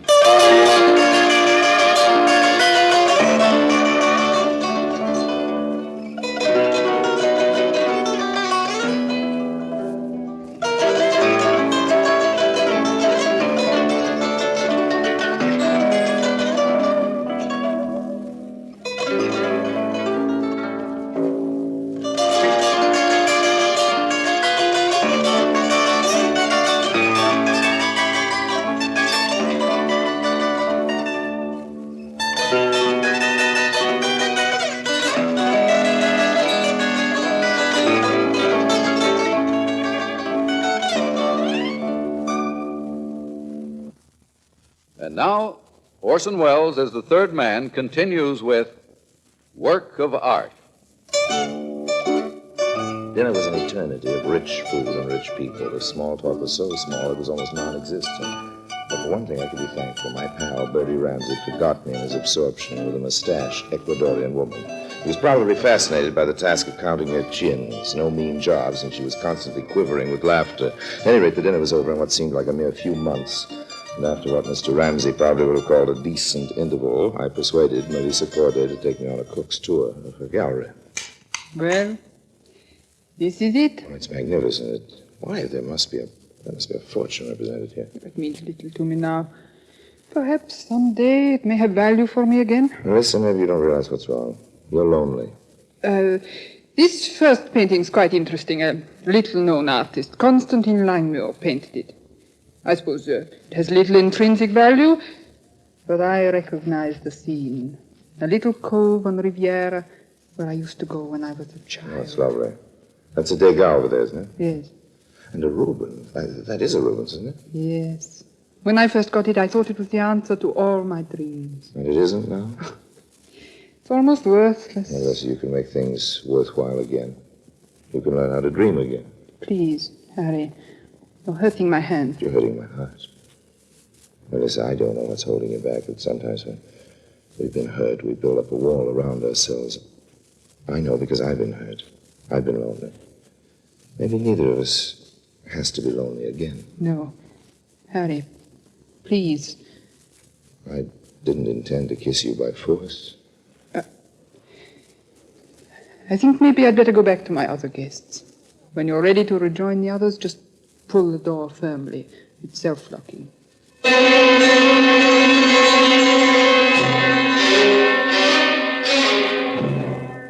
gallery was in a separate wing of the house, connected to a small sitting room with only the self-locking door between.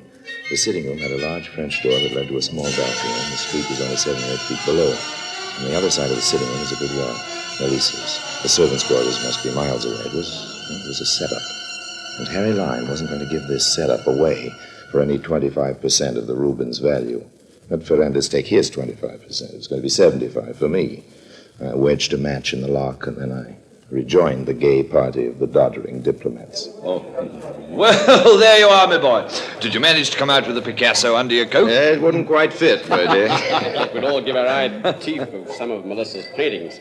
She has some real beauties, doesn't she? Well, let's say she possesses real beauty. Oh, well put, old boy, well put. Have a drink, Harry. No, I really have to be going, Melissa, if you'll excuse me. The night's young yet, Harry, the night's young. I expect a busy day tomorrow. Awfully sorry. If you must go. Please don't bother seeing me at the door, Melissa. I don't want to take you away from your other guests. Well, goodbye then. Adieu. Good night. Bye now. Buenas noches.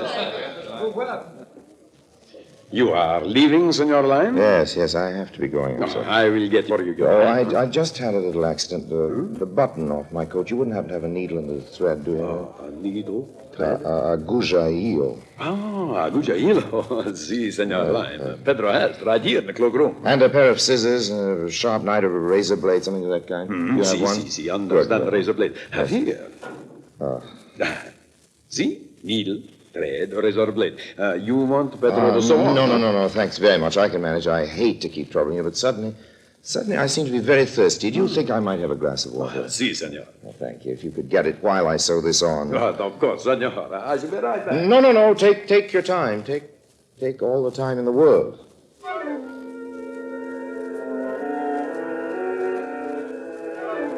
This was the one dangerous element in the whole scheme. My being seen now. I waited until the obliging Pedro was out of sight, then I slipped down the corridor. I hoped he wouldn't start a fuss when he found me gone. The guests and the servants were all busy, thank heavens. I reached the gallery wing and slipped through the little sitting room into the room containing my Rubens, took the little matchstick out and heard the lock click reassuringly. But just in case someone should come in, I took a position behind a heavy velvet drape. Hours later, I could hear the other guests take their departure. The servants locking windows and doors. Someone rattled the doorknob of the gallery and then went away. I heard Melissa's door open and close. But still I remained motionless. I waited until almost dawn, till the silence was thick and heavy.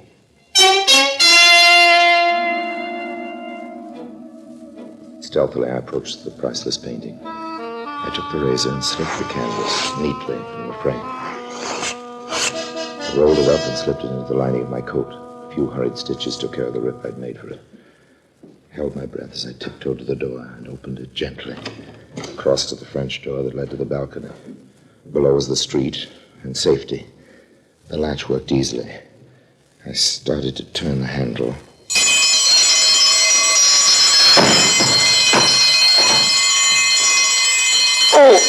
Oh, my ankle. Stop! Oh, my ankle. No, don't shoot. So we've got a ladron, eh? It's on the alarm. Get to your feet. Stand up. My ankle's killing me, Pedro. Pedro? You call me by name. Oh. Carlos, flash your light in his face. No. Pedro, Carlos, what in the world is going on? We have caught for you a burglar, senorita. A burglar. He is Senor Lime. I call the policia. No, senorita? Wait just a minute, Carlos. Harry, what is the meaning of this? Melissa. What were you doing in my gallery? Well, I wasn't in the gallery. What? I could explain the whole thing very easily if we were alone. Not leave you alone with him, senorita. You don't think I'd try to harm you? No, Harry, I don't. It's all right, Pedro. Carlos, wait outside. We have our guns ready. You call if you need us, huh? And no funny business, Senor Lime.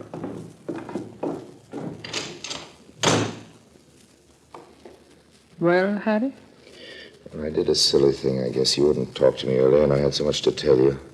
Things I couldn't say before your other guests. Harry. So I came back to steal something. I came back to steal a few hours alone with you. Oh, So I tried to sneak out, and, well, you know the rest. Oh, you're going to make Carlos and Pedro very unhappy. They thought they'd go to Ladrone. Oh, poor Harry. Your ankle hurts you very much. Well, when you look at me like that, I can't feel any pain. Oh, you'd better go back to your hotel and rest. Yes, I guess I'd better. Could I phone for a cab? Oh, I'll send you home in my car. Pedro can take you. You're very kind, Melissa. Monday morning came, with it the newspapers, probably carrying my description. But no, there was no mention of the robbery. For some reason, Melissa Corday had not reported the theft. Maybe the old lime charm had been more effective than I thought. Still, wasn't taking any chances. I made my way most carefully to the galleries of Senor Ferentes. And this time I insisted on seeing him.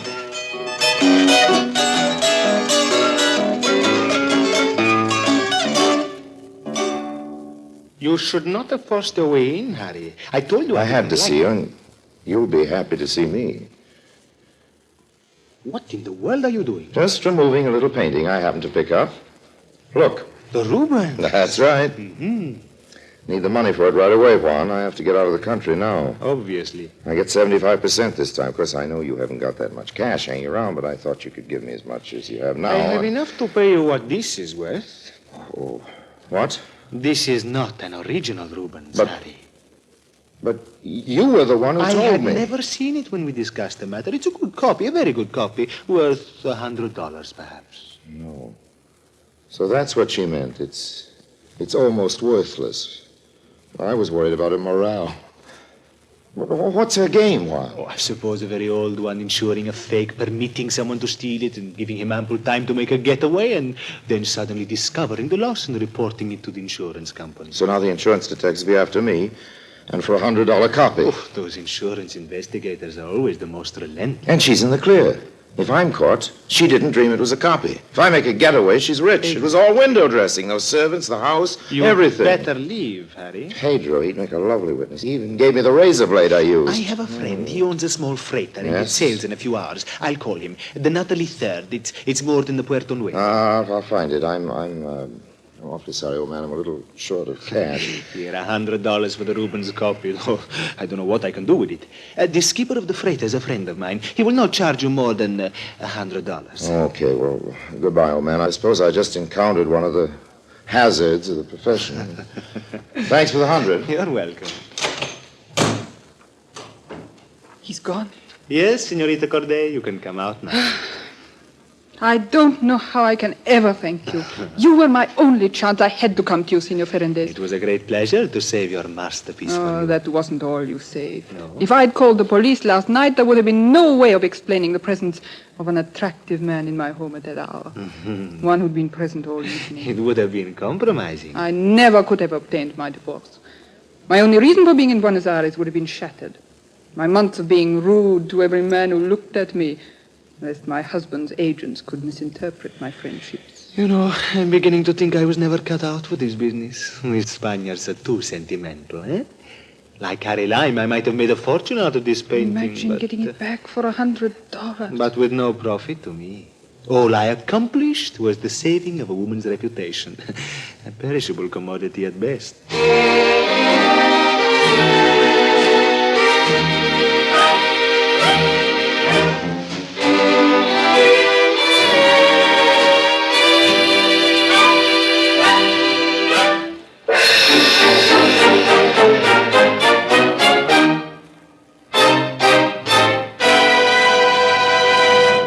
Harry Lime returns in just a moment.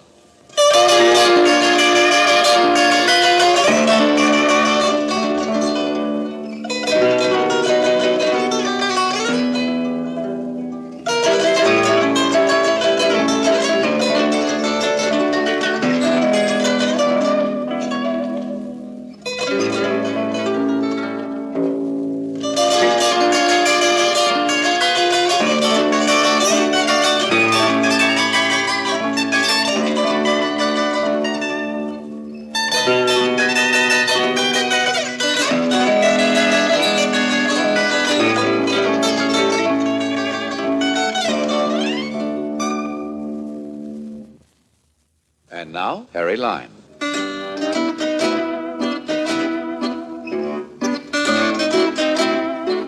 Of course, I hadn't witnessed that last scene. I reconstructed it later from a few newspaper clippings. One reported the final divorce of Melissa Corday, former wife of a Nazi munitions manufacturer. Another reported her marriage to Senor Juan Ferrandez, well-known Argentinian art dealer. And a third, which must have been released to the press in anticipation of my reading it somewhere, told how a priceless work of art had been recovered for a $100 reward. It had been a work of art, all right.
Presenting Orson Welles as the Third Man.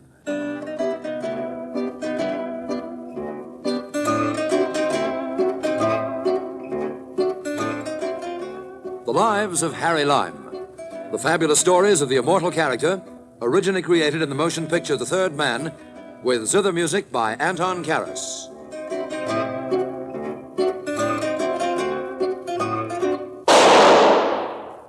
That was the shot that killed Harry Lime. He died in a sewer beneath Vienna. As those of you know who saw the movie The Third Man.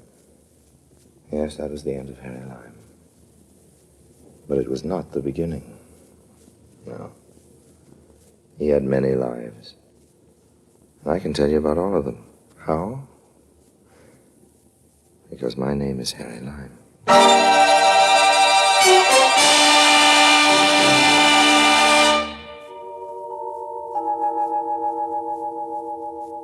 Now, Kiddies, London, which is the capital of England, is noted for a number of curious historical events. King Charles was beheaded in London. They had a fire there and a plague.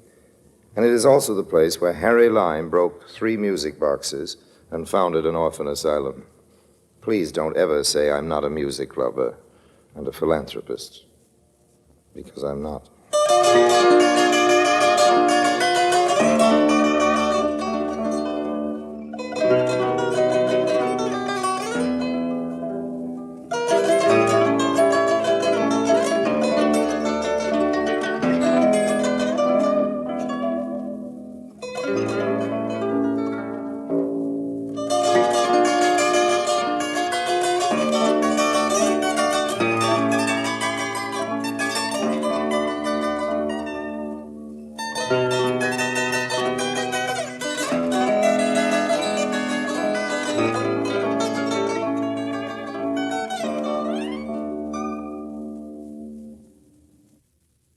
And now, Orson Welles as Harry Lime, the third man, in today's story, Operation Music Box.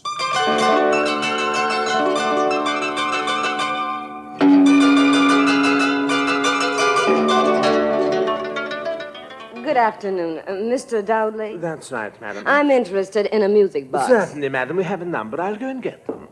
Just a moment, though, Mr. Dowdley. I'm only interested... He didn't hear you. I think he must be a little deaf. I guess so. You know, you make me homesick. What do you mean? Don't you know what it is to be homesick? Sure do. I've only been away a few weeks, and I'd certainly like to be back. But why do I make you homesick? Well, you make me think of Central Park and the fountain by the plaza, Fifth Avenue in the morning in May, and the sound of roller skating on the sidewalk downtown, hoot of shipping on the East River. Everything, in fact. How do you know I come from New York? I just guessed. Here's your check, Mr. Lime. Oh, thank you, Mr. Entwistle.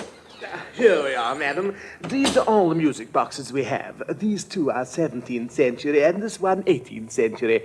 This one works.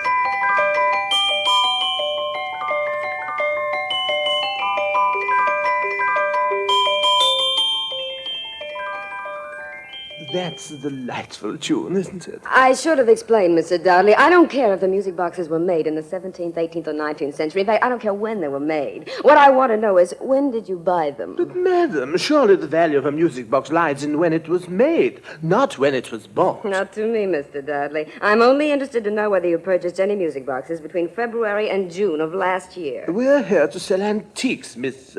Chappick. Miss Chappick.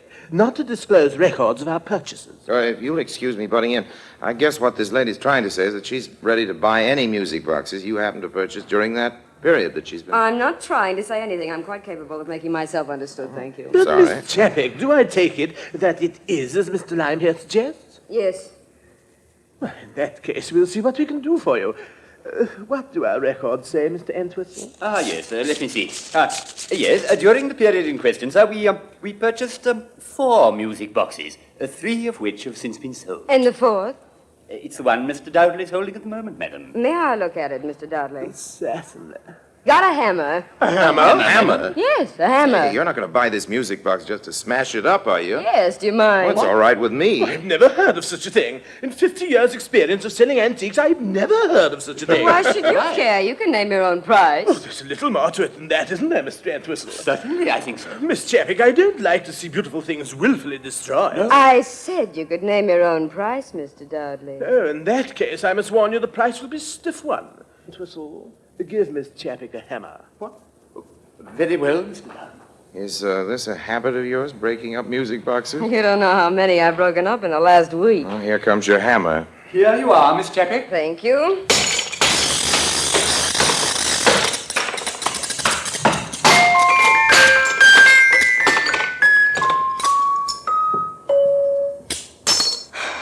No good.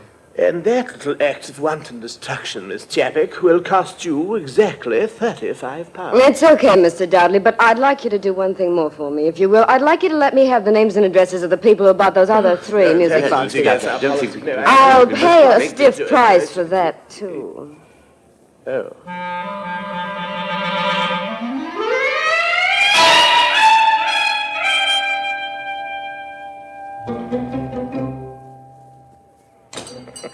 Let me get you a taxi. Don't bother. You know, for a minute, I thought he was going to refuse to give you those addresses. Well, he didn't, did he? Taxi. Oh, so he's trying that when the flag's down. I know, it's waiting for me. Well, in that case, you can give me a lift. I don't suppose for a minute we're going in the same direction.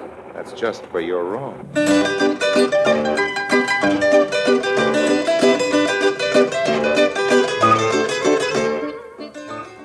And that's how I met Myrna Chappick. My interest in this girl was twofold. First of all, she definitely started where the petty girls left off. And secondly, there's this little matter of the music boxes.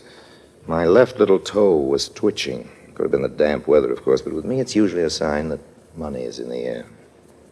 Anyway, an hour later, we were on our 4th martini, and Myrna was beginning to unbend. Now, come on, Myrna. What is all this? What's the idea? Busting up all those music boxes. Have you heard of Jan Chappick? You mean the Czechoslovakian guy, the politician? Yeah. What's he got to do with it? The day before he died, he wrote me a letter from London. Hand me my purse, will Yeah, you? here you are. Here, you can read it. My dear Myrna, you will not know me except perhaps from seeing my picture in the paper many years ago, but then that is not surprising, because I only know you from seeing yours. The other day I happened to see in an old issue of the American magazine Esquire a colored photograph of Myrna Chapek. I couldn't help remarking the resemblance to your mother, my sister, who left for America some 25 years ago. Had you ever heard of this guy? Did your mother ever mention him? No, not that I remember. Well, how come you took your mother's name, not your father's? My father's name was Chapek. He was a coal miner in Pennsylvania. It's a funny thing, your mother marrying a man of the same name, wasn't it? Well, as a matter of fact, it wasn't. She was an Italian. And the man who wrote this letter wasn't your uncle? No, it couldn't have been it. You know, I'm talking too much. I don't know whether it's you or the martinis. It's both. Well, go ahead, read the rest of it. Okay, now, my dear niece, this is a painful task which I have before me, but really there is no possible choice. You must know that when the communists seized control in my country, a price was put on my head, and I only managed to escape at the very last moment by concealing myself in the tail of an American airliner which was leaving Prague that night. Like many others in Europe in those terrible last years, I managed only to take away with me the meagerest of possessions, a small traveling case light enough for me to carry, for I was ailing and feeble even then. I have said that the purpose of this letter is a painful one, but perhaps you will not find it so, because after all you do not know me, and surely will not receive the news of my death with any sorrow. But the fact is that I will be gone by the time you read these words, which are not intended so much for a farewell. People who don't know each other can't very well say goodbye, can they? But as a last will and testament, I am leaving you the contents of my little suitcase, Myrna, a few shirts, a necktie, and the unfinished manuscript of my last book. These you will not find very exciting, I'm afraid, and I can't imagine you're traveling across the ocean to claim such an inheritance. But there is a music box, Myrna. It's the only thing of value I could take away with me on my flight. I want you to have it, and I give you my word that it will be worth your trouble to come after it.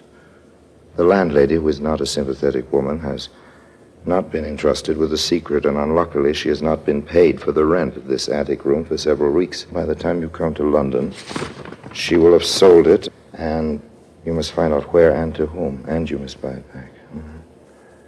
And now my hand is very tired, and I cannot go on pushing this pen across the paper for many more words. I send my blessing to the child of my sister, who has inherited her wonderful green eyes, and also something else almost as wonderful and almost as green. Your Uncle Yan. Almost as wonderful, almost as green. That could be emeralds. I'm sure that's what it is. And you think the emeralds are concealed in the music box? In a false bottom or something? I don't think it. I know it. And I'm going to get those emeralds if I have to break up every music box in London.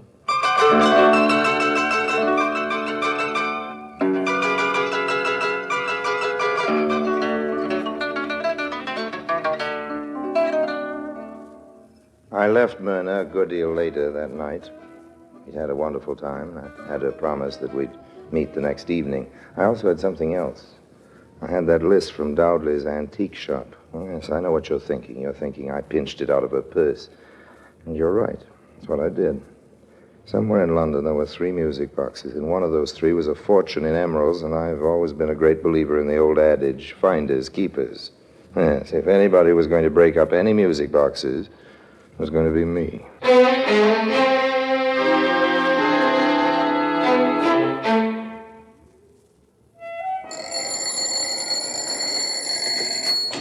Good morning. Is Miss Moira Corkbottle at home? No, she's out. Well, have you any idea where she's gone? Oh, I wouldn't like to say for sure, but, well, you could try the Velvet Penguin. All right. The Velvet, the what? It's a nightclub. Velvet Penguin? But a nightclub? This is 10 o'clock in the morning. Well, if she's anywhere, that's where she'll be.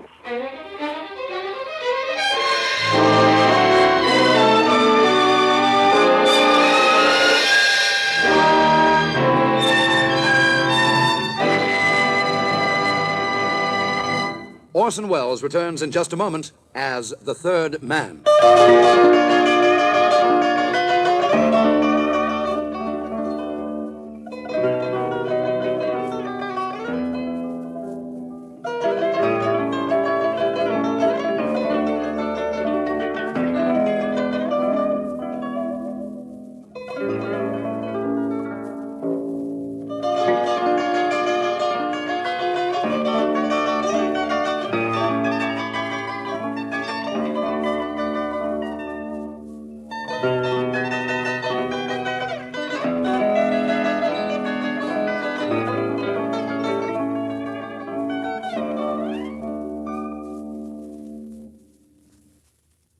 And now, Orson Welles, as the third man, continues with today's story, Operation Music Box.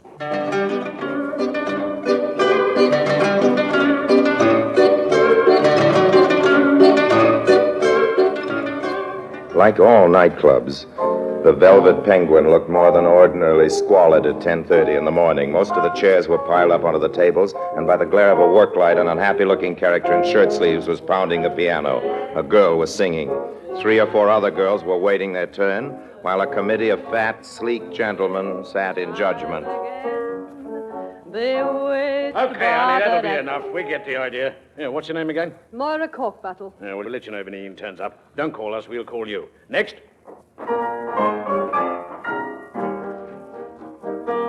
Pardon me, Miss Corkbottle. Yes? My name is Lime. I'd like to talk to you for a minute, if you don't mind. What's it about, a job? Well, no, It isn't. I'm not interested. I've had just about as much of this audition racket as I can take. I'm Yes, I can fed up with the imagine. whole cabaret game. Just as soon go back to singing in front of a band, even in the smalls. Sorry, I just wanted to ask you about that music box. You bought at Dowdley's last February. You a detective? Not exactly. You did buy one, though, didn't you? Yes, I did, but it didn't do me any good. What do you mean it didn't do you any good? I thought it would soften him up. Soften who, Miss Corkbottle? My uncle, of course. My uncle Ben Corkbattle. You know, General Corkbattle. No, I don't know. You mean you never heard of General Corkbattle? No, I never did. Well, you haven't missed anything.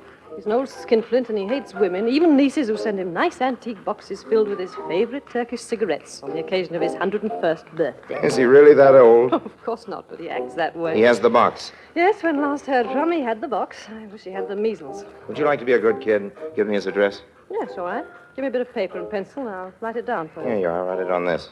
Okay. Now, look, if you see him, tell him I'm starving to death, which is true, that I speak of him constantly, which is also true, and that if he can see his way clear to sending me £100 or even a fiver, but no, he won't. I know him. Well, good luck with the General, Mr. Lime, and don't forget to wear your bulletproof vest.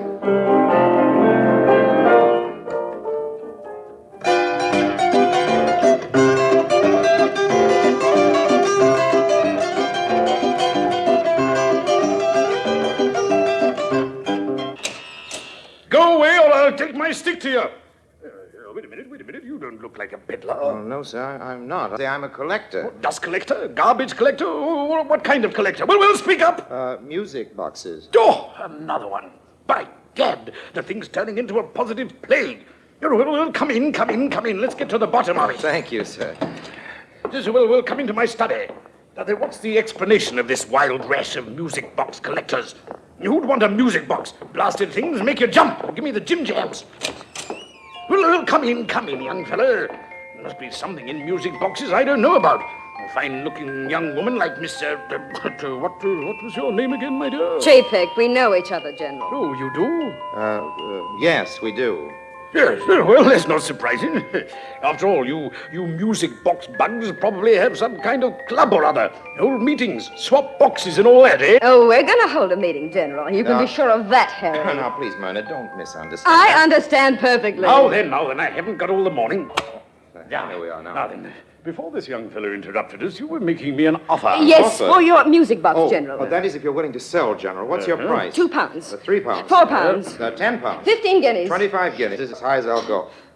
Well, that's the highest bid. Well, going? Gone. No, don't write a check, young fella. I'll take it in cash.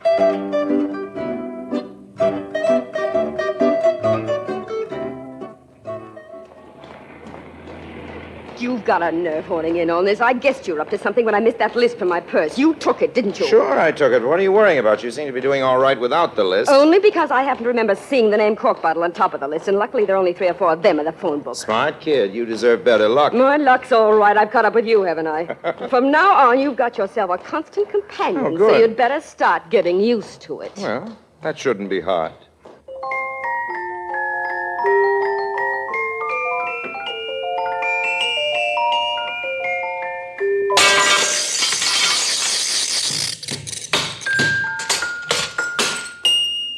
Myrna, Yes?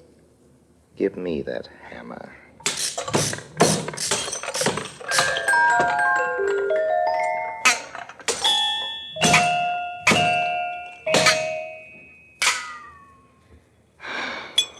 Give it another suck. No use, Myrna, no use. Isn't this one?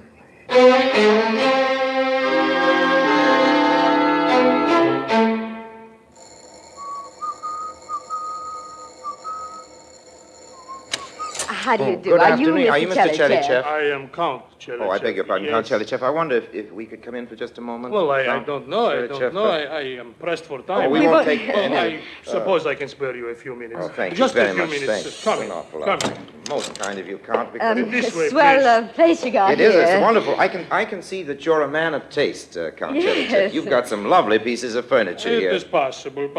Oh, no, it's Not more what than I that. was used to in the old days, in the Tsar's time. Oh, I can Now, imagine what that. is it you want, please? Well, What I we believe want to you're a ask you about collector a of music music box. boxes. Please, just a minute. One at a time. Yes, One at a time. I'm sorry, Count. Yes, Now, what is all it about music boxes? well... I am not a collector of music boxes. I am a collector of miniatures of the Empress Catherine of Russia. Well, what about this music box on the table? Here. I bought that one, certainly, but only because of the enamel portrait medallion of Catherine on the lid. the Catherine. She is an ancestor of mine. Oh, is she? Yes. Hey, look, can't you see the resemblance to me? Yes, now you of mention course. it's remarkable. But do you mind if I set this thing going? No, Yes. please don't do that. Please. No, don't. That's all right. There we are. I am not interested in this as a music box. Oh, you aren't? Well, in that case, Count, maybe you'd be ready to sell it. Sell it? Yes, Sell it? Certainly not. Oh, but... I told you I want it for the miniature on the lid. Can't we persuade you to change your Yes, I'm mind? sure We're you- prepared to pay a good price No, for it. price doesn't enter into it, my dear lady.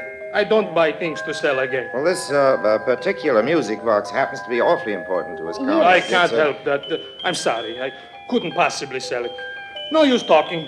No use arguing.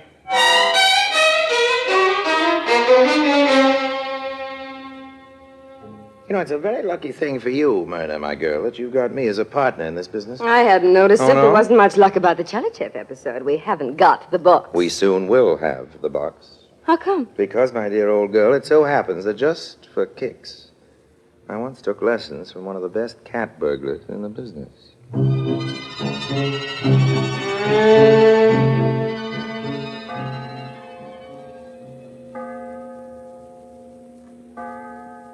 The Count lived in what was once a big private house that had been turned into 3 or 4 flats. There was a garden and a big wall. That night I got over the wall, crept through the garden, climbed up to the 2nd floor, and got through the window into the Count's drawing room.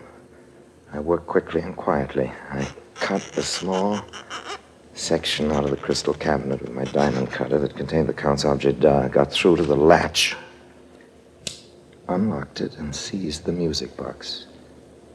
And then, at that moment...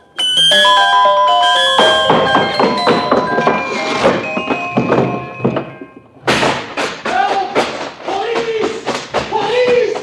Burglars! My music box! They've stolen my music box! Just a minute there. What's the hurry? What's going on? Officer, we've just been burgled. A burglar got in my flat over there. He's stolen my father's antique music box. Did you see anyone come around the corner over there? No, sir. He can't have come this way. We'd better try the other way. Quick. Here, just a minute, you.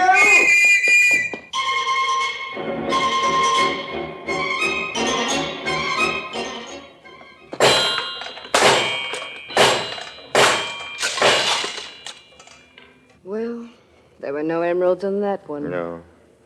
It was a pleasure breaking it up.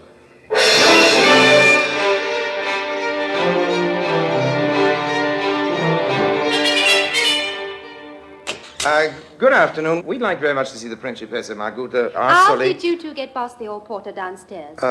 Like this. Oh, I see. For you, honey.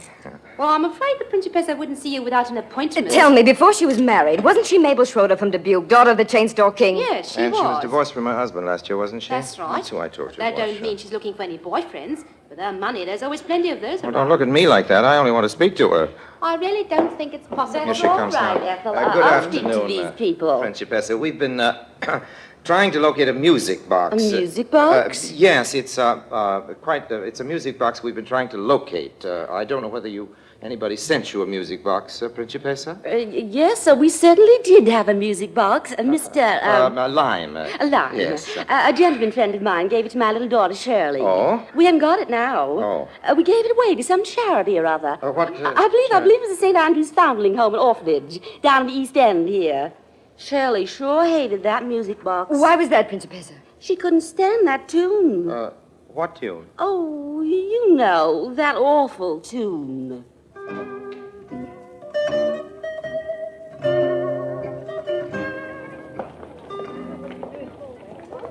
Look, this is the place, Harry. St. Andrew's Foundling Home and Orphanage. Looks as if there's some kind of a ceremony going on.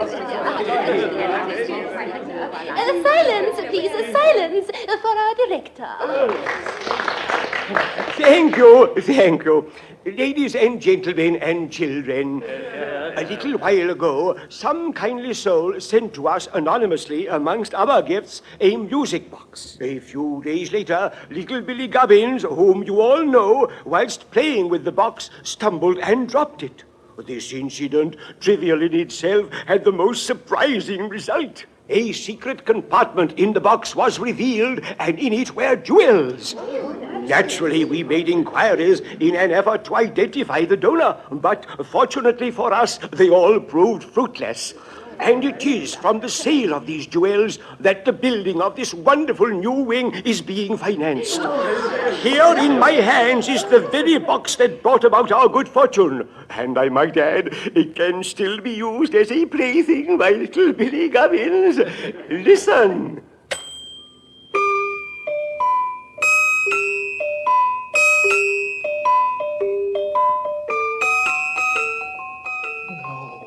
No.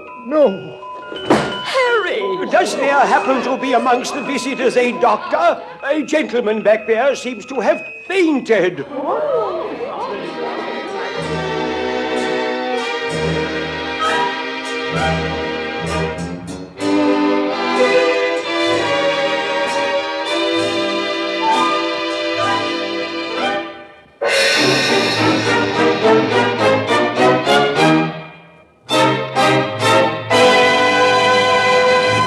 Harry Lime returns in just a moment.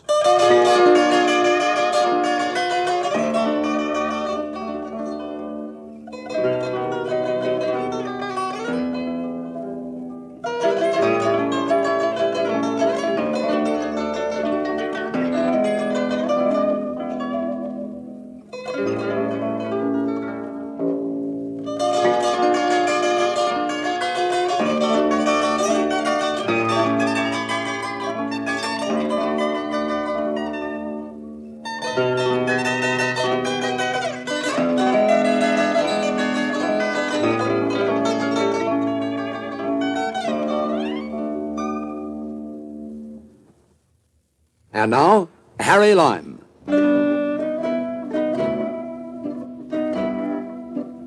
Goodbye for now. And remember what Ben Franklin said about honesty being the best policy. I wish I could.